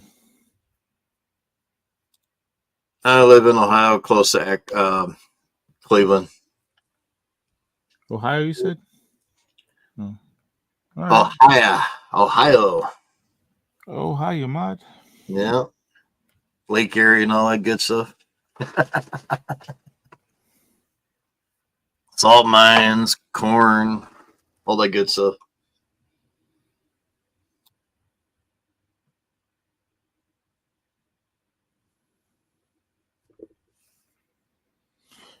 Yeah, I'm here in Southern California. Good old wacky California.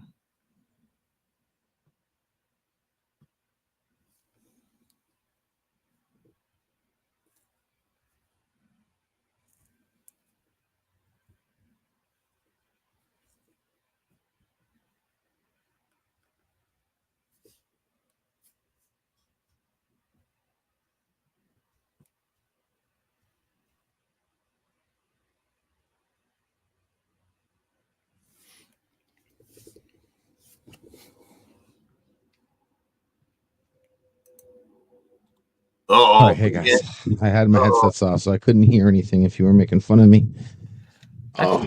Light humor against you. Board's up. Cool.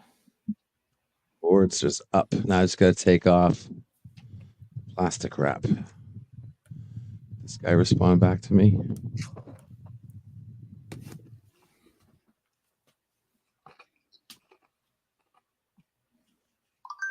Okay, he's taken care of.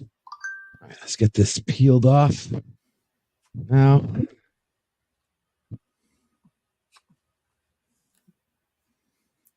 on.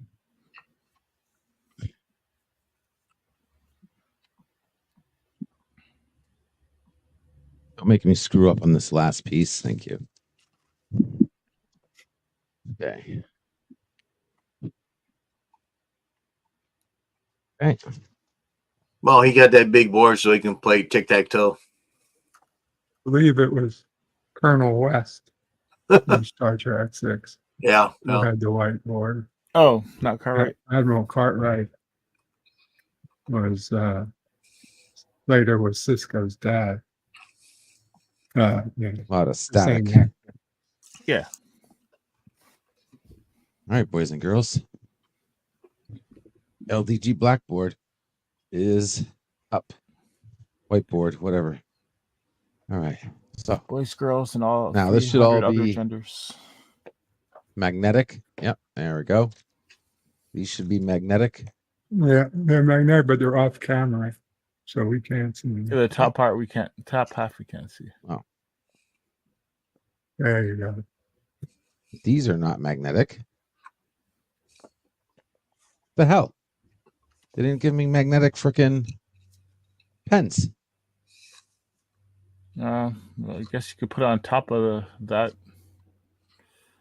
I only have 3 pens, 1 eraser. This is a ripoff.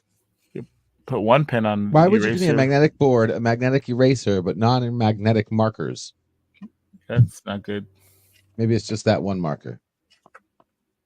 Is there a Nothing. place for the marker to hold below the whiteboard? Because they're like a little. No, there's no tray, like a little tray like they have at the bottom. Because the whole point of this is that it goes up and down. All right, so it can be 1, then it can be 2, and then you can flip it around and you have the backside, same thing. But that's okay because That's LDG cool. thinks ahead. Yeah, I like that. Slide Fuck those markers. Where's the markers I bought? You forgot to hit the upgrade button. That's why you didn't get what you want. Yeah. Here we go. No, because I thought ahead. I knew Oh, that was going to be the case. So I bought more markers. thinking again. And these are, in fact, magnetic.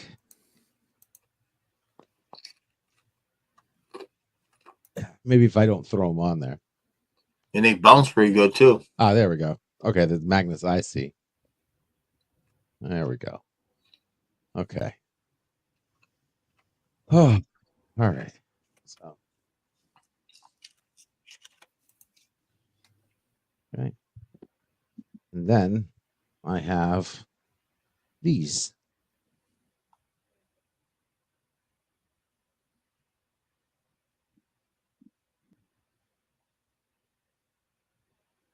Can't see them. Guess I could put them here. Little chess pieces that are neodyne magnets.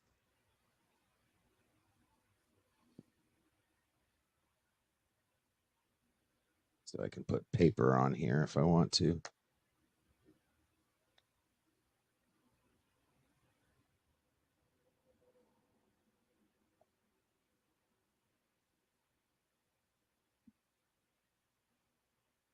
I want some for both sides. That would mean put some here.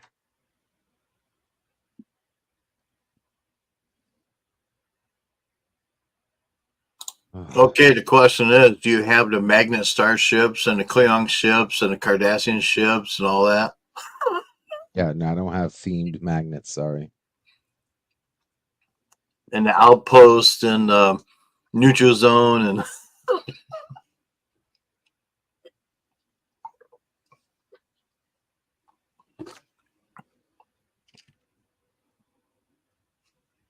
that'd be funny to Enough. make.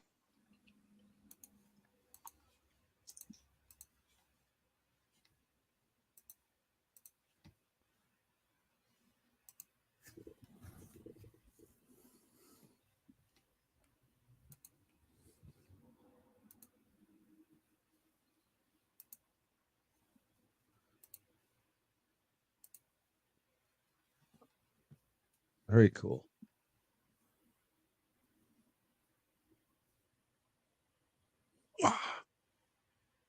Bring it down to my level. Voila, very nice.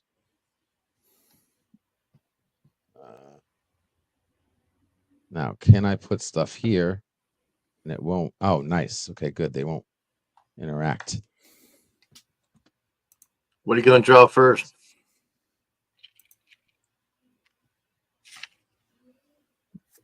I'll give you two guesses. Well, somebody in the chat, if you scroll up a little bit, I already said what you're going to put on there. I don't see anybody in the chat. Then I got these. Is my chat not working? I can.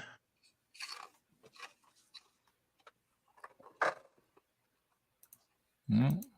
Should Are be you working. streaming somewhere also, like a secondary channel? No, it should be streaming normal. Well, no, I'm on Job, yes. But you should see the chat in StreamYard. Yeah, that's comments by Yvette about 40 minutes ago. Oh, I think it might have been a minute since somebody chatted. I haven't looked. I've been busy putting this together.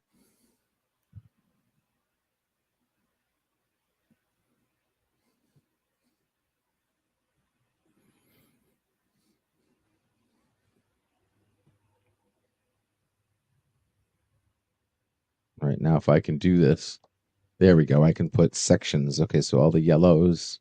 There we go. That'll work. All the blues. And then I can separate them as I need them. Separate but equal.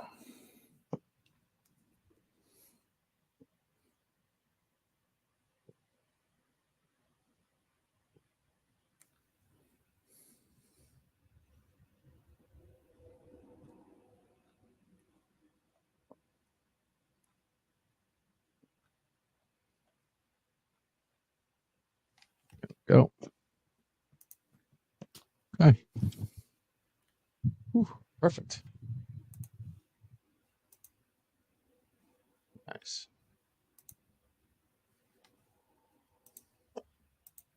Now, a Ferengi wouldn't take time to mess around with those kind of boards.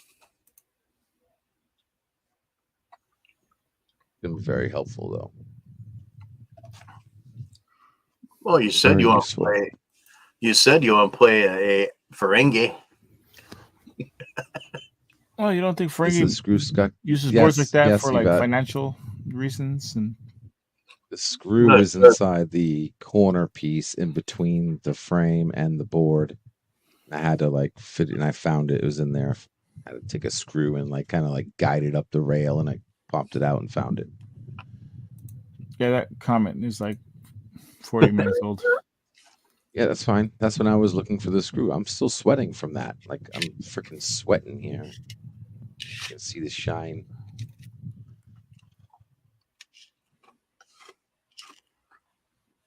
I see 4 Hey, lights. Elihu. There are 4 lights. Oh, and it came with a couple extra magnets, so I'll use the. Oh, and I got to put the tops on. Which is funny is Okay. well, I don't know if yeah, you might have overheard I do extra work a lot in LA, Hollywood. No, I was on set with Patrick Stewart once, and it goes a prison scene, and I think he overheard us. We were saying there are 4 lights. They're trying to get his attention. I think he overheard.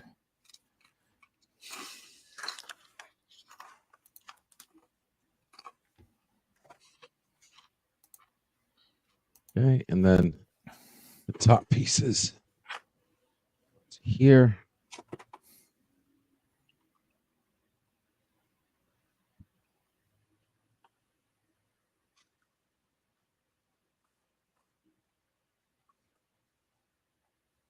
Okay. This one in here. Okay, and then just unlock it. Elihu is in the chat. New person. All right. Hey, Elihu. Who? Oh, Right there. Red shirt, shorts, whiteboard. Trying to be Bart Simpson. Oh, he had a chalkboard. Do they still make those? You have to write in chalk like 100 times. even if I put it like this, that's not really. Or the legs, I guess, but that's fine. I wonder if they still make these kids do that as punishment, right on the board like 100 times, same sentence. Right.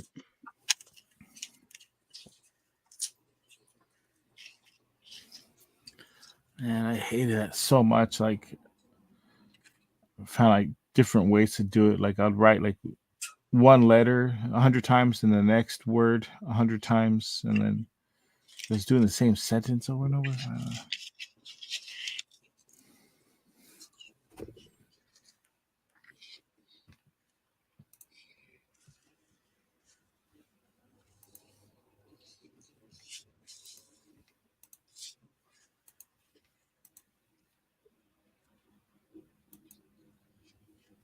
Oh.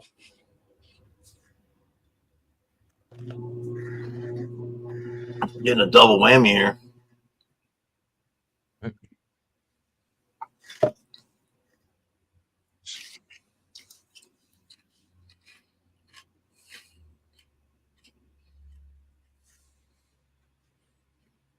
Looks small though, right? And they could see the screen. Like I look reflected. bigger. I look bigger than the screen. So if you don't want to show your audience your screen, that might be an issue. What, the reflection? Yeah, the reflection. I don't care for the reflection. That's fine.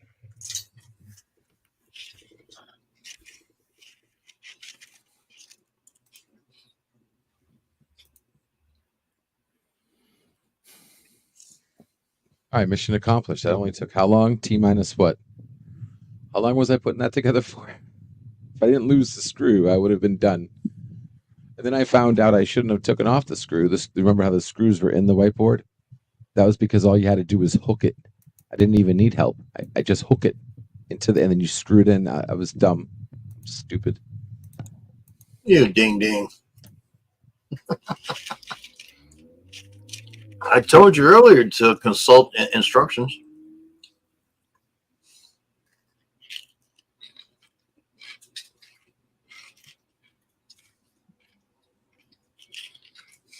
Hey, Scotty. Ahoy. Yada yada. Ahoy. Scotty too hotty. Hey, what's going on, man? I did enjoy. I had to jump on because that whiteboard, your Vanna impression, was delicious. Yeah. How you doing, Jim? Good, and you? Pretty good. So far, so good. The sun is shining, birds are singing, and bees are trying to have sex with them, from what I understand. Bees are trying to have sex with the birds? Birds and the bees, yeah. I mean, even if that were possible, you wouldn't be able to reproduce. No, I know, but it makes for a freaky new wilderness episode. I want to. Uh-oh. Yeah, I know, right? Stay out of the woods. New AI generated art. Bird bees hybrids.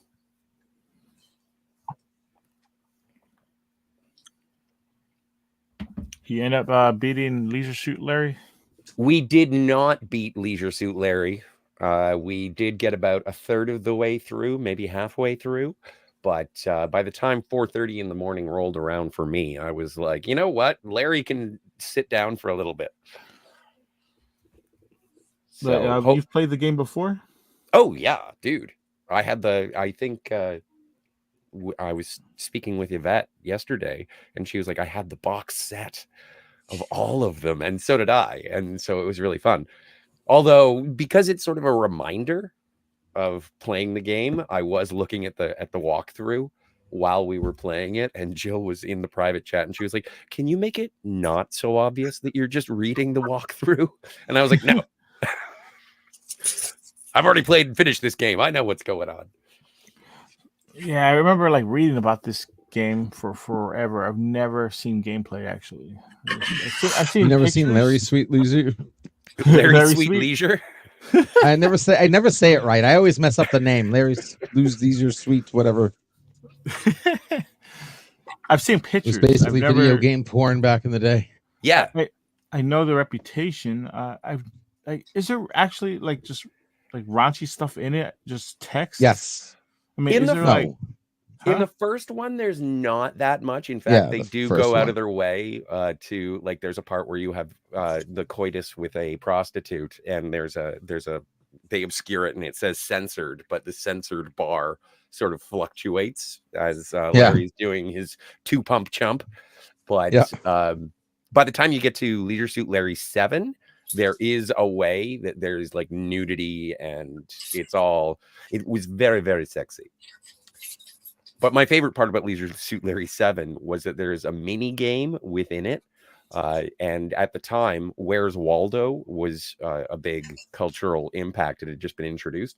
And Leisure Suit Larry 7 introduced Where's Dildo? And so if you got into a screen, you had to find the dildo. And every time you did, there was one of the best sound effects in a video game ever, because you would click it and it would be like, yeah, baby. And then there's a little bit of funky bass line with it, and it was great. I loved it. But yeah, it is raunchy. It's not for children. That's why we play in the middle of the night.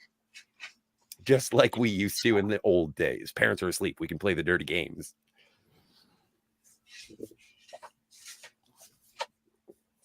Yeah, I was always intrigued by it, but also not, because it's a point and click. I'm not too into that genre. No, I know. And that was the weird thing about the version that Jill got, because there was one that was made in 1987, which was kind of like Space Quest, like the original Space Quest, because it all came out. Oh, Space Quest rocked. We did that. If you want to check out me and Jill getting frustrated at each other trying to finish Space Quest, we did that in one go. But it's you use the arrow keys to move the guy, and then you have a text prompt. So it's not point and click. but Jill got the VGA remaster from like 90 something. And so that is point and click. And it gets frustrating when you have to, decide whether or not you're going to use your hand, your eye, your mouth. Very strange. Very strange. It was fun though. Interface. I like Space Quest. I think it was 7 or Space Quest 6. Was that the time the travel one where he's going Rogers through time? Hey, Londell, you're not coming up? Of course not. All right. Hey, Miss Londell, what's going on? All right. Sorry. Let's say hi to him. Yeah. The Space Rogers through time or time travelers, whatever. Yes. Roger Wilco through time. Yeah, that one. Or the Time Rippers? I forget. Time Rippers, the Time Rippers. I love that one. That was my fun. You get a job, you go to the skating rink, you freaking escaping away from deadly aliens and you have to go traveling through all the different space quests. Yeah. That was like the closest thing to like Guide to the Galaxy there was. Space Quest? Oh yeah. Yeah. But those old Sierra games, that's how I got into King's Quest. King's Quest. Oh my stars, what a frustrating EOS that was. Oh. That took like 45 minutes to install like 4 floppies. Yeah. And it came with like the spell book. And so you had to collect the thing. That was like their DRM of the time, is that you had to buy the game so that you can get the spell book so that you could know what to do. You need a 60 mega. You need well, actually not even 60, I don't think, but like a 55 megahertz for God damn it, 486. 486, exactly. Yeah, 512K. Supports full 16-bit color. I love those classic games. Yeah, press the turbo button on your PC. Yeah. Oh my stars. I saw a video about that saying, like, what did the turbo button actually do? Actually did the opposite. It made your computer slower to run the classic DOS games. Yes. At the correct speed. Sometimes the button is going to make things run better, but it's not going to necessarily do what it is labeled to do. Yeah, you think turbo, it's turbo. Nope. Nope. Doesn't turbo anything. It's actually like putting on the emergency brake. Yeah, they got rid of the turbo button real fast, though. But also, remember when they had like... Those, I think some of them actually did turbo. I don't think all of them did that. I think some of them were increased the clock speeds. Turbolicious. Remember when they had the key? There was a key on the front of your 486 or your Pentium. Oh, yeah. I remember those. So the little circle keys. Yeah. Yeah. I think and then you had the Packard Bell was like they had this revolutionary design, a piece of plastic that goes over your CD-ROM drives. It opens up all nice and luxury like, and all it was just basically a window. Yes. Help keep the dust out, I guess. Well, I think that was something that happened in the 90s because they were trying to introduce personal computers to a wider audience, and they had to make it so that it was familiar to you. And so more buttons look like a brick. Yeah. So more buttons and lights and keyholes and things like that. It was like, okay, special operating system that crashed that made your operating system look like a living room. Yeah, I remember that. They had like shells, so you could like have. I hated that. Dude, that program never worked right, and all it did was slow down your computer. I mean, I forgot what they called it. Packard Bell something, and then you had Gateway computers with their Ubi experience. Remember Ubi? Where everything was through the their own like shell. Like you could access all the applications and programs. Yeah, they came out with one of the first 30-inch monitors that could only do 800 by 600. Oh fuck! Yeah, first annoyed the hell out of me. Packard Bell. It was a Pentium Pro 166 megahertz computer. Yeah, I really played the hell out of that. And I got my first graphics card on that. I got a Voodoo 3DFX card. Oh, the Voodoo, the monster. Did you get the monster? No, it's the Voodoo 3DFX. I forgot. That was the chip. Well, the chip was called the Voodoo. Well, the chip is a 3DFX chip. 3DFX. I mean, sorry, yeah. And the Voodoo is the one manufacturer, the one I had, and it was it was an AGP one. Yep. And I forget, but man, it was freaking awesome. Accelerated graphics port. Okay. Then they had AGP4 and all that crap. An SLI. 3DFX card monster was like one of the first SLI cards. Oh, what did I think it was like the first 3DFX card that I had. What I remember having a Sound Blaster because I wanted to play Wing Commander. Yeah. What was yeah? There was a graphics equivalent, and that was back like the things that I've forgotten about building PCs. Like having no fear to put like cards, like graphic cards in slots, and I ordered a new hard drive and it just showed up, and then like doing all that. It was I loved it. I have a laptop now. The next computer I'm going to get is going to be like a desktop, and it's going to be like a multimedia sort of. It'll be hooked up to my television, and it'll be amazing because then I'll be able to ditch all of my consoles and play games that way. And but I don't have the confidence to do it. But when I was a kid, I would buy things and open up the case and put in the slots and the cards, and then, oh my God, I loved tinkering with PCs. But I think, I don't know, in my old age, I've become more callow. Yeah, Wing Commander was one of the best PC games out. Oh yeah. Well, and if you didn't have the graphics card, you wouldn't be able to see the little hand moving the stick as you were trying to kill the Kilrathi. Love that game so much. And then Wing Commander, one of the first games that was a simulator, but it had a simulator in the simulator, so you could go to the bar, play the arcade game. Yeah, Robot LDG again. Sorry, I'm walking Rex. You're robot and little LDG. Yeah, I'm walking Rex. I remember I had Virtual Springfield, and they had games within the game. I had that too. The one that the CD-ROM that looked like a donut. Yeah. Still have it. Sweet. I guess that's the second point-and-click game that I like. I also like Maniac Mansion, but Virtual Springfield. Awesome. I thought it was so awesome. You could explore all of Springfield. Yes.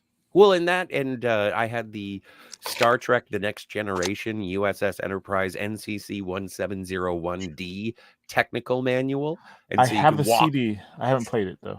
You can walk around the Enterprise. It's all just QuickTime. I don't know if computers support QuickTime anymore.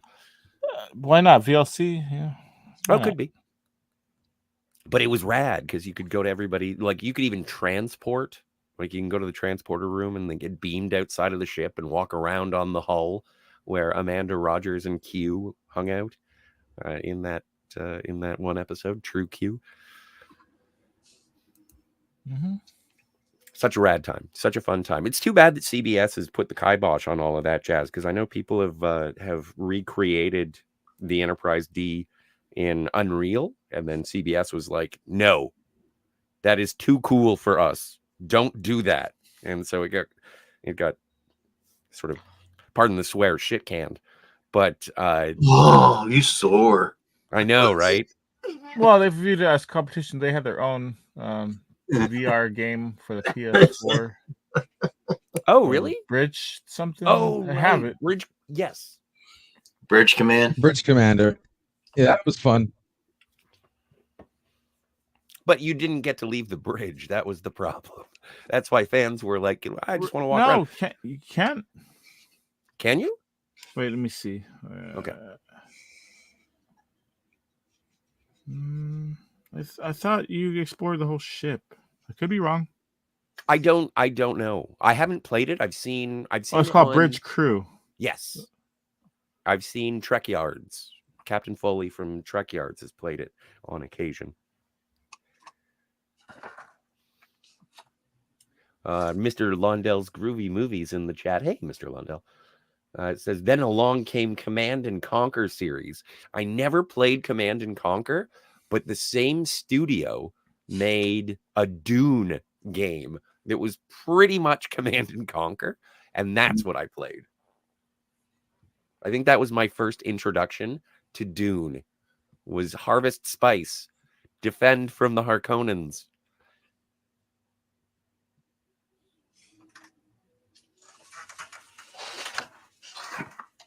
And now for the weather update. The sky, still blue. And cold and chilly. It's actually rather warm here. 45 degrees here. I don't know what that is in metric. Yeah. It's about 15, 14 degrees in metric over here. Wow, we got rain and thunder on Saturday and Monday and Tuesday and Wednesday rain, so Joe might get me one more day up there on Tuesday. Oh yeah, Requiem for Savage Curtain. Yep. If it's a rainy day, I'll pop up there on a Tuesday. Sweet. If not, I'll just have to listen to it. Oh, it's supposed to rain here on this weekend, Saturday, Sunday. We need a Spanish weather woman. Because they're put pretty. A wig on. Orale. No, you're an excellent extra, but I don't want to see you in a tight dress. 78 grados.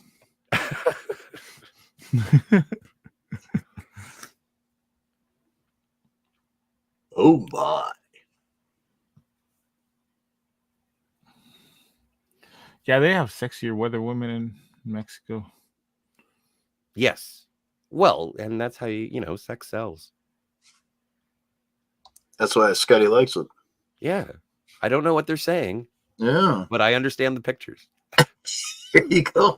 I mean, it's pretty self-explanatory. There's numbers on the screen. They point. Yeah. Like, you don't need to know the language. No.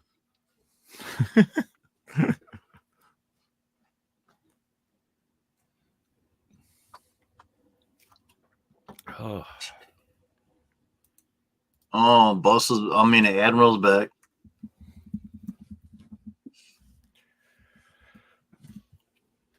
Well, it is. I don't know. It's a bittersweet sort of situation today. Just because I know that there was a young lady who played the Borg Queen in Picard season 2. And 2 years. Yeah, I just saw a news story. She passed away, unfortunately. She was only 45, very young. And I want to celebrate her as an actress. Her first acting role was on Enterprise. Phone call. I'll be back, guys. Continue. Thank you. Man. And but the problem is that if you want to celebrate anything from Picard season 2, everyone on the internet will jump down your throat. I hated season 2, man. Me too. Like, it's a miracle season 3 is as good as it was. People might hate it, but do you hate it more than season 2? No. Nobody. Yeah. Well, but see, that's the interesting thing about Picard is that I think that the first 2 seasons are soaked in Patrick Stewart to the point where he was like, I don't want to wear a uniform. I don't want to do this. I don't want to do that. And it's like, oh, okay. So this isn't really what I wanted as a viewer. And then you get to season 3 and it's like, this is exactly what I wanted in the first place. And I understand how people dislike season 3 because even as a viewer, I'm like, I like a television show to be congruent because season 3 absolutely disregards the first 2 seasons, which is frustrating. Like, it's a show at war with itself. And I understand how fans would be upset with season 3 and saying it's not.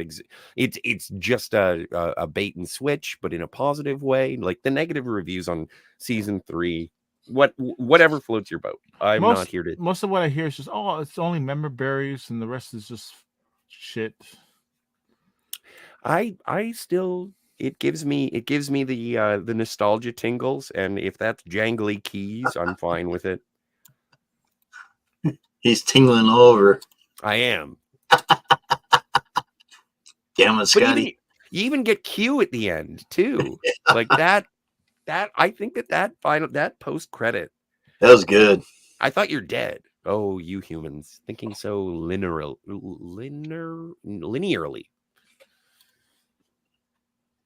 Say that 5 times fast. Nope. Nope.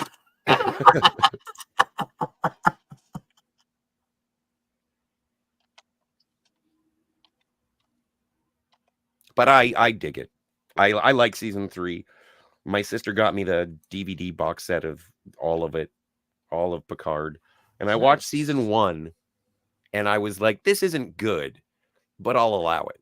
And then I still haven't gotten through season 2 because every time I try to watch it, I end up just yelling at the screen. Well, basic season 2 is just the life of Picard, basically. That's all it was. Just showing this and that. I just don't like the whole. I can't. We don't have enough time. We don't have enough time to talk about why season 2 was not good. Time. We don't have enough time. What's time? We don't have. There's an article like 2 weeks ago saying like they intentionally rewrote season 2. It was supposed to be more Star Trek like, and like the producers didn't like it. It was too Star Trek-y, and they redid season 2. Yeah. Well, but that's the unfortunate thing when it comes to the modern Star Trek is that they're trying to make it for everyone. And I don't think it's a bad thing that Star Trek isn't for everyone. I'm glad that, we get to sit in our corner of fandom and say, oh, I mean, it's good for us, but they see it as a niche thing that they're not going to make money off of like a niche thing as they would something with a broader audience. Yeah, but that's also that's a problem with Hollywood in general, is that they try and take something that was intended for a niche market, or not even intended for a niche market, a property that found a small fandom, and then just profit off of the small fandom, and you don't have to worry about wine moms from Florida. But now, with everything, it's like we have to get as many people to watch this as possible. We have to suck in as much money. And that's why you have budgets of like $150 million when Star Trek 2 at the time cost what, like 15 million? Like it was under 30. I don't know the specifics.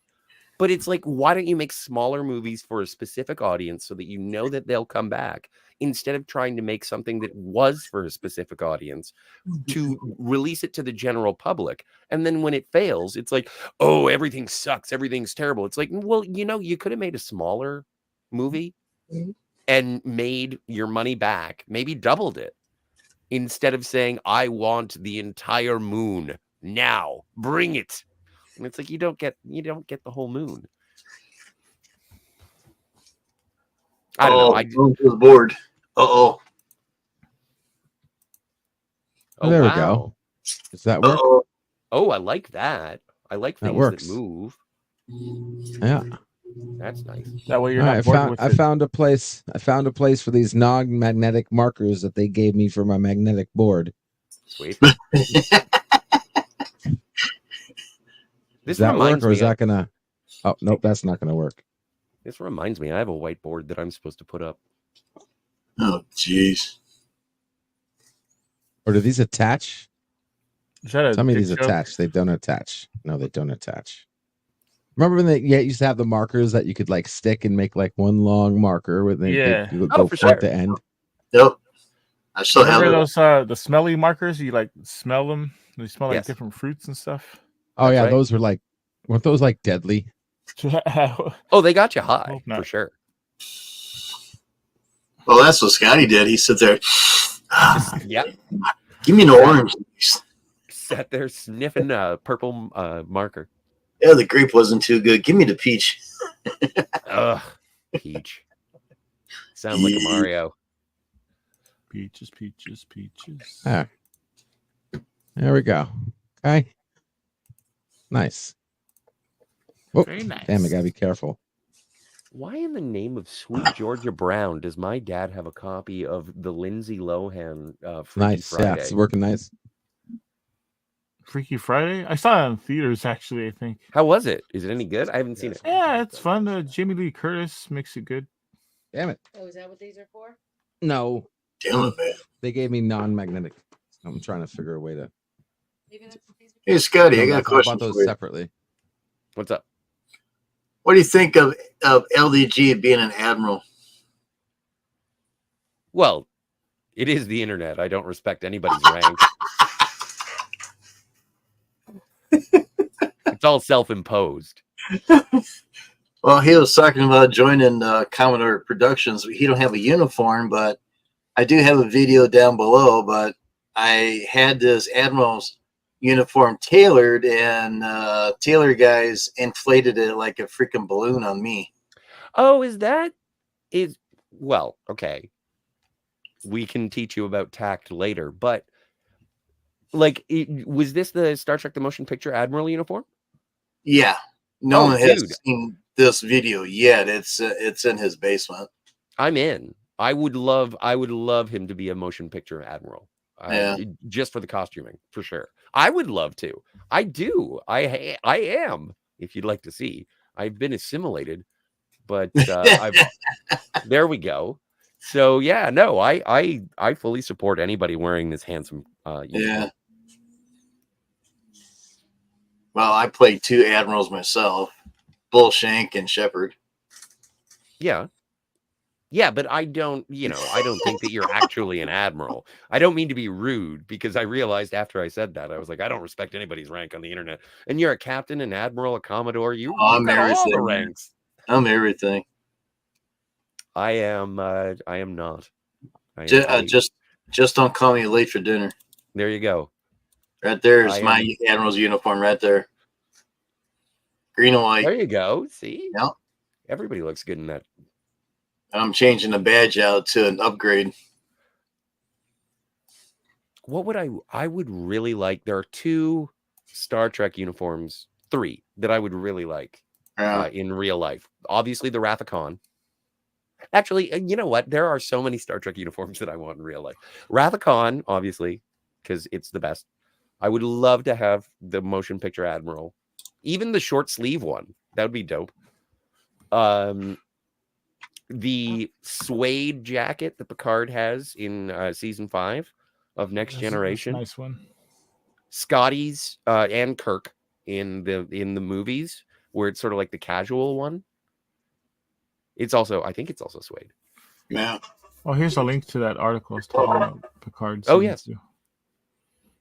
Well, and I did hear that, and this is too Star Trek. Tone it down. And it's like, but it's a Star Trek show. Why would you tone down the Star Trek? I have one uniform I got this year, finally. It's for the Star Trek Next Generation movies and later seasons of DS9 uniform. Nice. Like the gray and black? Yeah. Nice. That is awesome. I got it off AliExpress. It's a little bit big for me, but it'll do. I just got to eat some more and fill it out. I love when your wardrobe requires you to eat. This shirt is too small. To Arby's.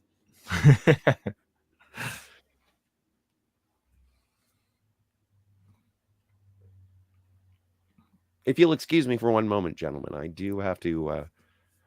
I got to go and do a sonic shower. I'll be back in just one moment. Oh, Scotty's got to go smoke. Wash your hands. No. 3 seashells.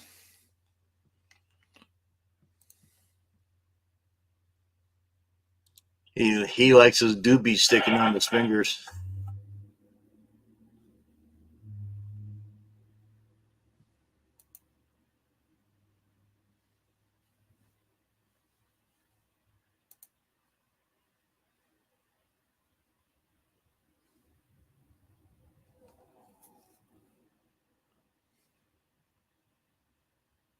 Rex,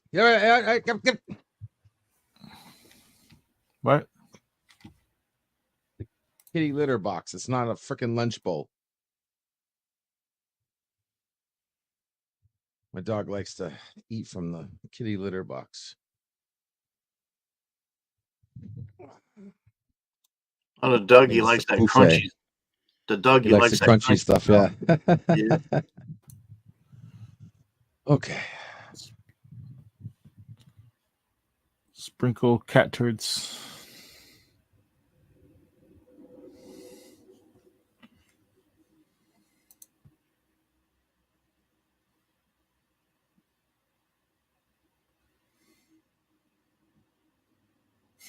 Nice, Mr. Lando. Maybe LDG could be like the rank that O'Brien was, Chief. Yeah, there you go. He was fixing stuff, and you could do that.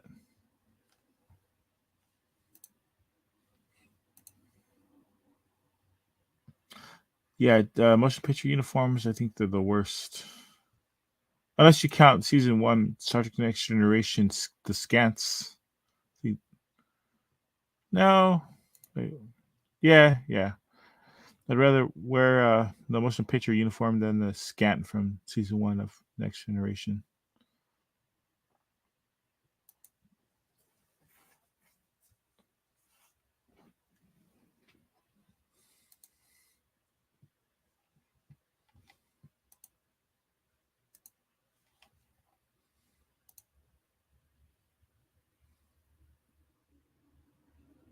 Okay.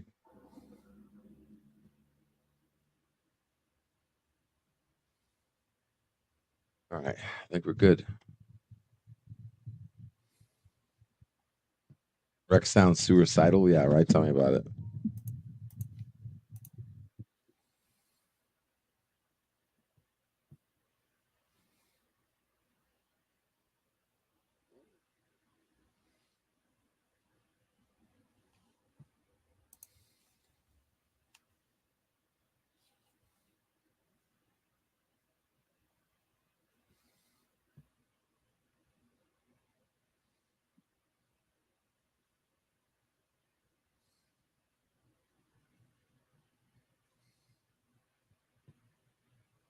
And everybody's riding that Steven Crowder bullshit.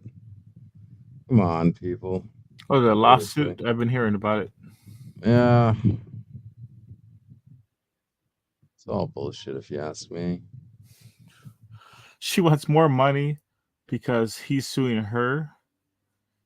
And she's asking for more money because she's defending herself against him. It's insane. He offered her plenty of money, I heard.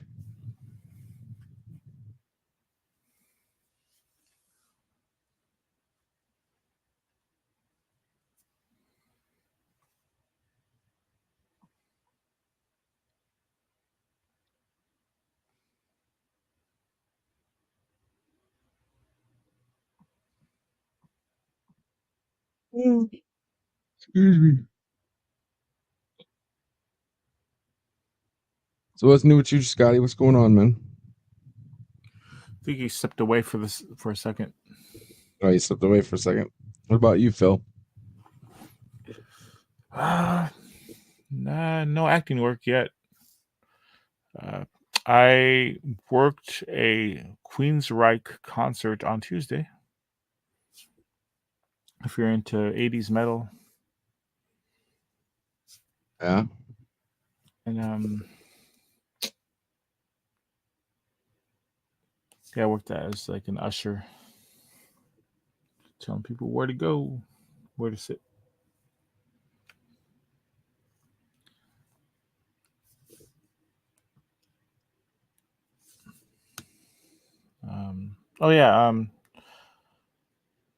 Shepherd Code. Has anyone watched that? Or I know you saw the scene I worked on at least.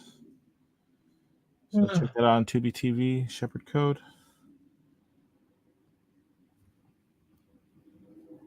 And the director says soon it'll be available on DVD.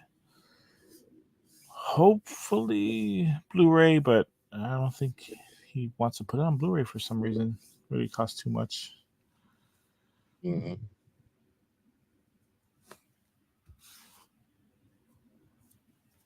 Man, but I feel so weird buying DVDs in 2024. Like, at least make it a Blu-ray. Like, we're in the age of 4K media.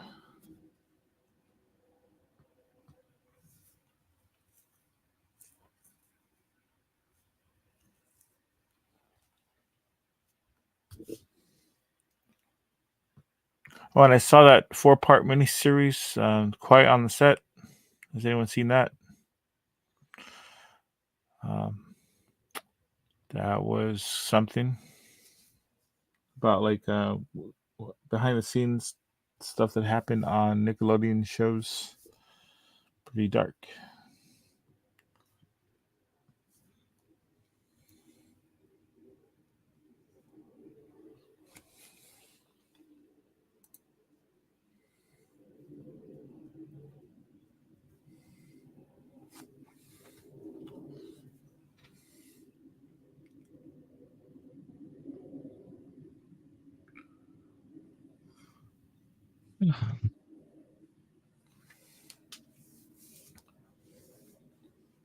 Mr. Rondell, I still think it matters. Like, if a movie's only available on DVD, I'll get it.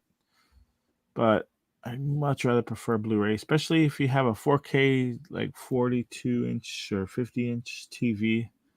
Like, you can notice that difference.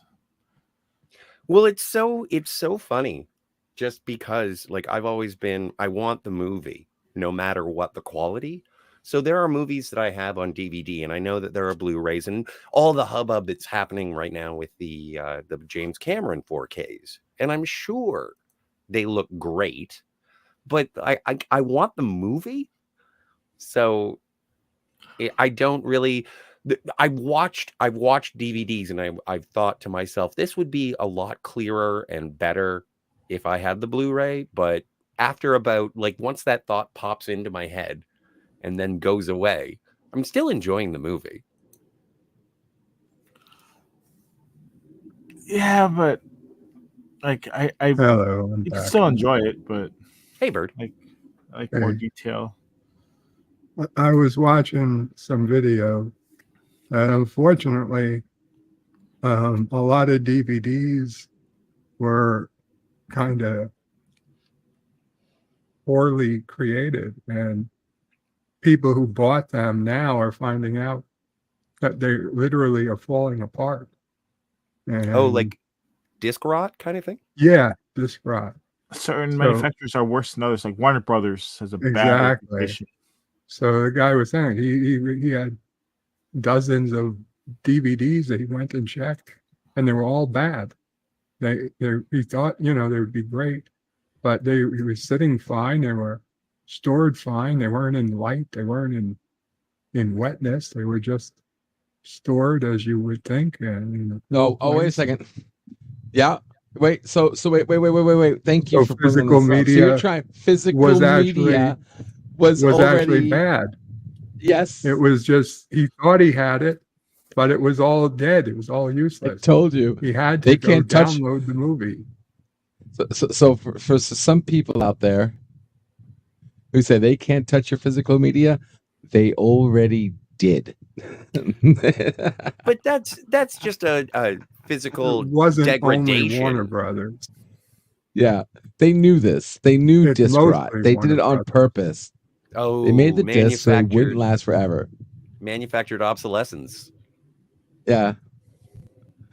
They did it on. Thank you for bringing that up, because I've been meaning to talk to Mr. Londell about that, but I was waiting for actual it to be like big news. But disc rot has been known for a while. Yeah, but, Laserdisc is very susceptible to that. Yeah. Yes.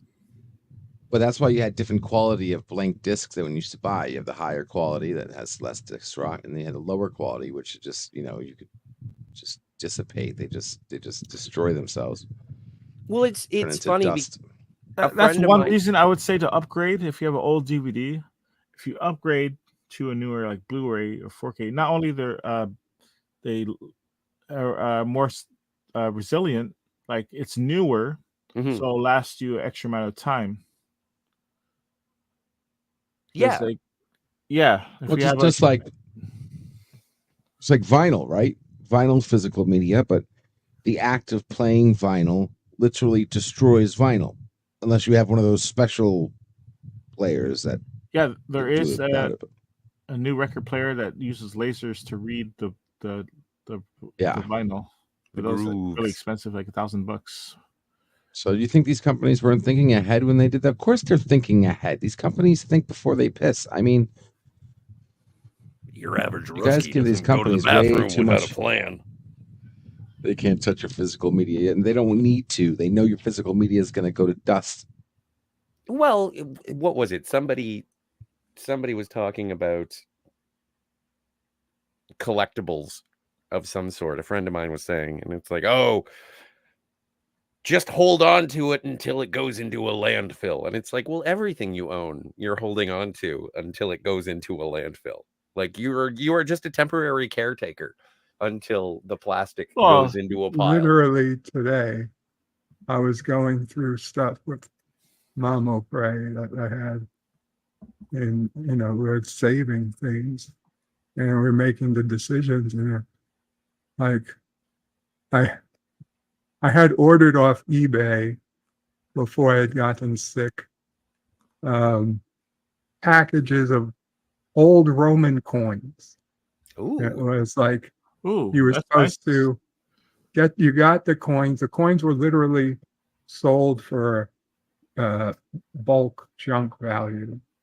Because one in 1,000 might have a gold coin or a silver coin in it, but for the most part, they were just trash metal coins that were worth less than the metal itself or something. And like I still had a couple bags of it, but I don't have the time or the experience or the materials needed to do the proper wash and detect and check, all for like my shot in the dark that I had one special coin in there. So we literally threw the coins out. What? And, huh. Well, I need room in my house. It's coins. It doesn't take up a lot of room. But it does take up space. And it's not a lot, but it's something.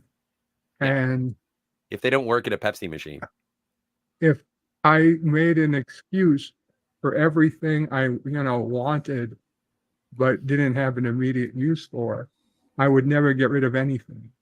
And that's literally the problem we're having, is we have too much shit. Yes. I gotta make decisions. And the fact is, for 15 years, I didn't know or think or remember I had this stuff. For 15 years. So if I don't need it in 15 years, I just don't need it. Well, and that, I think that's the thing that I'm sort of confronted with, is that I have collected things that are very dear to me. Like I have, and because I am who I am, I have like a bunch of the Playmates, Star Trek The Next Generation and Deep Space Nine action figures. I love them. Couldn't get rid of them if I tried. No one would pay money for them. They're open.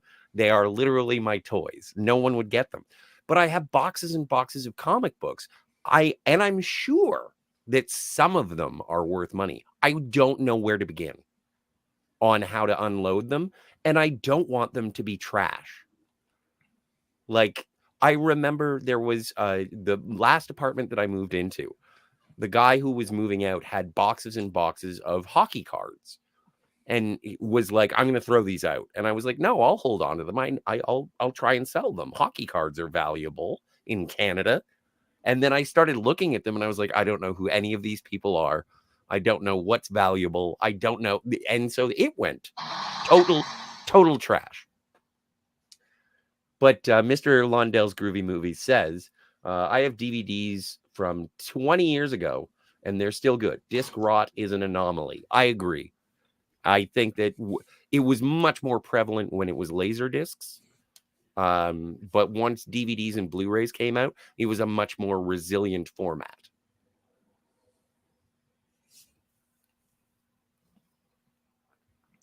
So Yeah. I'm with you. I'm with you, Mr. Lundell. Plus the way the images were stored. Petridge Farm remembers. Maybe Petridge Farm thinks you should probably tell the authorities about all your misdeeds. Maybe Petridge Farm will go inform the FBI if you don't buy some delicious Milano cookies. Piracy is a crime. Hey, I'm going to my office computer. I'll sign back in. We both pirated that joke from Seth MacFarlane, but True. Hey, it's still funny. Hello. True. How are you, Teague? I need coffee. This thing happened to me after 17 hours of work yesterday. I started consuming alcohol at like 3 a.m. So I only just woke up. Oh, good morning. Morning, Teague. Yeah. Hi, everybody. What's going on, Phil? Good to see you. Good morning. Yeah. Live long and Good prosper. morning, Bird of Prey 5. What's going on, my man? I'm just going through old crap in the house today. He's throwing away Roman currency. I am literally. Yeah, I threw away Roman currency. It made it on the boat from Europe to America. I've been looking for Roman currency actually from like 2,000 years ago. I have some. There was a lot of it, so it's not super expensive, but because people were tiny, you have to buy like a full talon or it's like smaller than a dime. They're really small. I think it'd be interesting. Well, whether you believe in it or not, like the time around Jesus, I like get those coins. So like Caesar, like I forget which Caesar that was. Romero. They're selling on eBay for pennies. There were 2 Caesars during the life of Christ. Neither of which was the real Caesar. But I would like a good quality coin, well, as much as you could get. They're all real worn, but I mean, you know what? Get the genuine article and put it next to a reproduction, maybe, because those are nothing and look pretty good. That's what I'm saying. The ones I got are literally they were buried in the dirt, so they're baked on with thousands-year-old shit and dirt and God knows what. And the coins themselves are brittle and, I don't know what they're made of, but nothing of value. I was right about this one because somehow I managed to remember it. Caesar died in 40 AD, which means that after he was born and for most of his life, it was Caesar. It was Augustus. And then, at the time of his execution, it had changed to Tiberius. As in Kirk. Oh, so Caesar Augustus coins. Then I'll be wanting to get. I don't know. Caesar Augustus rules for 30 years. He's the longest lasting Western Roman emperor that I know of. And what happens is then they just start having one crazy coup after another. So there could have been someone squeezed in the middle. But yeah, Tiberius is the guy he's executed under. And I guess we knew because it says in the Bible, right? Caesar Augustus commanded everyone to go to their hometown for a census.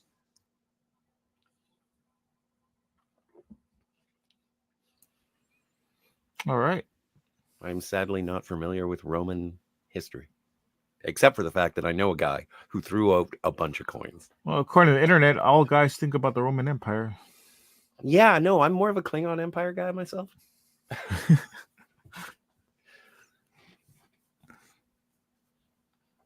History is probably the biggest hobby for like adult men. Like, believe it or not, like, yeah, people watch baseball. Yeah, people like football, but history is a huge hobby.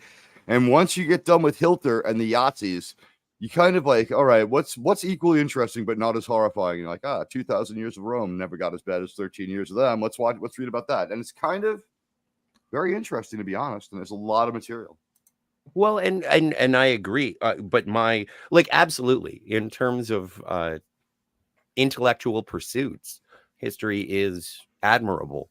But I once mechanisms become prevalent in history, that's when I get interested. I don't care about horses and swords. I am much more interested in planes and guns. And so, yeah, I modern Western civilization is my history jam when it comes to prehistoric or pre-mechanization. I'm just like, yeah, and they all... Check out Alexander. You'll find it really interesting. But I would say this, Sure. Scotty, we're Yes. still not letting you off the hook for what you did on Ecos, okay? You weren't supposed to interfere with their society. We sent you there as an observer. Change your name to John Gill. Your guy Malakon is still a fucking problem. I'm just saying, Dolph had some good ideas. No. I am kidding. I am absolutely. That was facetious. The last idea that went through his head was really good to put the Yes, it was. Oh, no. Yes, it was. Yeah. That was the best idea he had. That was the best thing to Scotty, pop are through you his making fun noggin. of the man who killed Hitler? Yes, because Himself? he did a great job. Exactly. Everyone gets it. Although there are those who believe that he didn't die. That's why we have Khan. Khan was space Hitler. They're like, what if Hitler didn't die? And they're like, oh, he died all right. And like, well, what if he went to space? Like, oh, yeah. Well, that was But even he a is Simpsons Space joke. Hitler. That was a Simpsons joke. Did they is that, say it to him that you are space Hitler? Dolph Sputnik lived in Brazil. Wasn't even around yet. Nope. But the first man-made But object it was to go into Argentina. the first man-made you're right. object You're to right. go into Thank you, Bird. sorry guys, first man-made object to go into orbit though was a World War I German projectile from their Paris gun. It achieved a low Earth orbit and then dropped onto Paris. It dropped down so straight that for about 2 months they were having a witch hunt in Paris to find out who was setting the time bombs. They didn't know where it was coming from. Something like 100-mile trajectory, 100-mile range. Well, I'm glad that Reich didn't last for 1,000 years. We're probably all very lucky considering that we're not probably German enough to get by. Oh, I'm very Aryan. Actually, I just checked my DNA today because earlier today we were talking. I got an email from Ancestry DNA to tell me I had a new trait. And then how much pack lead? How much percentage of pack lead? Well, I was actually to say, am I a pets person? How much? Am I a pet person? And it turns out I am a pet person. That I was 50 to 75% likely to have a pet. Wow. Is that a euphemism for based robot? on DNA? No, it's actually just meant. It says 50 to 75. That means you could have been 50. That doesn't make you a pet lover. That means 50-50. You'd rather not have a dog. I thought he meant slave. No, you have to see the questions that they ask you to suss up these answers. Like if 35 people who are your fifth cousins all like cats, that's it. You're likely to like a cat. Basically, yeah. Oh, yeah. I saw your picture of you. I think I didn't know who you were, but you came off as somebody who when you were growing up before your accident, did you even how many times did you even think of having a pet? Can you count? Well, I mean, as a kid, I always up had until fish. your accident. Oh, okay. Sorry. As a kid, I always had fish. I also had a bird. Okay, fish is not a pet. Fish is not a pet. Okay. I had a bird is. when I was. What kind of child. bird? This I need to know. Parakeet. Did you have a bird, or did someone else have a bird? I and had it was a just in your house. parakeet. I had a great parakeet bird of the galaxy that I kept in a cage next to. Well, I had a pretty good sized bedroom at the time, but between my bed and the window. Unfortunately, the parakeet didn't last very long. As an immortal Highlander who died. once lived in the South, I don't want to talk about my pets. It might be considered in bad taste. I don't call fish or birds pet. They're more like furniture. Like they're there to look nice. Like having fish is. You're not petting them. You're not talking to them. You're not interacting. Well, as an adult, as an adult, I never thought of having a pet because I was always traveling. But when I settled down and had a wife and kids, I always thought I'd have a dog again. Sure.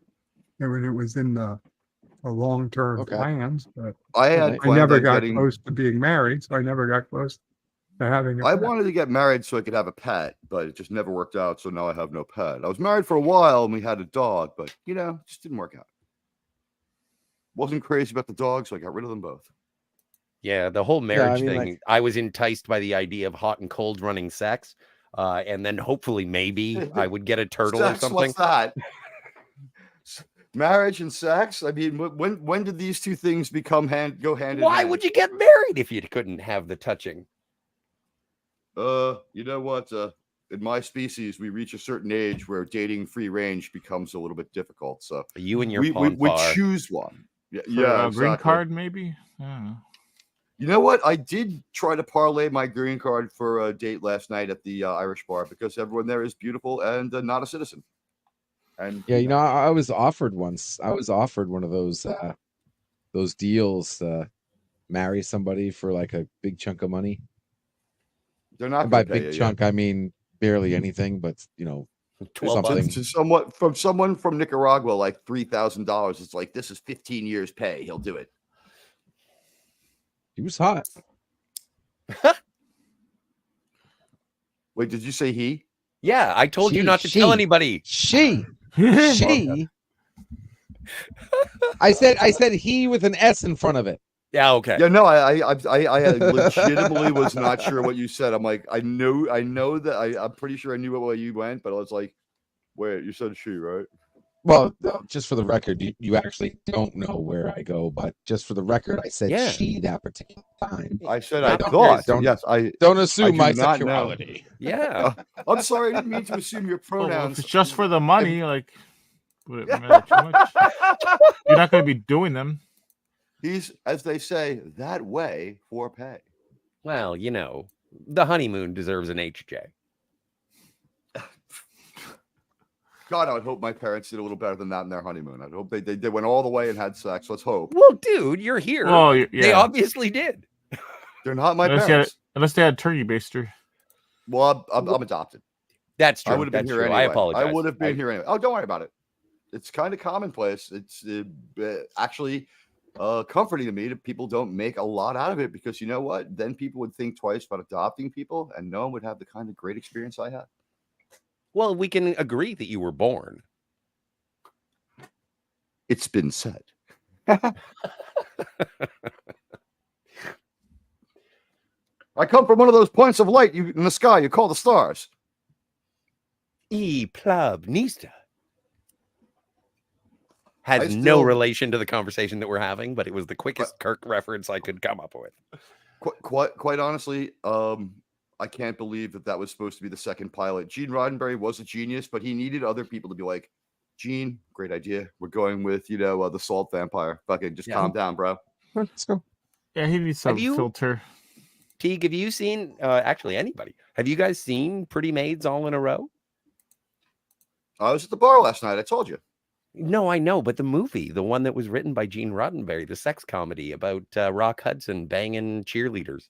What? Oh my God, I have heard of that movie, but I didn't. Okay, now we know why it's not on TV a lot. Yeah. Gene Roddenberry has two movies. One made a lot of money, but got really heavily criticized, and one seems to have been slightly of its time. Do they show boobs? Oh yeah. Oh, I need to see this movie. Directed by Roman Polanski. No, it's directed by, I think it's directed by Roger Vadim, same guy who made Barbarella, I think. I'm not 100% sure, so if I'm wrong, I'm okay. But no, like it is a flat out real world grounded murder mystery sex comedy with Telly Savalas. It also has William Campbell, Trelane. Isn't it weird that Telly Savalas and John Williams went to the same high school? That is weird. That is fucking weird. Were they friends? But also, what was it? What was that Kismet. like?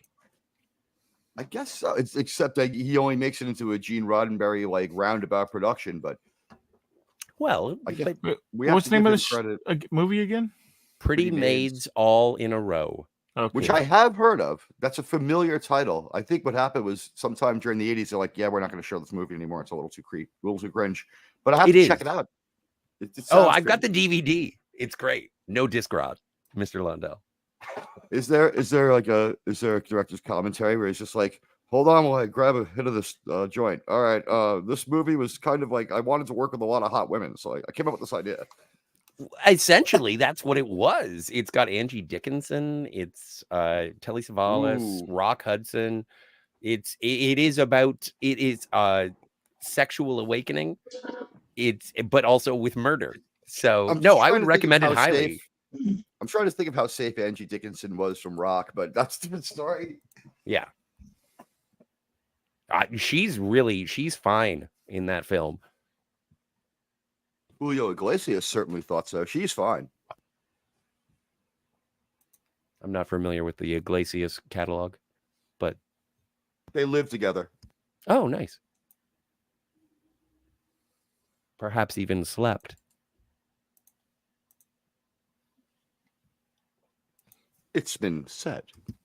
I think Rock Hudson, he screwed both sexes. Oh, yeah. He was married 2-3 times. They had to keep that mask on him. Whether the wife was in on it, with that many wives, one of them didn't know. She was like, wait a minute. What's with these strange pictures of football players? Well, Macmillan and wife. So there was at least one marriage. The Macmillan and Beard. But there was a gay person on that show. If you remember, Detective Enright.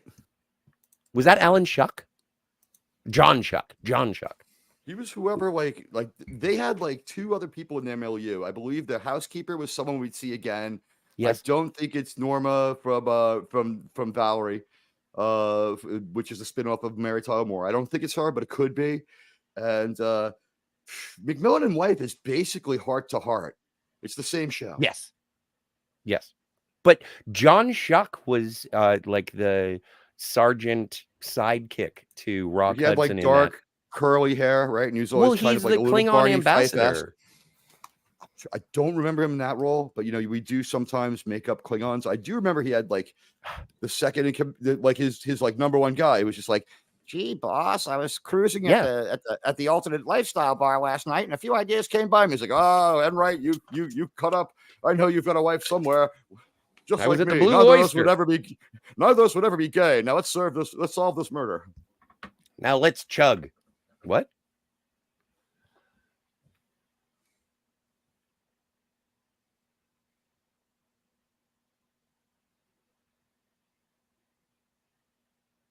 I consider Pedro Pascal the modern day Rock Hudson. Is he gay? I was going to say it, but I'm glad you did, Phil. I haven't seen. He dresses that way, at least. Well, but flamboyancy. I've never seen the guy with a woman, and that's fine. He can be whatever he wants. No one's judging him. We're speculating on what, you know what I mean? Just to keep this from being like any kind of istophobic. Like we don't know. I don't know what Pedro Pascal's deal is. I see him show up at premieres, and he's dressed like a complete asshole, and that asshole would be a woman if they had a choice of clothing. That's the only way I could put it. Well, and like Pedro Pascal doesn't want to make sweet, sweet love to me, so I'm not really concerned with his sexuality. That's my well, I don't know. Maybe he's seen. Search your feelings. You know it to be true, Scotty. Pedro Pascal is a big fan of Scotty R37 on the internet, and he's collecting and making deep fakes of me. But like that's those tie fisherman pants that he wears to everything, and to stop wearing short shorts with a bright red fucking trench coat. He looks like a goddamn flasher. Did you see the Pedro Pascal Nicolas Cage movie about Nicolas Cage being enticed by Pedro Pascal? Or The Unbearable Lightness of Incredible Talent, I think it's called. The Unbearable Lightness of Being. No, I didn't see that. And the only reason I find any interest. The only reason I have any interest in or even speculate about what Pedro Pascal does aside buy horrible children's clothes and wear them to premieres is he's an entire generation's perception of fatherhood. So that's weird. It upsets me. Nothing stranger than the truth. No, I know, but it's like if I were to compare, like you say that Pedro Pascal is the modern day Rock Hudson. My opinion. And nothing to do with sexuality, but in terms of a representation of manliness on film. And I've said it before, and I'll say it again right now, is the modern day Rock Hudson is John Hamm. Like that is what I think the epitome of masculinity. John Hamm. He is the but what's the trophy of epitome? dude. Well, I don't know how to pronounce words. You know that. No, okay. I see where you're coming from. I would say this: we don't know that. Well, I mean, John Hamm would need to be gone, and us to find out a bunch of dark secrets for him to really line up. I feel like if we check Pedro's hard drive, we would just not have to look at him for 20 to 25 years. We'd find just pictures of me.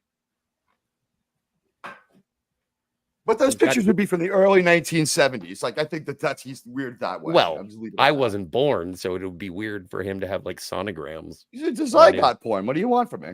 Well, I don't know. What, he's into sea monkeys? You were born in 1974. That's the early 1970s. I wasn't born in 74. You were alive. No, I was not. How can a 50-year-old man not have been alive in 1954? I don't know because I'm not 50. I didn't mean to dox you. Not 1954. I'm sorry, 1974. That's we're pretending. No, but I'm not. That wasn't me. Aren't you 50? No. What was Do that I look birthday no comment. But what was that birthday celebration about? You did celebrate your birthday streaming, so I had thought it was the Big 5-0. No. Oh, okay. Maybe you're not older than than you look pretty good for 50. Thanks, man. I'm not 50 though, so that's why I look so good. You ain't been 50 since 1950. Just kidding. Gotta go back in time. Yeah, I'm a millennial. One step forward and 2 steps back. No one wants that channel coming back. Yeah, gonna go back in time. It's a better day without that channel. You know what? Things are calmer. You know what? When you were in the mood to maybe make a mistake last night, you were around much more rational people in private, where you could have said anything you wanted and everyone would have been just as happy. Yeah, I think it's better that there's not an outlet enticing people to make mistakes. I don't want to start fights. Like fights make me uncomfortable. They make me antsy. I don't want to start them. I think that there's a wonderful, wonderful New Year's resolution. It's March, but I mean, April, we can go with it. Let's roll with it. It'll be April soon. Hold your breath. You can hold your breath till April. Well, don't try, but you know what I mean. You could spit to April. I did enjoy last night's leisure. Oh my God. Yeah. Leisure Suit Larry. There may have been an unknown lurker at that stream. Oh, you were there. You weren't unknown. We said hello. Yeah. No, I just was like doing a bunch of other things too, so I didn't have time to really interact. Sorry, but hey, super chats are good. I figured seed the clouds, get people in the mood. Well, I am a supporter of Jill. She is my best friend on the internet. She's a nice person. Well, I want to talk about my favorite thing, me. I just hit 800 subs. Yay! Thank you, everybody who joined me. Seriously, thank you, everyone who joined me. Thank you so much. 1,000 next stop. If we put on 200 people tonight, I will face reveal and jump around in just my underwear. Oh, I will not be coming by then. Yeah, no, I'm shortest. 200 is not. I want to say 200's out of hand, but there's been 2 different streams where 200 people went on. It's just at one point, like 130 of them were bots. Mr. Landau says he has never wondered about someone else's sexuality. Agreed. I find that hard to believe. The only time I've ever wondered. Well, no, I understand where you're coming from, Bird, but the only time that it's ever really concerned me to a point of consternation has always been if they want to have the coitus with me. That's when it really, that's when I care. I agree. That's the biggest concern, but it's just like, I mean, you can just say no. I mean, if you want to have coitus with me and you're of the same, gender, my response would be, it's a nice compliment. Yeah. Let's just take a step back. And how about them Yankees? Just try to change the subject and not be confrontational. It's like, that's a wonderful compliment. Yeah, it's not my thing. Thank you, but not for me. You have one. If only my ex-wife had your taste in men, my life would be easier. I like coconut, or no, I don't like coconut. But if you do, then that's fine. You enjoy you. I've had gentlemen say What? Now, I've had Oh, gentlemen you say finished that that. they were like, dude, if you were gay, this would be great. And I've been like, and then yeah, you but I'm cleared it up. How not. things go? And they've been like, okay, no worries.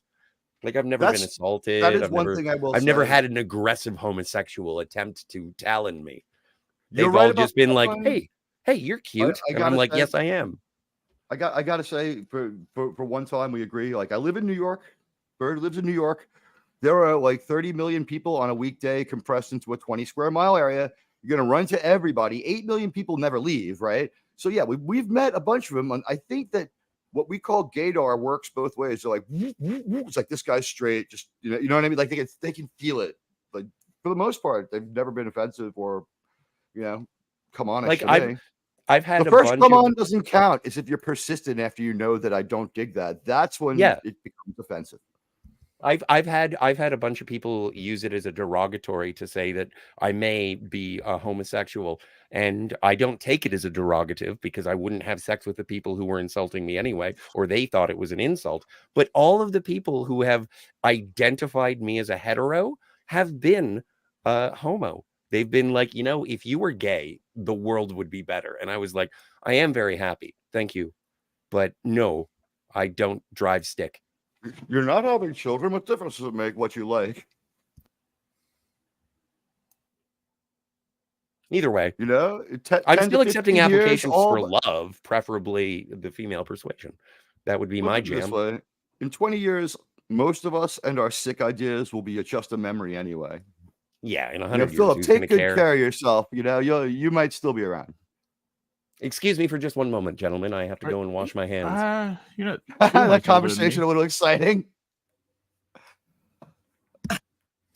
It was so good. I have to go have a cigarette. I encourage you to smoke. I'm against it for most people, but I think you should smoke. So, Philip, what's going on? Anything? What's shaking in the BAG business? I have not done any acting work since I think it's been like 3 or 4 weeks. I did like a minor audience gig, but nothing. What about you? Yeah. It's all over New York that on our coast, the whole production of TV shows, etc., is a complete chaotic mess where all the shows are fighting each other for the limited facilities to do the interiors, and that no one knows what the fuck is going on, and that you could have a whole week worth of production just blow up when one show pulls out that much more money and no one knows. So hopefully that'll clear up. But I've heard there's a huge production backlog in my town. Yeah, there's some productions going on, but I'm just not enough. It's like all the other background actors are snatching them up. You know what it is they're holding most of the other shows at bay with a gun and a wallet, and they're like, we have this facility, and everyone else is like, fuck, we filmed all of our exteriors, or all of what, like on your coast, I guess it would be we filmed all our exteriors, and then on my coast they'd be like, we filmed all our interiors. It's like the all indoor episode of Law and Order just isn't going to happen. The all indoor episode of, whatever, name your New York crime show. They have to get out in the street at least for a little bit of the show, or it has no veracity.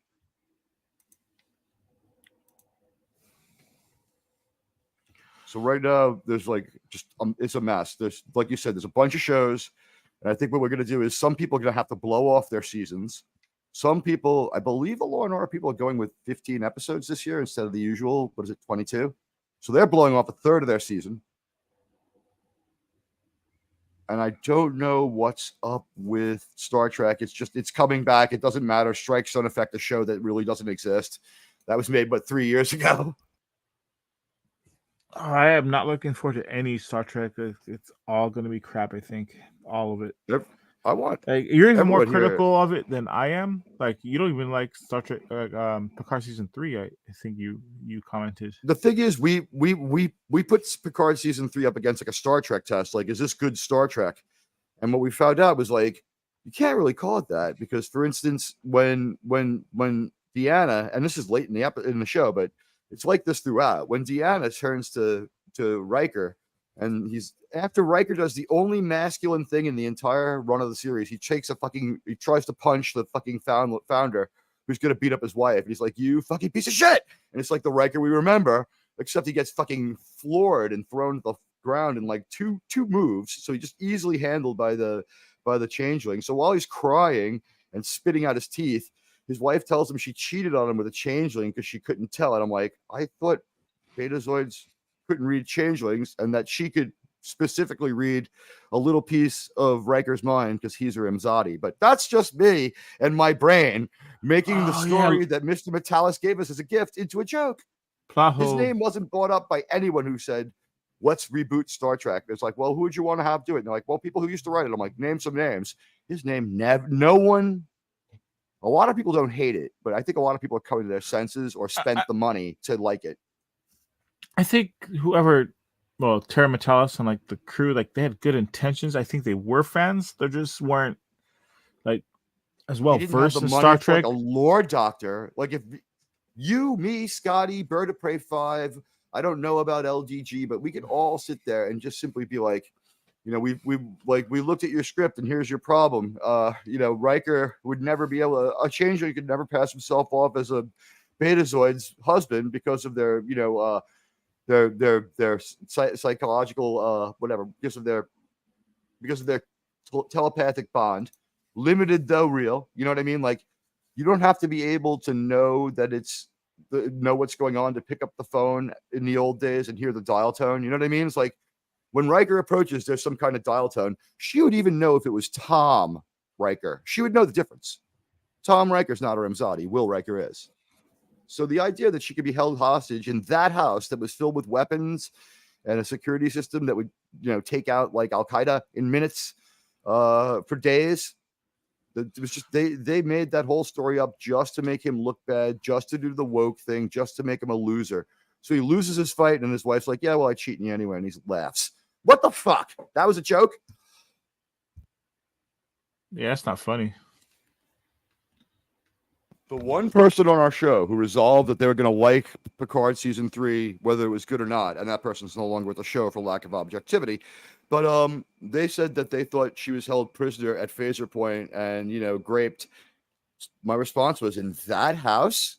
And how did she not feel it coming? You know, it's like something's walking up the steps in the guise of Will, but it's totally not him. Like, forget her 25 technological security measures. She could read his mind or not read his mind and know right away. It's like, well, it sets emotions. I think it limited mind reading. The thing is, you don't need limited or unlimited mind reading to be like, there's no 5G signal here. It's not my husband. You know what I mean? Like, she knows when Riker comes around, there's a shining or some kind of, you know, maybe it's on vibrate, but she feels it in her head. She knows if she was talking to you, me, Riker, and Will Riker, you know, like she would, and we were all dressed in robes and like the cover of the Black Sabbath album, Mob Rules, like that founder. She would know who was who, even if we were just writing things down or texting them on a keyboard. She would know who was who because she has a little bit of a telepathic connection with Will.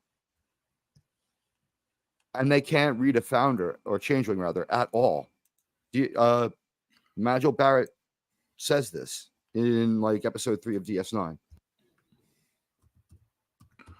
I'm surprised she didn't have a bond with Thomas. Well, I guess because he didn't. The relationship was different at that point.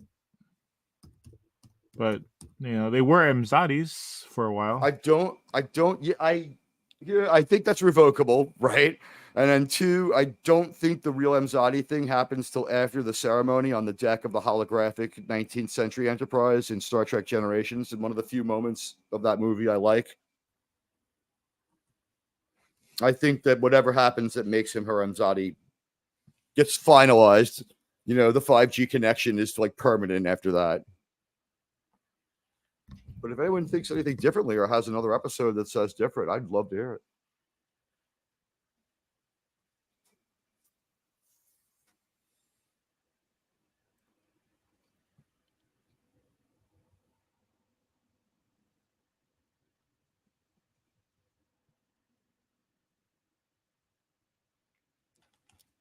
This pause will give birth in approximately 8 more months.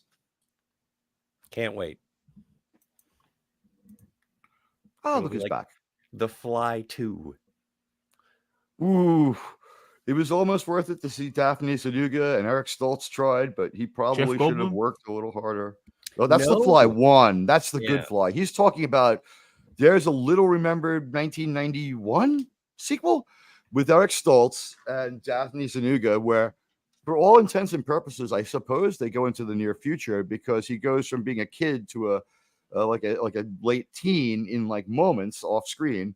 Mm-hmm. But if they wanted to like link that to the Fly's lifespan, they could have. That movie's nothing but a story of missed opportunities in a movie that should never have been made. Well, but as you mentioned, I'm a big fan of Daphne Zuniga. Yeah. Well, she's a Jewish princess. She doesn't look Jewish to me. I wonder if Dick Van Patten went to that high school because he lived in that same town.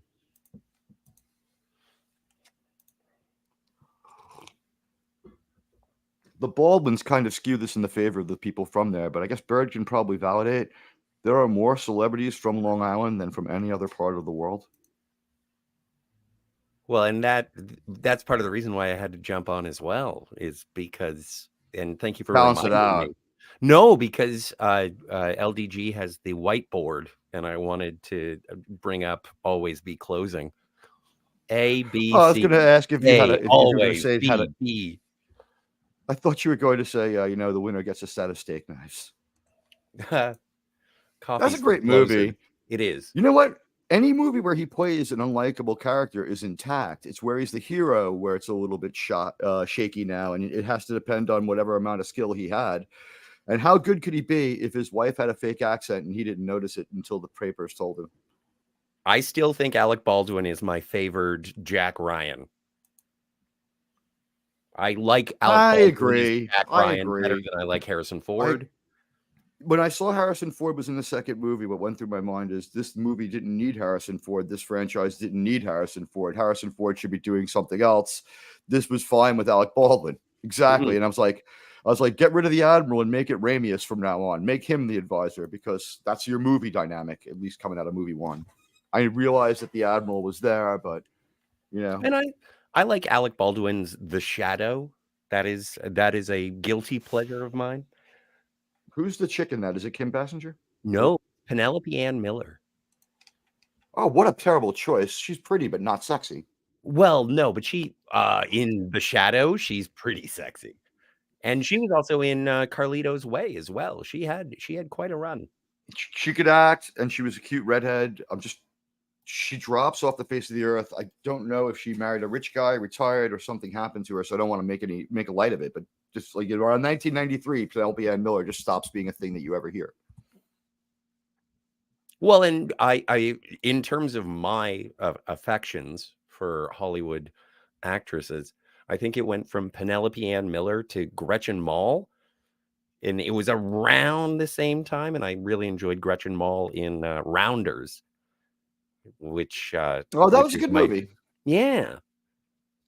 I thought that was great. I saw there was a retrospective on it was John Malkovich talking about his career, and a lot of it was taken up by being John Malkovich.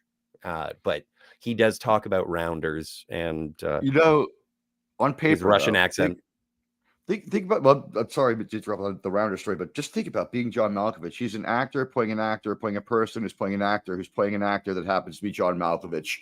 Well, you could just walk in there and be yourself. That's a lot to keep in mind. Well, and it was something that was the script was given to him, and he was like, "This sounds fascinating as long as it's not me." And so he had tried to get it produced with anybody except for John Malkovich, and they had, and this is based on his GQ retrospective or Vanity Fair retrospective, whatever. It's a video. Look up John Malkovich, and he's worst final fate of any bad guy in any movie ever, anywhere, at any time. What, Con Air? No, what happens at the end of being John Malkovich to that movie's bad guy is the worst fate any bad guy ever got in any movie, anytime, anywhere, ever. And I don't want to kill the end of the movie, but I think you know what I mean. No, I don't. I haven't seen it. I haven't seen it since since it came out on DVD. I have no. I've seen it once. This is your stream. Do I actually tell him what happened? About You what? spoil. Sorry, I just got back. I was on the phone a second ago. The conversation is about being John Malkovich, to which I said the fate of the character who's the bad guy at the end of the movie is the worst bad guy fate of anybody anywhere in any movie anytime I don't ever. care. You want to spoil that? That's fine. I didn't watch. Guys, you John have like Malkovich. 1 minute to jump off so that we don't mess up 30 being seconds, John Malkovich. whatever. Yeah, exactly. Good man. 25-year-old movie being spoiled in Right. 3. There are no spoilers on Moby Right, Dick or the Bible or World War II, but if you don't want spoilers, jump ship right now. Don't you want your last minute instructions? Okay, so while it's a great movie. All right, so while it's a great movie and a standalone episode of The Twilight Zone, it's one poor use of gorgeous young Cameron Diaz. You would not recognize her. You'd have to be told it was her. Good acting by her, honestly. Everyone does an amazing acting job. It's unexpectedly great. Malkovich, you know, is going to be great, but everyone else hits it out of the park. The movie is genius. It's got Bilbo in it. It's so weird. It reaches David Lynch levels of weird, yet somehow manages to kind of pay itself off. But the fate of the bad guy is this. He's able to sort of project his mind into the mind of other people and take their skills and ideas, and they sort of find a way to star 6ix9ine his mind and catch him unawares, and his mind gets sucked into the mind of one of the heroes, and it's just a tiny little facet, like walled off from the rest of the mind. You can only see what's going on, and it's like miserable. It cannot do anything to fulfill its dreams, and it's going to go on until the person who it's trapped inside dies, and the person he's trapped inside is with the person he was in love with. So he has to watch that and see it and experience it. He can't turn away, and he's trapped there for whatever, an indefinite amount of time, at which point I guess he goes to hell. I don't know. The 7th and a half floor, wherever you go when you're evil in that world. But yeah, his fate was horrible at the end when he's kind of screaming for mercy, and we just walk away from him into a very happy, upbeat ending for everyone else, because it works out great if you're not him. Mr. Londell's Groovy Movies brings up a excellent Malkovich reference in terms of quote unquote, Malkovich did his best work in Man in the Iron Mask and In the Line of Fire. Man in the Iron Mask is an awesome Musketeers story. Yeah. It's awesome though. It's an awesome Musketeers story. It's hard to say what the best one is. Like, you want to say the Richard Chamberlain one was probably the best, but that Musketeers movie was fucking good. It was. Agreed. Although I do enjoy Tim Curry as Cardinal Richelieu in the Rebecca De Mornay Three Musketeers movie. I forget what it was called. It might have been called The Three Musketeers. I like Taylor as the bishop. What can I tell you? Charlton Heston for me, but I can see why. I mean, Tim Curry's not bad. It's a shame we can't go back and give Charlton Heston a final role in a movie that doesn't suck. I don't know. You know, like, a lot of people are detractors of the Tim Burton Planet of the Apes, but I love Charlton Heston in the Tim Burton Planet of the Apes. Granted, it's powerful 4.5 minutes, but then we've got like a 2-hour span of not so good, highly predictable. It's really, we know where this is going to go. They're not able to put a new twist on it. And like, how many Estrella Warren movies have there been since then? She's just kind of carved out of wood. The movie needed help and that it didn't get. And Tim Burton was like the second or third time in a row he'd touched his movie's idea with his fingertips, but not grasped it fully. And Hollywood's starting to get angry. Well, and that's something that I've noticed about because they just released that teaser for Beetlejuice, and it says "From the Mind of Tim Burton." But it's not written by. It's not like he's just directing it, and I feel like that's not from the mind. Like, I don't think that's a creative process. I think it's a revisiting of a property. And so while I sort of put it on the same level as Ghostbusters Frozen Empire. Like, I'm excited to revisit the property, but I don't think it's going to be groundbreaking.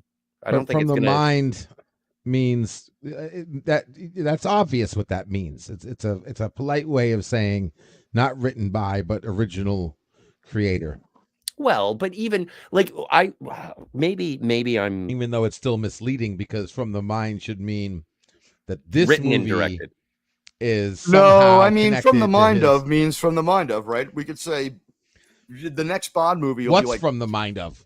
Here's the thing: the next Bond movie will be from the mind of the Ian Fleming, even though it's really distantly related, right? There's like we're like 4 jumps back to Ian Fleming from this next Bond movie if we get one. We will. So, you know, be careful what you wish for. I think you're right, but I mean, yeah, be careful what you wish for. That last one was garbage. I loved Total flaming wreck of garbage. I loved it. I bet you they even gave him. I You're bet not you doing he anything. thought that. I think Tim Burton. They went to Tim Burton and said, "Okay, how do you want your credit to say?" And because that sounds like something he would like. I from think the more like the mind writer of, like said, his- "Fuck you." I wrote this. All I did was talk to Tim twice on 2 different Saturdays about how not to fuck it up. I But I honestly think- think that's as much as he did. But that is, and you know, directors write dialogue, and I'm sure he had executive producer authority to write dialogue. I think mistakes could have been vetoed, or you know, if Tim Burton is a little more the way we think he is, as far as his story ideas, some good ideas may have been destroyed for mistakes. I mean, Mars Attacks is a great movie, but Wow. maybe put a few more people in the cast so we don't have to keep guessing who Jack Nicholson is at any given moment and stuff like that. I The only think thing I I didn't like think from the trailer, from the teaser, was the song. I think they kind of screwed up the song, but I got to listen to it again. I don't know. I only watched it once. I liked when they Yayo. did the trailer for Watchmen, Zack Snyder's film adaptation of Watchmen, and the trailer introduced it as from visionary director Zack Snyder, which, you know, you're sort of pumping yourself up. But I think that I think visionary director Tim Burton is an applicable He's much more of a situation. visionary than Zack Snyder. Zack Oh, Snyder no. is like is the Michael Bay of visionary directors. Maybe you can make a case and you won't look foolish making it, but let's face it, he's the lesser of those 2 talents. Zack Snyder versus Michael Bay? Michael Bay is better than Zack Snyder. I'm saying that calling Zack Snyder visionary is like calling Michael Bay visionary, though. But Michael Bay delivers better movies. Well, Not it's that I'm kind a of fan of either. But it's also like, and I hate to compare, but I'm gonna, is like when I feel like Michael Bay doing the Transformers movies that he did took away from all of the other movies that Michael Bay could have done. And it's the same sort of idea as James Cameron doing the Avatar movies. We could have had 2 good James Cameron movies. Instead, we got 2 Avatars. I think we're never getting those because James Cameron's like, I'm an old motherfucker who's got 2 ex-wives, 3 ex-wives, draining my So many income. I don't ex-wives. feel like work. He's got 3, right? Catherine I don't Bigelow, know. Linda Hamilton, and now Frances Fisher is now his ex, and isn't she like also now Clint's ex? Like that didn't last as long as some of the other ones, but he's got a If few I check, ex-wives. if I check my resume, I'm pretty sure James Cameron You got- divorced me. You got to thank He's Michael Bay filing though, papers now. because if Michael Bay would have been in charge of making the toys, we would have had a bunch of kids with no fingers. Yeah. Those were some pretty dangerous, non-kid friendly Transformers, but Transformers 1, I don't have a huge problem with the movie. Like the Transformers like franchise is not Star Trek, it's not Star Wars. Like it can be Yeah. a little bit cornball, it can be a little bit, it doesn't make sense, and it can be a little bit this is just for kids. And Michael Yeah, but- Bay lends himself to that, although then he gets lost even in that. Michael after the Bay first fucked up movie. the animations. I'm sorry. The visuals for the Transformers were absolute garbage. Yes. Like they're more video games than they were actual I wanted to see real life, actual being able to transform Transformers, like looking realistic. You know, old metal, like trucks and shit. Not as futuristic, you know, Pointy, gobbledygook, crusty getting metal vertigo. hose. I mean, the Beast Wars had better transformations, and I make fun of those all the time. And I'm not gonna gloss over the fact that Transformers 2, the Michael Bay Transformers 2, that's a Kurtzman. That's a Kurtzman. I mean, the one movie they could have like had some really good effects with the Transformers, and they just ruined it by turning them into freaking fourth dimensional fucking Rubik's cubes. I'm like, no, Agreed. Like it's you look at the source material of both Transformers and G.I. Joe, and it is so visually dynamic in the original that all you had to do was translate that to the screen. And Michael Bay did not do it with Transformers and the G.I. Joe movies. It's like everybody has costumes. Everyone is individual. All you have to do is cast Shipwreck. Like, make Liam Neeson Shipwreck. Oh, I knew that name. I really felt like that was a name that needed to come up first, and you delivered. Way to go. Yeah, I think G.I. Joe, I think Shipwreck, and I think Sergeant Slaughter. I like Beachhead. I'm a big Beachhead fan. He was such a hard ass. Scarlet, Lady J, dope. Destro, come on. Yeah, Like I thought they got Destro right in that movie, by the way. Like, I don't think that first really? G.I. Joe movie was all that great, but I thought that when we do see Destro, he's cool. I like that Destro. I thought that guy was okay as Destro. That movie was not good, but it was better than I ever thought it would be, and it didn't bother me, and it was more or less a good time. I'm gonna have to rewatch it. It's not even as bad as I remember it. It's not as bad as you remember it, but it's bad. The thing is, if you can, like, a couple of beers in you, right mood, like ready to have a laugh, and remembering that this is not a lofty franchise. It's G.I. Joe. The toys come first. Right? No, and I get where you're coming from, but also, like, I put G.I. Joe shoulder to shoulder with the Jean-Claude Van Damme Street Fighter movie, and that movie is better than G.I. Joe simply because everyone who I wanted to see on screen is that's Mario. No, G.I. Joe, Jean-Claude Van Damme, Kylie Minogue, Ming-Na, Raul Julia, like everybody in the Street Fighter movie looks and acts as they should. And it's bad. I'm not saying it's good. And just think how old that movie is, and do we not have another Ming-Na Disney product coming our way soon? It's ridiculous. No, she was in the Book of Boba Fett. She's a Star Wars girl. So she's Boba Fett's brains and brawn. He just kind of stands around equivocating most of the time, saying things that make very little sense. Shows off his dentures. Doesn't necessarily look good in a Boba Fett costume. I loved, was it Ewan McGregor a couple of weeks ago was asking the fans to help pay for Obi-Wan Kenobi season 2, and I was just like, yeah, right. Yeah, that's what I want to do. Well, it's interesting because I've been over on the Phantasmagorium. Kat and I have been talking about Fargo season 3, and it's got Ewan McGregor playing twin brothers, which is interesting to begin with. And then it's also got Mary Elizabeth Winstead, who plays that Twi'lek. She's Hera. Yes, apparently. And so that's her Ahsoka character's name. She's also Mrs. McGregor. She's always going to be Ramona Flowers to me. She's married to Kenobi, though. Just keep that in mind. That's her connection to this whole mess. Makes sense. Sorry, I didn't mean to tangent. They forgave them for being heterosexual since they're both extremely progressive in their outspoken views. Well, I think that if you had Ewan McGregor and Mary Elizabeth Winstead in a hardcore adult movie, it would make $1 billion in the first day. It would be a better movie than The Last Jedi right away. On paper, I already say I'll put $100,000 behind making this movie, and I think I'll make my money back. But I have a question. As long as they don't speak. I have a question. Well, no, she's got to say, "Oh God." That's fine. Limited to that. But like, what? Okay, I have a question for you, Teague. Which is the better film? Last Jedi or Rise of Skywalker? Rise of Skywalker, unhesitating. You're wrong. I hate it when you're wrong.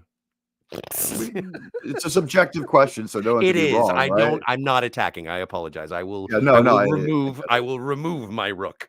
I'll just justify my answer for the moment, and then you can tell me why you disagree. Here's the thing: in Rise of Skywalker, it had been 3 or 4 movies that J.J. Abrams had been dogging my life and ruining things I liked. Right, so Trek 09, I walked out of the movie theater confused. I saw it again, and I walked out of the movie theater annoyed. Someone gave me the DVD as a gift, and that probably resulted in what became a YouTube career, because the movie just, the director's commentary is infuriating. Everything he says is infuriating. His opinion of himself is infuriating. He's such a bad storyteller that he himself is inconsistent on where he lived or grew up. He does not know where he lived. He is not aware that he is from Palisade, New Jersey.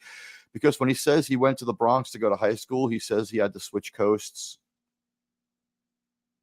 So he had done those 2 Star Trek movies, and then the third one was terrible, but like a lot better than 1 and 2. Like I was like, maybe by 4 they can write this mess and have a story worth telling. But this was like maybe a correctional movie, and I guess that was the end of that. But when you would see him talking about these things, he'd be infuriating. And what he did was he convinced 2 different friends of mine that I was suffering from like chronic, like textbook depression, because I was like, I don't think the trailer for Force Awakens is very good.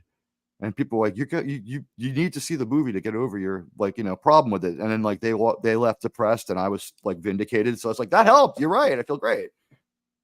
You're muted, LEJ. Unless he's working. But then when I saw the same thing happen with Last Jedi, and at that movie, the person agreed with me that we could please just leave a little while after Space Leia. I've since seen the whole movie. It's fucking horrible. It's the worst thing I've seen. It's really terrible. I don't care that there's 1 or 2 shots that are really beautiful in there. None of it makes any sense. We could debunk every story arc. Every part of that movie is debunkable and destroyable.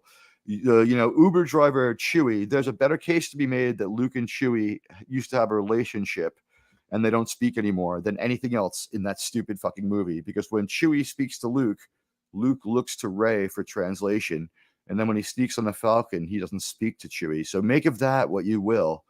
That movie was horrible.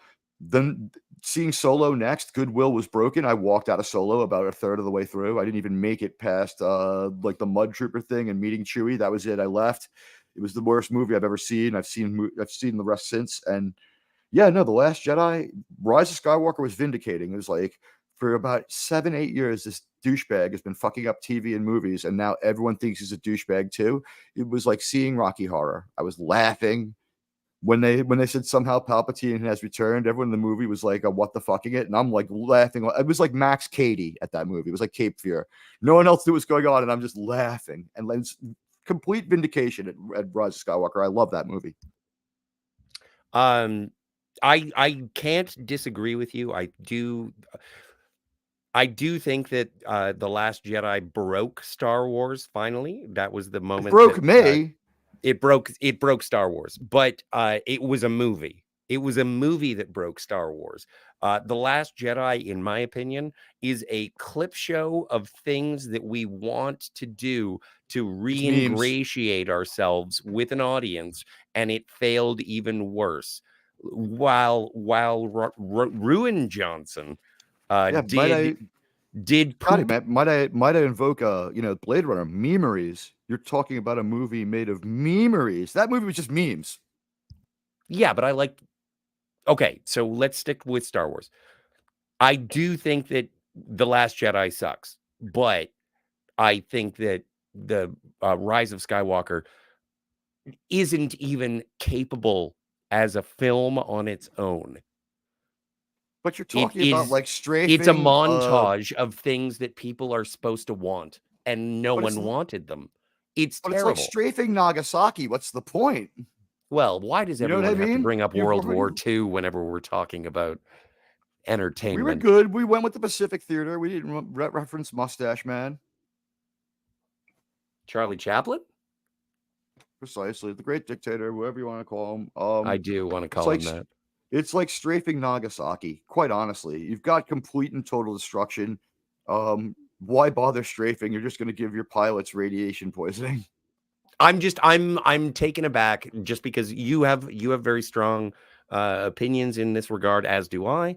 And if I were to put shoulder to shoulder The Last Jedi and The Rise of Skywalker, I don't like The Last Jedi. Let's not mince words. Hate Rise of Skywalker. But I hate Rise of Skywalker. You know what? That's fair. It's absolutely fair to say that, because like, here's the thing. And this has been the source of a lot of people having conflict, is that there are 2 hills and both are fairly defensible, and no one is insane for being on that hill. At the same time, trying to attack the other hill, maybe you've got a case, like my hill's pretty strong, but if I were to attack that, we would both be wrong in a way. Mm-hmm. Did you like Andor?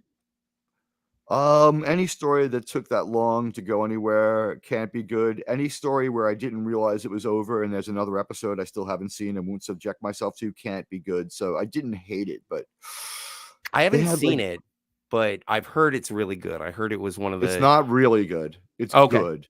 It's competent. Here's the thing, and I guess anyone else want to like chime in on this? Was it just me, or was the thing about Andor for about 3 episodes you're not getting past the fact that there's nothing totally incompetent going on? I haven't seen it. I don't know. You know what? But you've seen, like, say, Kenobi and Book of Boba Fett. Yes. All right. So imagine you have Star Wars thrown at you again after those 20 episodes and throw in season 3 of The Mandalorian, and it was hot garbage, right? So you've had 30 terrible stories in a row, just sort of like with Homer's makeup shotgun blasted into your face, you know what I mean? And now it was set to whore, and we all look terrible, and we wish we had kept our eyes closed. But when Andor shows up, it's not great, but the fact that when he says something, it doesn't contradict something else that he just said or hurt the movies is like, you're ongoingly astounded by it for like the first 2 episodes before it starts to sink in. Hey, this story better start telling us something. It needs more Lizzo. To a point. That one didn't have Lizzo. Thank God. Okay, good. Okay, good. But you know what? Free Willy is out there if you need more. Just check out Free Willy. That was my Free Willy impression. Anyway, I do have to take my leave, gentlemen. I appreciate the conversation and I appreciate the hanging out. I am looking forward to tonight. I'm going to be playing with Cinema Gulp and then talking about Ewan McGregor banging Mary Elizabeth Winstead on the Fargo show. And looking forward to the X-Files tomorrow, sir. Oh, thank you. Yeah, the X-Files is tomorrow. That was kind of like that was the X-File in itself. We're just hammering out the final details. But yeah, there'll be a special Saving the X-Files, and I guess it's EXPHILES because I don't think anyone's crazy about the reboot idea. It sounds bad. Well, it would actually be a sequel. It would be a sequel show. Well, no, the new one, it's all one show. Sure. Because no one changes, right? It's all one show. From the beginning to the not as good last season where they get preachy and a little weird because everybody's so weird who's involved with the show and they just let it come out too much. And we get like 7 or 8 stories, only 3 of which are fun. Like, is Gillian Anderson British or not? She's both, according to her. So she's neither. How's that sound? That sounds right. She's neither. Anyway, she was thank you so much, gentlemen. LDG, you are a gracious host and fantastic. Bird of Prey, you know I love your body, Larry. And thank you so much to Phil and Jim. This is a great time. I can't wait for this stream to be deleted. See you soon, Teague. Yeah, see you later. So I'm here with 2 LDGs. BOP5 appears to be AFK. I'm only going to the mat so much on this one here.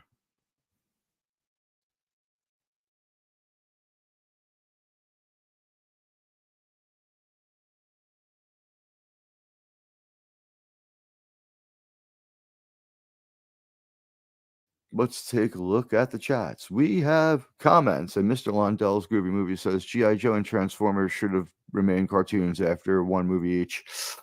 That's hard to argue with, isn't it? Malkovich did his best work in Man in the Iron Mask and In the Line of Fire.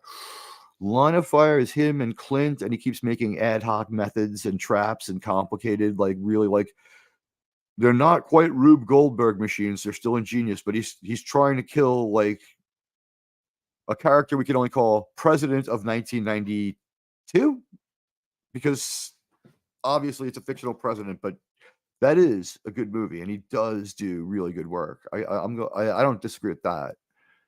Shadow is actually a decent movie besides A-hole Baldwin, says our friend Mr. Lundell. Yeah, I'm inclined to agree. Alec Baldwin is not the worst actor. As Scotty said, a lot of people did think he was the better Jack Ryan. I think it's just a lot of people wanted to see Harrison Ford do something else other than go to another franchise, especially one that was seeming, once you put him into the Tom Clancy movies, you really secured something there. You know, it's you've got a franchise once you throw Harrison Ford in it. It's like Mr. Lundell, I'm going to skip back. It seems like you're saying you have a comment in 3 parts. So let's see. DVD. So hopefully I get this right. DVD doesn't matter because physical media still rules. DVD, Blu-ray doesn't matter because physical media still rules. I agree, and I saw a strange example of this. Now, in this case, I came out on top. The movie that I had was the director's cut of Kingdom of Heaven, but I think what happened was I just had the special edition, right? And that gets supplanted by a director's cut by Ridley Scott. And that director's cut has an entire other story in it that I'll leave everyone alone to assess for themselves. And if you watch my Kingdom of Heaven with Appion, I think it's on both, but Appion is with me then. Both of us are absolutely shocked. And when we watched Critical Drinker do his party about it, he was just like, is this not is this not a story I haven't seen before? And Chad Brooks is like, this has nothing to do with the movie. I remember the story doesn't come in at all. And we find out all sorts of information that makes the beginning of the movie make a lot more sense. And the movie itself is better because I admit it now, despite the spectacle of the movie and how good the combat is, Orlando Bloom is only okay. So that was solely on Warner Brothers. Might we be talking about Zack Snyder with that one? I have DVDs from 20 years ago, says Mr. Lundell, and they're still good. Disc rot is an anomaly. Just stay away from them with ballpoint pens, ladies and gentlemen. Do not use ballpoint pens to write on your CDs or your DVDs. The ink will rot through them from the back and destroy the chrome, and you'll have a hole in your movie in the shape of whatever you wrote.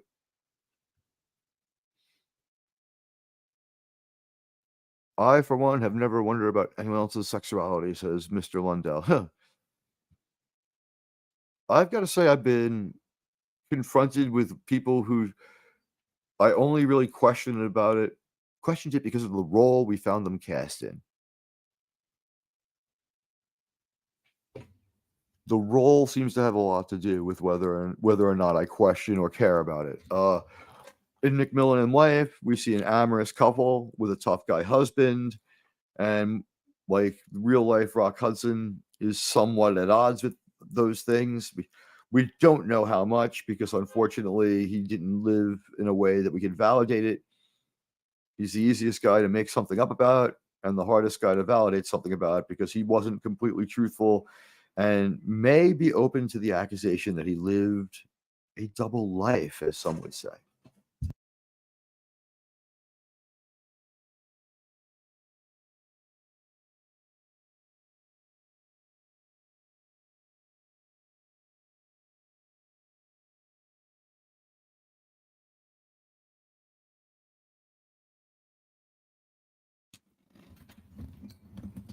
All right, I'm kind of feeling on my own with this one. Anybody else around? Either one of the LDGs, future LDG of the slightly distant past?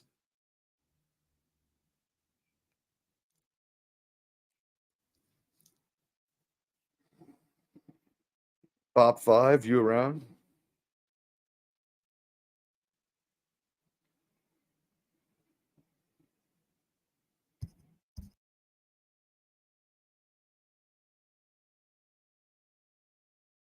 All right, I'll buy a minute for LDG to decide what to do. Forgive me if it's not entertaining. I'm just vamping here, but it's 51 minutes past the hour in the United States. We're on the East Coast. We're approaching 3 p.m. It's good of you all to join us. We're very thankful that you were able to be here and chose us to be your entertainers at this point. LDG and LDG of the not so distant past are both a little bit occupied right now, but I will do my best to take any questions anyone may have, and I do thank you all for joining us.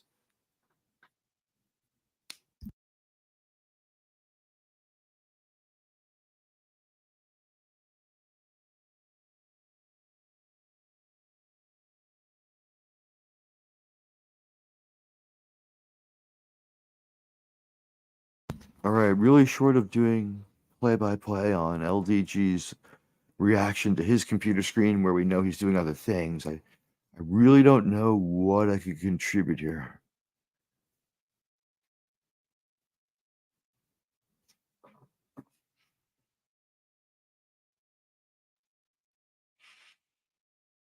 What else is there to say? I hate time travel. I hate time travel in movies. I don't mind it if the movie is got time travel in it, but the very worst thing you can do is make a movie that is about the nature of time travel and time traveling and being a time traveler, unless you're able to make it very personal about that time traveler and show how this being out of time and space affects them. It'll probably fail. And for a successful attempt at that, even though it's not really time travel, perhaps I would point everyone to Highlander 1, where a lot of time passes, like 400 or 500 years, 600 years in the movie. But he doesn't use quote unquote classic time travel, right? He doesn't get into a TARDIS.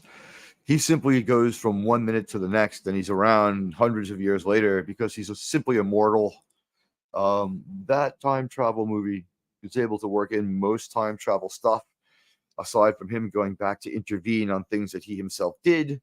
It's got everything. He can't rewind time, though. Highlander, a little better than most other movies that involve a lot of time and almost time travel.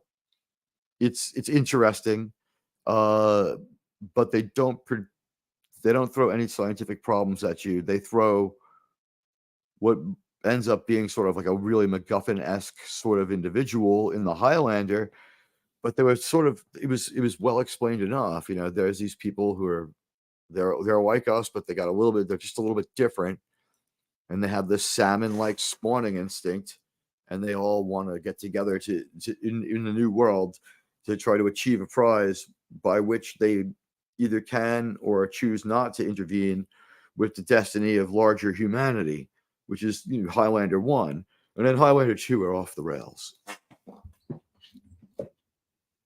But a movie with time travel that doesn't suck, Terminator 2.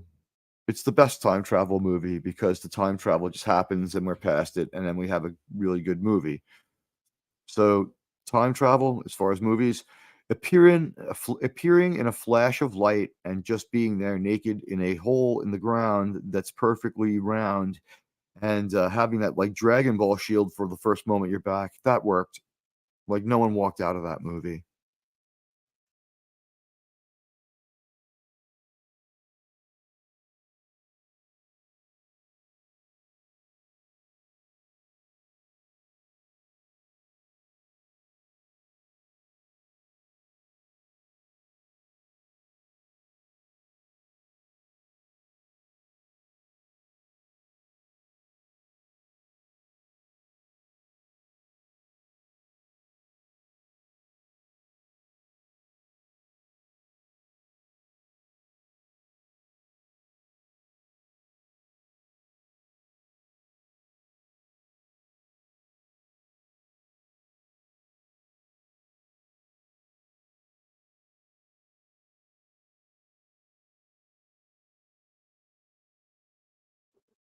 Hello world, it's Birdo Prey 5.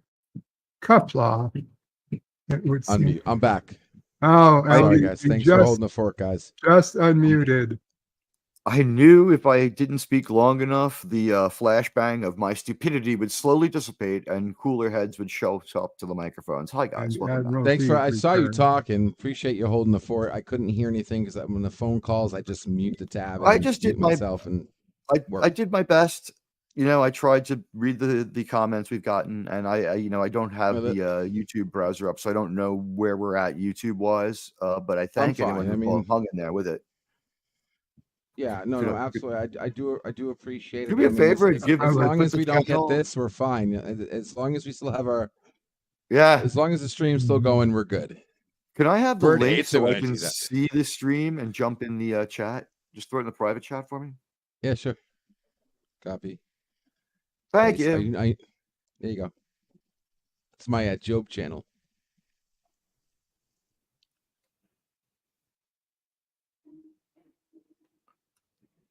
All right. Yeah. I just got Thank to you, send everybody.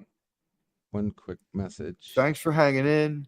We appreciate the 4 of you watching, lurking. If you were, if one of you is Captain Fandom Nerd, just hanging out, hit an emoji right now for me, buddy. Captain Fandom Nerds tends to just, he could easily be one of our lurkers, and if he is, I salute him. I love that guy. So many great TV and movie watches with him.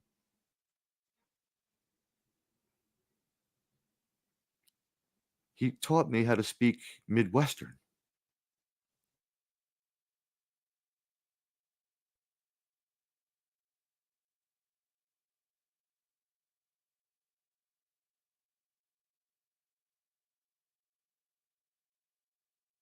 Okay, that's good. Okay.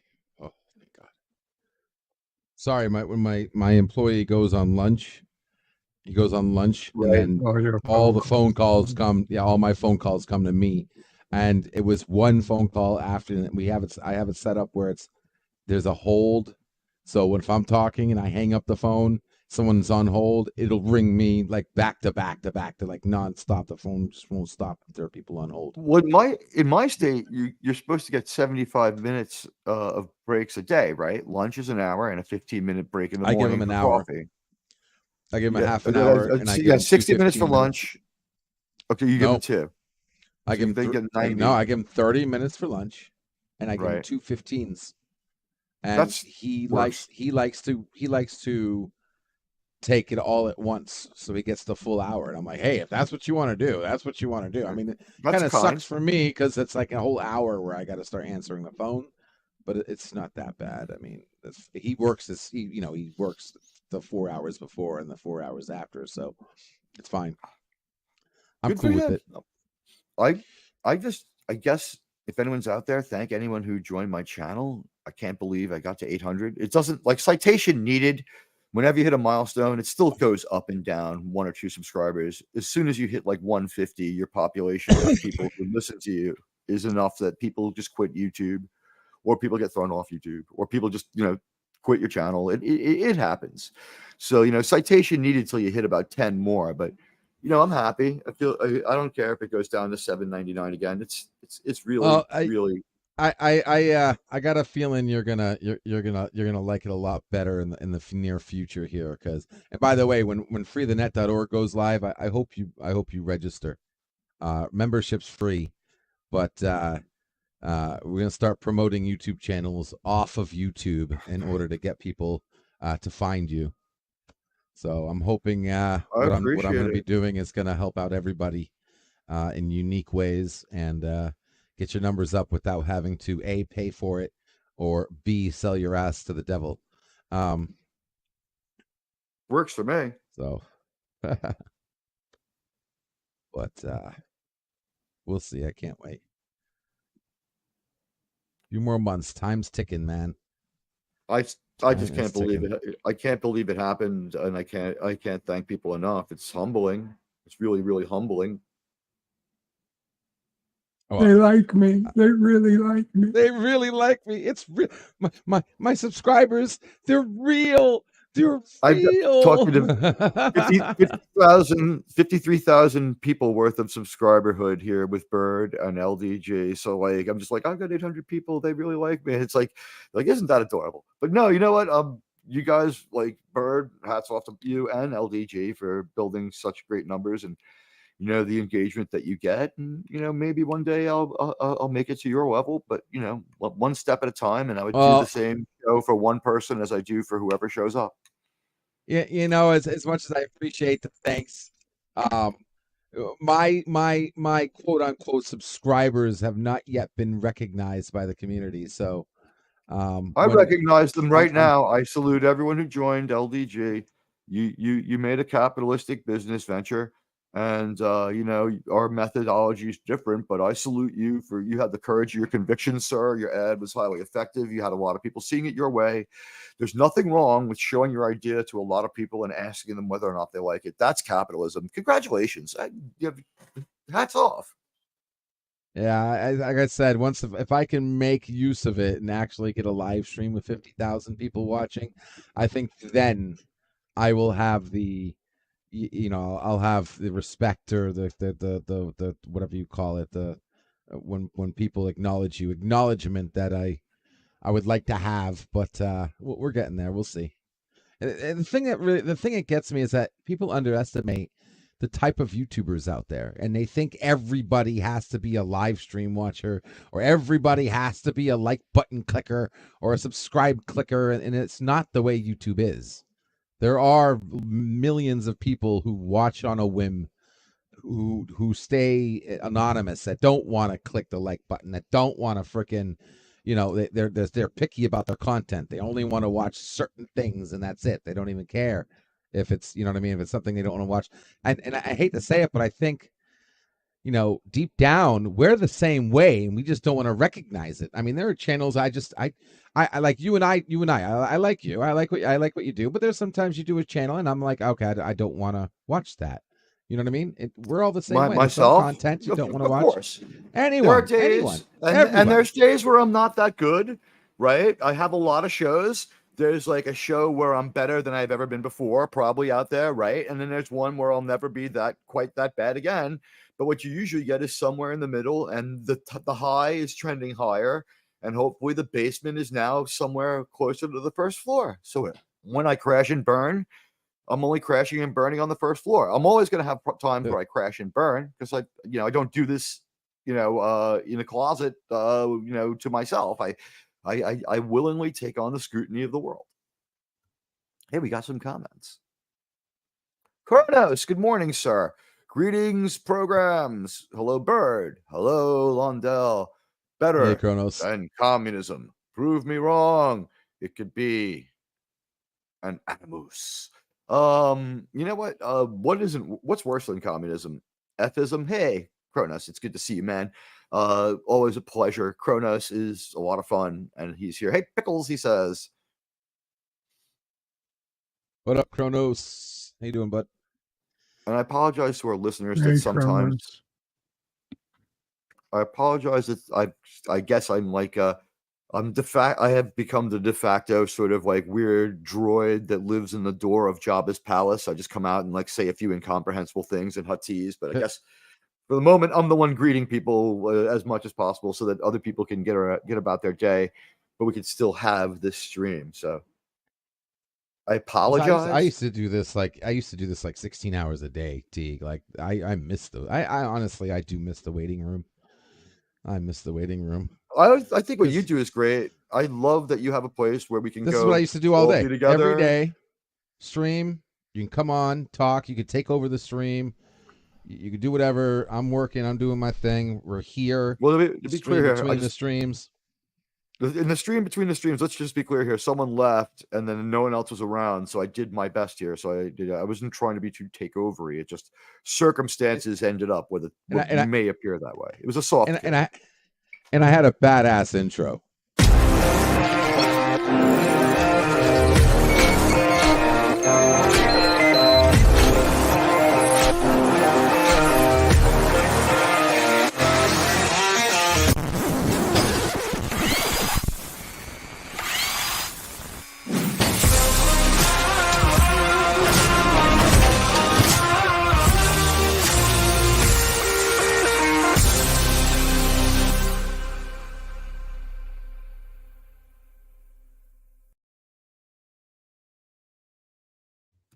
Loved my intro. It took me like 3 weeks to make.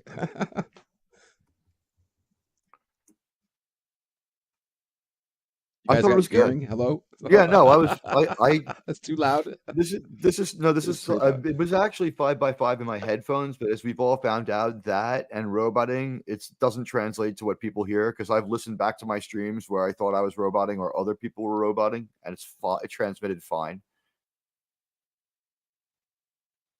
A lot of StreamYard's problems are only problems inside the environment of StreamYard's, and it's actually going out okay.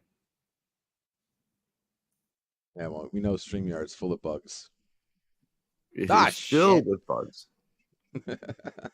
Everybody there, screenshot that. That's LDG's credit history along with his blood type. I'm a tububer. Yeah, just not a content creator. Okay. I would check out Kronos's content if Kronos had content to check out. That was almost like how much would a woodchuck chuck, but because I couldn't square the circle on that one. But I would check. I'd be interested in seeing it. Damn blue screen of doom. Exactly. Yes, the B-side. It comes back at us. So how you doing, Bird? You back? How's your day going? Sort of. Yeah. Sort of in and that. out. Gotcha. Did you like the X-Files, bro? I like the original X-Files. I didn't like the shit that happened after. What do you mean? I You're watched talking the like stuff that happened after the new season, the reboot, not the reboot, but you're talking about the final seasons with with that didn't have too much of him, and then eventually didn't even have her, and we only come back for like the end of the final season with him and her to finish up, or not even finish up, but to do some damage control to that fucked up story because they went too far in a few places. Yeah, I mean, I thought that last season they took the suspense out. It turned into a joke. It was like a sitcom almost. Like some of the episodes were comedic, but there was the problem is there was only a few episodes. That was a limited run series, and I think it was only 8. The bottom line is there was always at least 1 or 2 pure comedy episodes of the X-Files every season, and that's one of the things I loved about the show. And then the conspiracy episodes, there was only 1 or 2 of them per season, with hints sprinkled into other episodes, but just hints. You didn't have to be read in on the conspiracy to enjoy the show. And even when the show went with the conspiracy, you didn't need to know a whole lot about it. The movies, I'm an outlier here. I like 2 better than 1, but everyone else, I guess, Bird, what do you think of the X-Files? I enjoyed the X-Files quite a bit, although I guess I enjoyed the Alien saga more than the Monster of the Week, whereas most people I find prefer Monster of the Week episodes. The reason I prefer Monster of the Week is because he doesn't do the greatest job of making everything pay off in his Aliens episode. And by the way, the final episode of what we have to consider the first series, because this one is allegedly going to do the right thing in the sense that it's going to be a successor. There was a previous X-Files. Everything we saw happened. That's nice. I don't know if it saves the show, but that's nice. But did you see the final episode of the last season? I believe I did, yeah. It ends with them looking out of their car at a very large, not quite Independence Day size, but very large alien ship that could not be from this world, hovering over the outer beltway of DC. Yeah. And everyone sees it. So there was no way of going back. There's no going back. No way of going back from that. Although you could go forward by saying, there are 100,000 people. It's like, it's a mass hallucination. No one believes that. You know what? Yeah. If no one believed it and the government was just not backing off, that might work. You know what I mean? That might work. A lot of people saw lights in Phoenix in 1997. Yes, and we've all seen that video, and it's pretty hard to dismiss what it might have been as anything from this. Here's the thing. The Phoenix lights. Yeah, I totally believe they are. I believe them too. I believe them too. I believe what you believe, I believe. Here's the thing. The lights that we saw in those videos, those were military flares. Agreed. The problem is that's where we agree. The real lights are on a different video that don't get played as much. I would agree probably that somebody has put out a less believable video that most people would see first to try to debunk it. That's how you do these things. There was something going on in the sky over Phoenix. Some kind of military tech was being tested and went off course and stalled, and a lot of people saw it for a long time.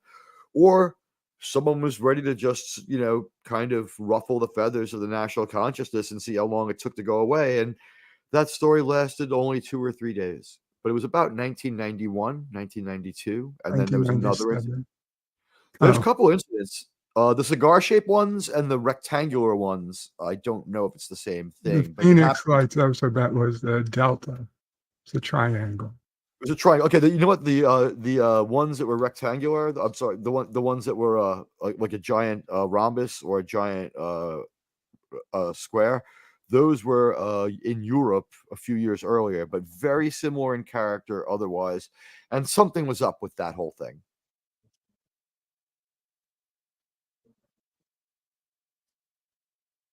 We may have learned more about ourselves and things from other worlds with the way our media handled it. Which would you say the best way to describe the UFO encounter or whatever it was?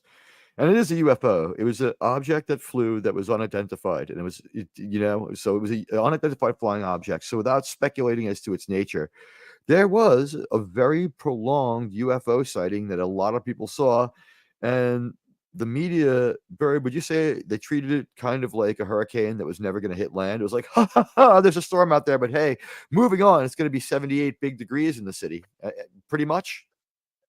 I honestly thought the media was taking pretty decent coverage of it. It was the government that started making the jokes when the governor scheduled a press conference and then he invited fake aliens. Yeah, invited fake alien and what I mean by it's that, like, guys, is he had yard ornaments from like Halloween, like your alien yard ornament, and he sat them in chairs for a press conference. On the one hand, it was visually fairly funny. Yeah, I mean he had an actor or whatever in a stupid alien costume. Did he have an actor come out too? Yeah, I don't know if it was I don't know if it was a professional actor, but he had one guy like an intern, literally in a like a Mr. Met an alien outfit. suit, and an alien as real as Mr. Met. Yeah, it was a clearly fake alien. If I remember, he was in like a what the fuck pose. Yeah, I think he had a couple of press conferences. At one, he had lawn ornaments that were Halloween themed that had aliens. He's like, yeah, we got aliens. And then like a couple of days later, he's like, people just won't stop talking about this. So I think there was more because that incident, it's not like it lasted hours. I think it was like 2 nights spaced a night apart or something. There was something very strange about the whole thing. Well, I mean, again, this is from what 27 years. Watching dozens of different specials and whatnot about that night. It was hours long. It started up in the north, the middle of the state, where it's a lot less populated. Now, weren't people looking to the sky with their video cameras of the time on, which was a little more of a big deal than it is now? It was that long ago. Well, that's the thing. Weren't people, because it had happened a couple of times and people were like, is it going to happen again? Yeah. Right. It had happened early in the night. Was this big Delta winged UFO, which was a solid black shape with lights on the wings or pointed down at what we would call the edge of the wing, to the point that, it was dark above it. It was nighttime, but it was just getting dark. And in the beginning, you could see that it was a solid black wing. Whereas by the time it got over Phoenix, it was too dark to see the outline. It was just black on black. So all you could see was that it was hiding the stars in between it. That was the only way you knew it was solid. It made no noise, and it very slowly went across the valley. We're talking like 10, 12 miles an hour. And Does it have a unique path, or does it double back on itself to seemingly go back where it came from? Right? Did it give telltale signs? Telltale signs that it had to go to a base, kind of a thing. It had to land somewhere. I don't believe it. I don't believe it went back where it came from. I think it just As far went as across. its flight path. That's all we're saying. Yeah, it flew from pretty much from north to south, and just as far as I know, kept going. Well, Bird, all I can say is I'm not allowed to tell you what happened after they beamed me down, but most of your conclusions are correct.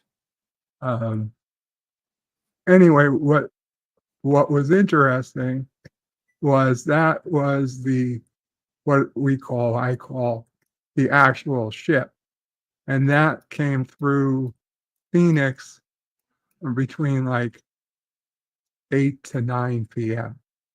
Now, at that point, after this had finished, now people were outside with their video cameras trying to look for it again, because in those days, not everybody had it on their phone. So right, no one had it on their phone at all yet. Yeah, But phone a lot calls of were people, made. People were a like, lot of I people was at had the park, I saw it. So they went home, they brought their cameras out.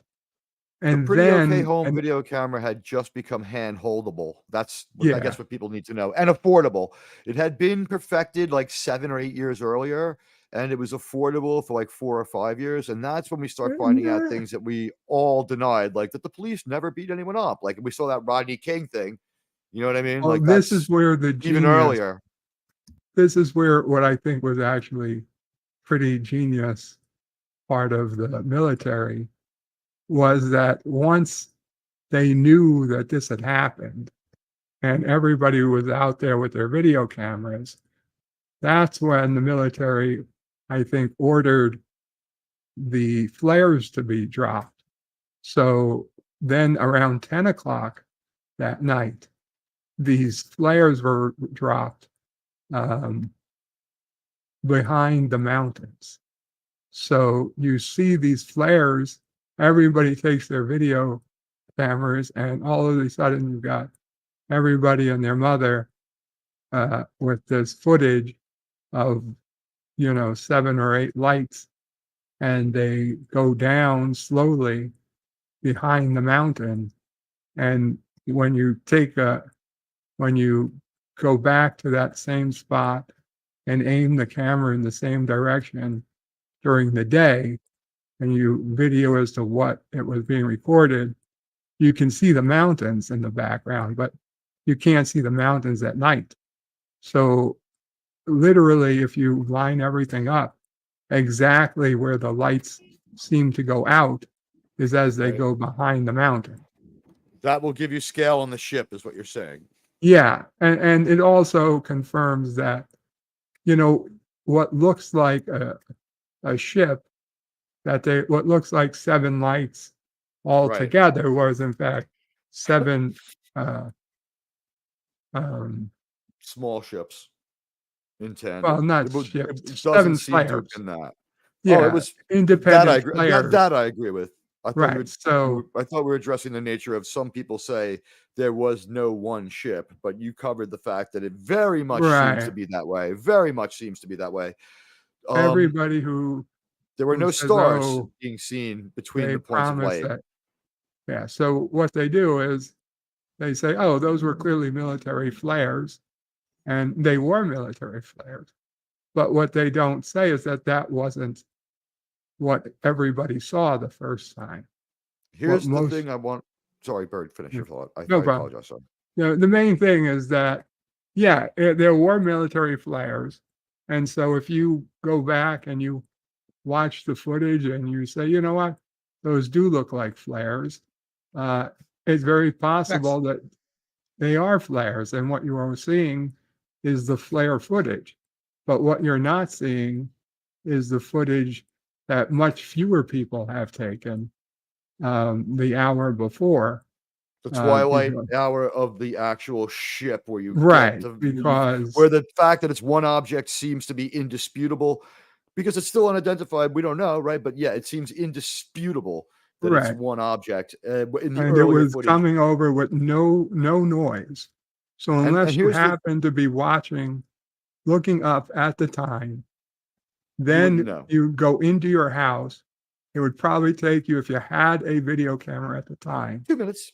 5 to 10 minutes to get that set up again, then out to take footage, assuming that you had your battery charged, which, you know, you Well, people was it probably not do. Jennifer Lawrence who got the first pictures of it? And so, I mean, but there is video footage out there even of it. It's very hard to find, but it's there. And it's kind of crappy because it's crappy tech, but it's out there. And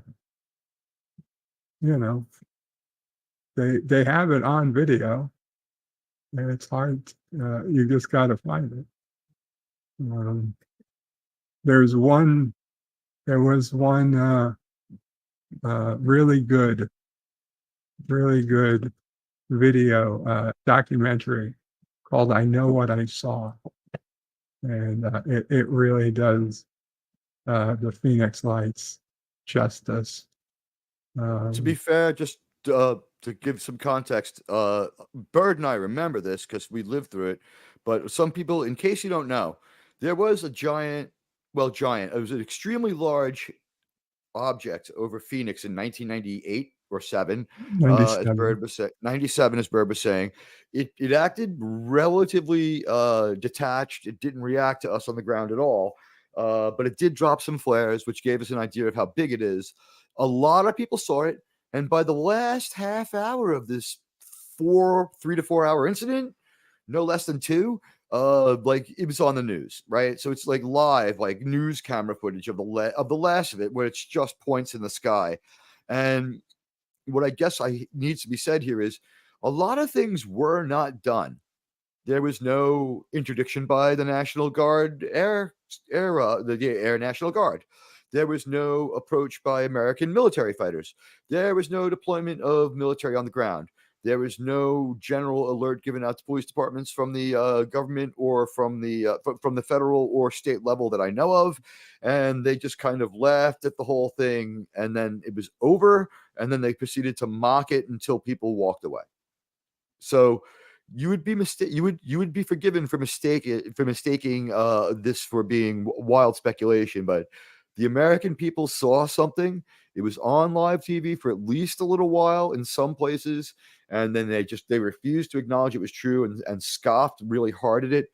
And it's the things that didn't happen that tell you the most.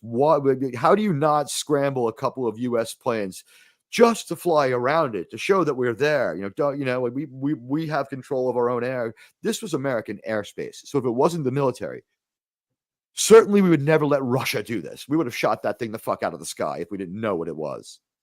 Well, we would think that, and yet we watched a fucking Chinese balloon transverse our entire fucking airspace.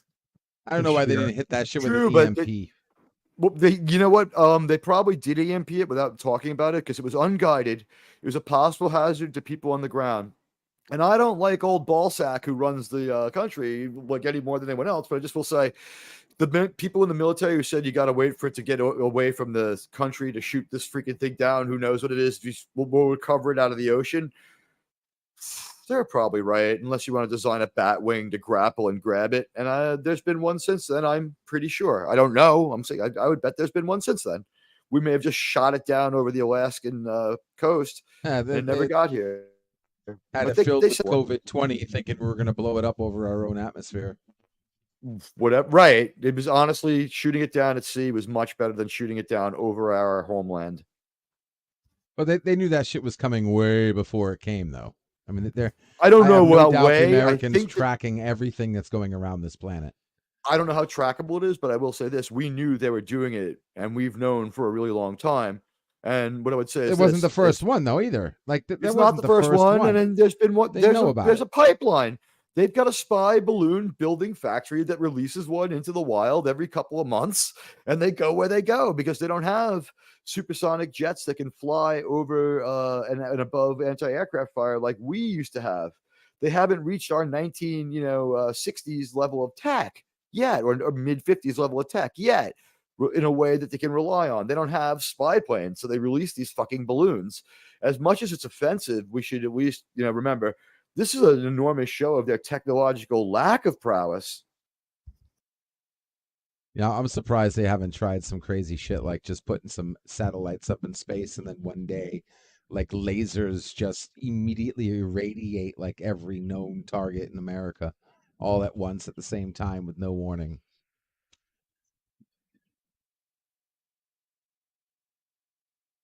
That might sound something like straight out of frickin' James Bond villainy. Well, no, I was gonna say James Bond, but no, Austin Powers. Yeah, something straight out of Austin Powers, right? Austin Powers, because it's stupid. A laser, exactly. You see, you're getting there. You're getting there with me. Okay, so LDG isn't always paranoid and crazy. Sometimes he plays it for laughs, ladies and gentlemen. He's completely sane, and sometimes very funny. Ish. Yeah. Ish on everything to do with LDG. He's exactly. a genius-ish. He's funny-ish. You know, some people are an ist. Some people are obophobe. I'm an ish. Chrono seems to think that Bird was correct, and the news and the government are in bed together. It's been said. Funny-ish. I'm correct-ish. Yeah, exactly. I like it. I like it. I'm an ish. I liked it. Funny-ish, like a clownish.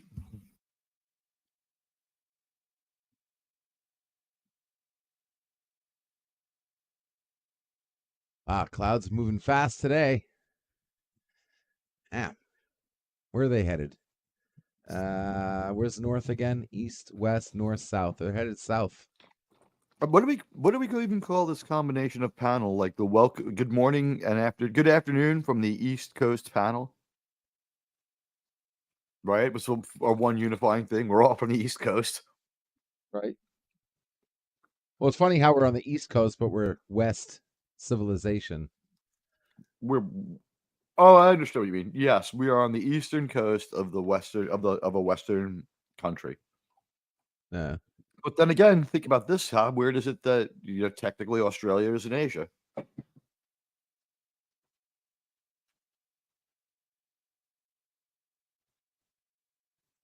Oh, that's a first. Okay, so the clouds that are closer to the ground are heading south, while the clouds that are above those clouds are heading north. Or maybe they're just standing still. Explainable.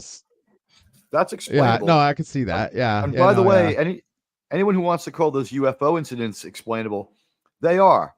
But no one's tried. No one's approached it.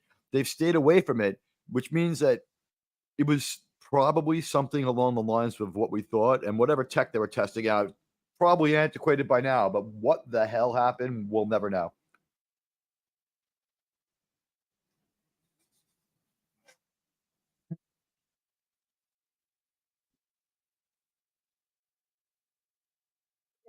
Whoop.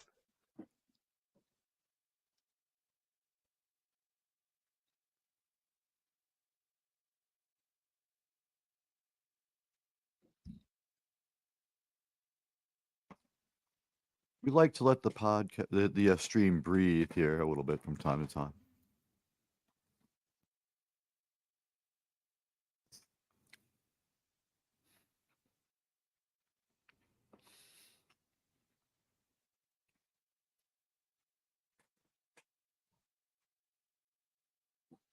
You got a rogue cat. The owner of my building bought a cat that now lives outside the building. Not back here. His name is Mr. Rat Killer.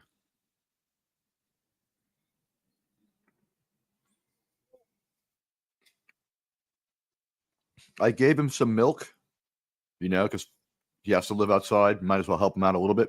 He kills the rats, And I noticed that everyone in the building is feeding him. And Mr. Rat Killer is just a fat, lazy blob who doesn't kill any rats anymore. Is that Maui? Maui. But you know what? He's so darn cute. He's going to get fed anyway. Hissed at me when I gave him the milk, but maybe he'll like me now. He sure as hell drank. He sure as hell went after it. He was enjoying that. All right, so we have a rogue cat now. Not my cat. My cat's accounted for. My roommate's cat. We can't find. When you say a rogue cat, they escaped the room. So it's not a cat named Rogue, nor is it a cat that will take on your powers if it touches you. It's simply it's missing. Yes. Well, good luck with that. I'm sorry to hear it.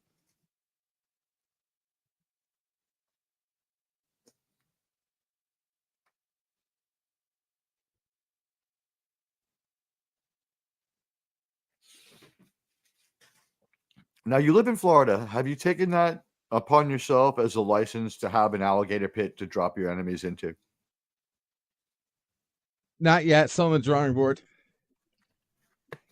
Ladies and gentlemen, once Project Prometheus is up, instead of getting kicked from the stream, you'll just be dropped, like wherever you are in the world. Like LDG will project a singularity underneath you, and you just fall into like a pit of gators.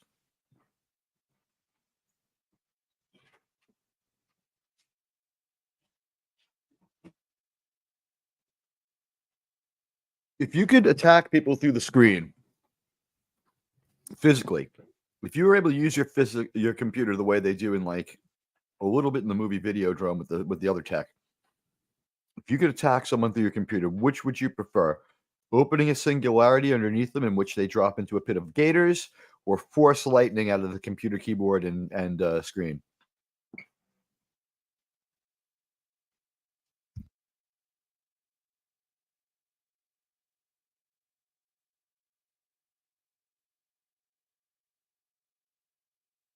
I assume you're asking LDG. You know what? You could give some thoughts Sorry, on what I need you a think minute. would be I'm more looking. fun. Yeah, sorry, guys. He's trying to get some pussy. Cat. He's trying to get that cat. What would you do if you could launch a computer-based attack? Interesting question. Right? Would you force lightning, singularity, or do you have another idea?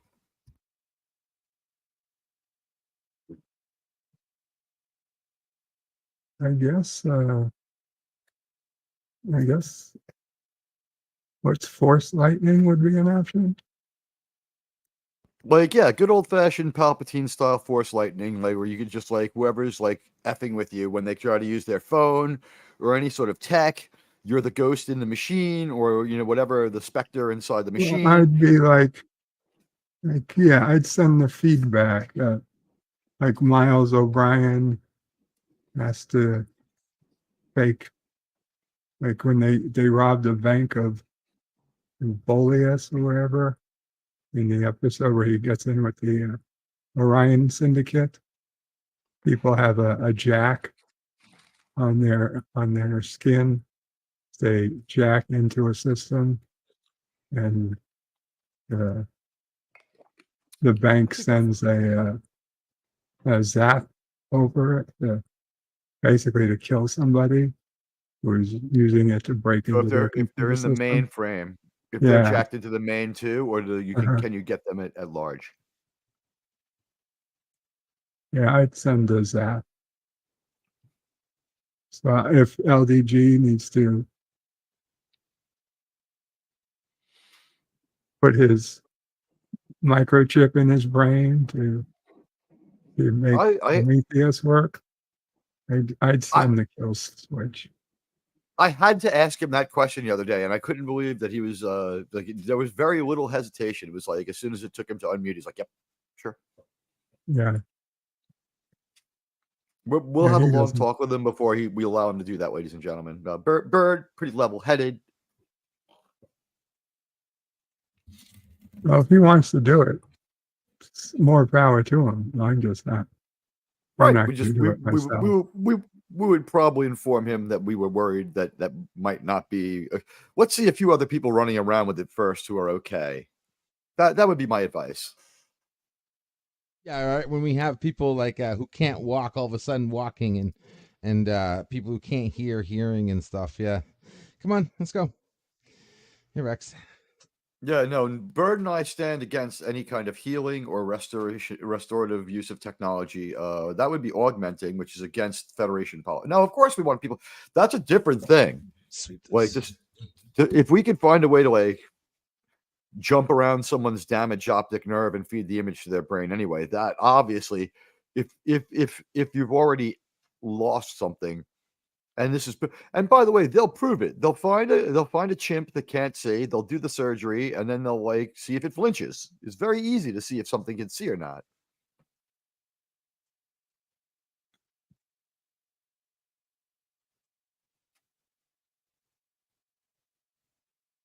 So visually, we'll I don't find out. know. I don't know how deep into your brain that would go, but I suppose you do decades bring up a away from real that, interesting point. We might be 1 decade away. I think right now you can have like a sonar mask that if you wore it like as a helmet would throw out enough sonar to warn you of oncoming objects, but there's like a buffering time and shit like that.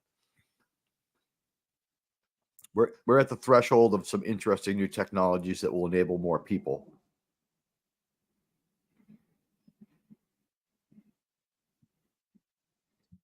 The hell did cat go? Freaking real. He's got to be hiding somewhere. Boy, hasn't the internet just been quiet since that mountain over in Mordor exploded? It's like someone destroyed the One Ring. It's just been a much more pleasant environment lately.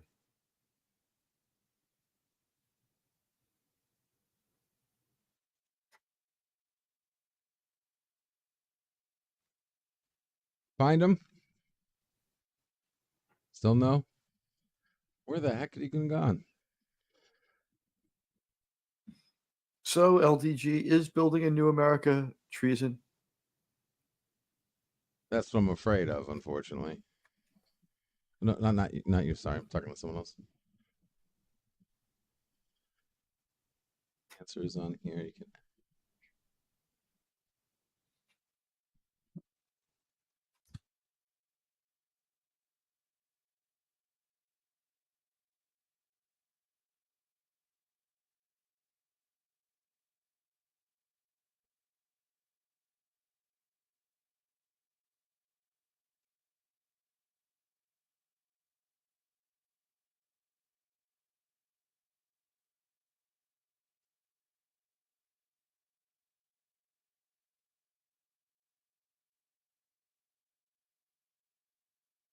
I'm sorry. Okay. Excuse me. See, no, that's the thing, though. I think I'm gonna be charged because they're not gonna be able to charge me with anything else. They won't be able to charge me with having a server to hack or to hand over or records to be subpoenaed over. So they're just gonna say, okay, well, this guy made the perfect program, and we can't do anything because he did it the right way, and the only thing we can do is charge him with treason. I propose that you work on my form of cyber attack that I'm hoping to launch a cyber attack of my own, but it's a little more sophisticated. It's a long plan. It won't be actionable for a while, but you ready? Here's what I want. I want a computer virus that also affects the computer users. Oh, thank God. Where was he? Oh, he was in the back. We have located the missing cat. We have found the rogue cat. All right, good. And we have to show the other cat to make sure that cat is not afeared.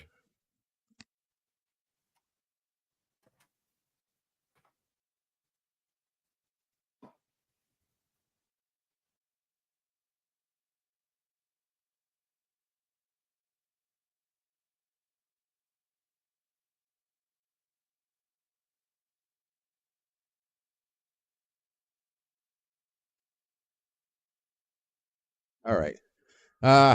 Okay. Red, blue, down, whatever you call it. No more DEFCON 3 anymore, or whatever. We're good. We are good. I'm sorry, but you were saying you want to make an app? I want to make an app that gives a virus to the computer, but also gives like super herpes or something to the users. Like I want a computer virus that affects both the technological and the user. You want some kind of Borg fucking virus? I want a virus that can like replicate itself and send like a nanobot out through the keys that gets in through your skin and then reprograms your brain to follow what I say. Yeah, I want to assimilate everyone. Can you start work on that for me? I'll Yeah, give you sure. the first No problem. $100,000 when you show me the first nanites. We'll use the drug dealer rule. Oh, the first one is free. Let's see your nanites, LDG. Hey, Bird, who's your favorite Star Trek mad scientist? Mine's a tie between Richard Daystrom and Dr. Well, you know, Apgar. there were companies that were guilty of putting viruses on their physical media, like their DVDs and stuff. They didn't want people freaking playing their DVDs. So there were no such events. Oh yeah, no, there was. There absolutely was. I can prove it. Well, the one thing we do know was that the United States put a sleeper program on all USB sticks made in Europe because the Iranians, and this is something that they boasted of that they did. The Iranians had an uranium enriching facility, right?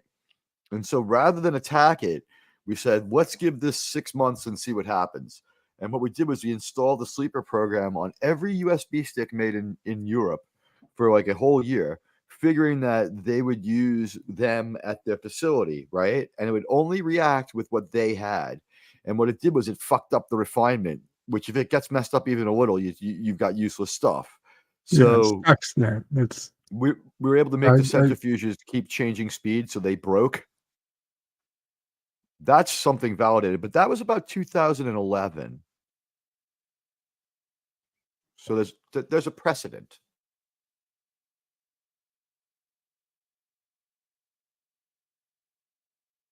Yeah, we had companies thinking they knew what they were talking about as far as what they thought they were doing with programs. We're not going to fuck with the CIA is definitely knowing what you're talking about because they will delete you. I mean, they're the CIA. When they said you're going to put this shit in your fucking computer programs because we know the Iranians have a computer system there, but they're not using the internet, and we want this virus in there. It won't affect anything else. You just basically do what the person holding the gun says. You know what I mean? Mm-hmm. Yep.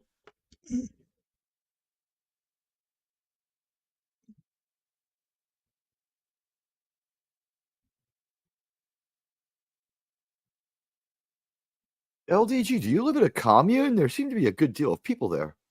Yes. When shit was hitting rock bottom, we had to have some people move in, help pay the rent. But that's changing soon.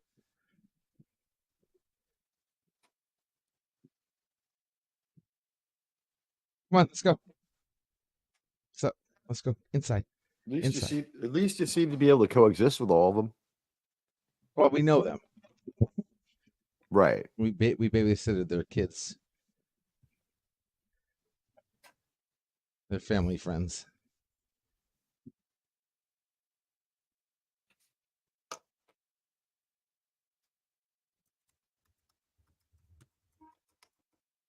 Come on, Rex.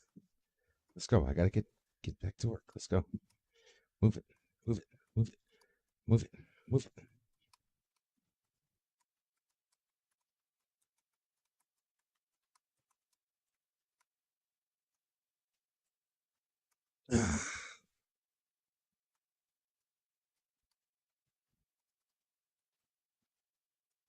I had just confused I had just got a DM from Anti-Derivative Jill. She was like, I thought we were streaming tomorrow. I was like, it's just a watch party.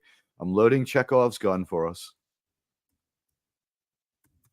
Okay.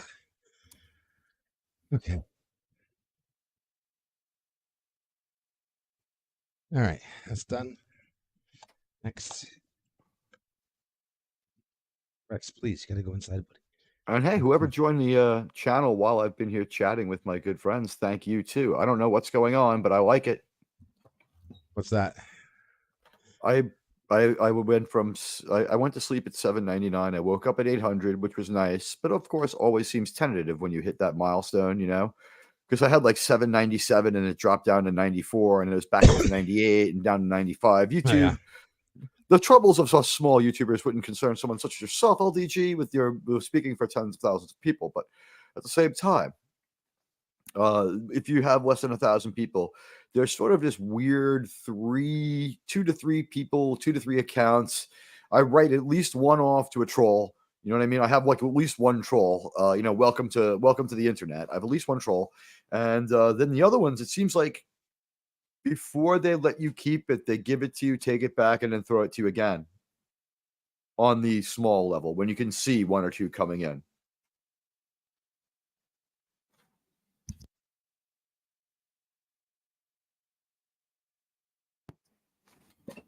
But I found a screenshot from last year, last April. So we're a few days away from April, but the middle of last April, at the end of Picard, I had 150. So it's been a very good year.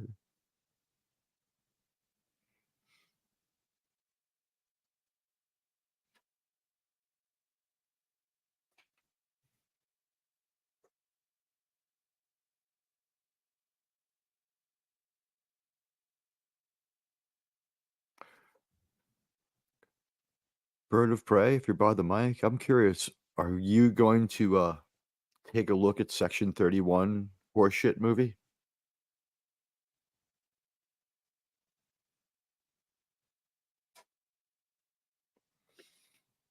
For anyone who doesn't know, this story's coming out, and these are just around the internet, and I wish I have to look at my YouTube history to see if I can find the guy, but they're saying right now that the Section 31 movie involves every iteration of Star Trek ever that they could cram into it. That it's a different version of Michelle Yeoh from before she went evil in her 40s, and now that she's in her 60s, I guess, whatever. So it's a different version of her. Rewound time, she's just 20 years older. So now she's a good person, and it's a very dangerous Trek spaghetti. Very, very dangerous Trek spaghetti.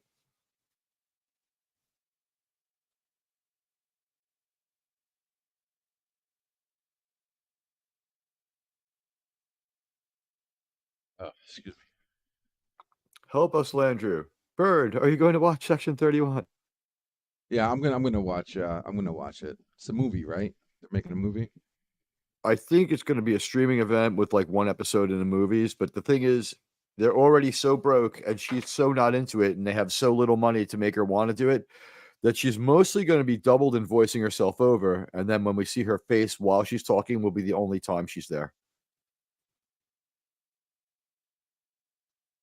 So that movie's focus is already off its star. Like, she's really not important to it. She's just in it. Is the new things that we're hearing. Because having won that Academy Award, she commands a handsome fee right now, and she's going to make her most money in the next couple of years. So this bullshit was not something she was into. She knows bad story when she sees it. They threw her a gigantic boatload of cash, and she's like, fine. It's an ambivalent approach. She's not going to be there. You can't say she's committed to being the character. And this character has nothing to do, I guess, with the character we've seen.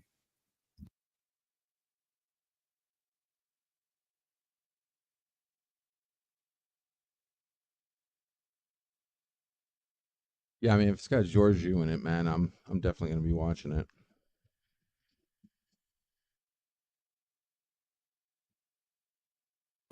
My favorite Star You Trek dig actor, Michelle main Yeoh? Trek actor. Oh yeah. Oh, I dig. All right, so yeah, this is dig, about I do. physical appearance. Okay, you're allowed to. Yeah. I mean, hey, you're gonna have a chance to check out her body double a lot while they put in added audio, because she's not gonna be around much for this Section 31 movie she's in. Not really. They've already That kind of sucks. people are now saying, well, I mean, she's gonna be part of the movie. The thing is, like, mostly you're gonna see people nodding and looking at each other and looking back towards the camera, and then it'll cut to her and she'll do something like nod. Am I clear? And then the camera will cut back to her and she'll like incline her head forward. So they'll film a bunch of ambiguous moves, and she won't be really related to what's going on. Her part will be written later. They're just like putting whatever stupid mystery they're putting together.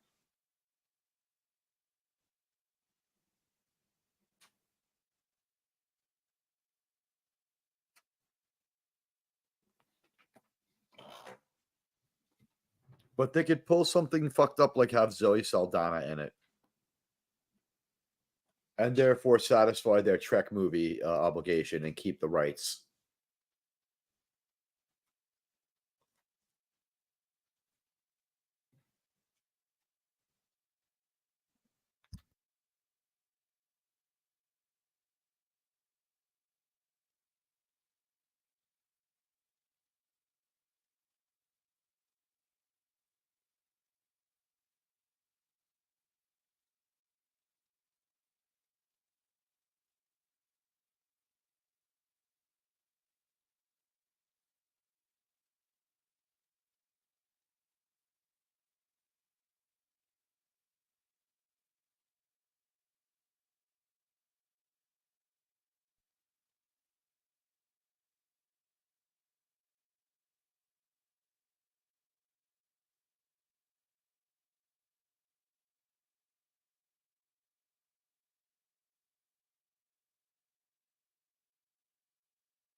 But all right.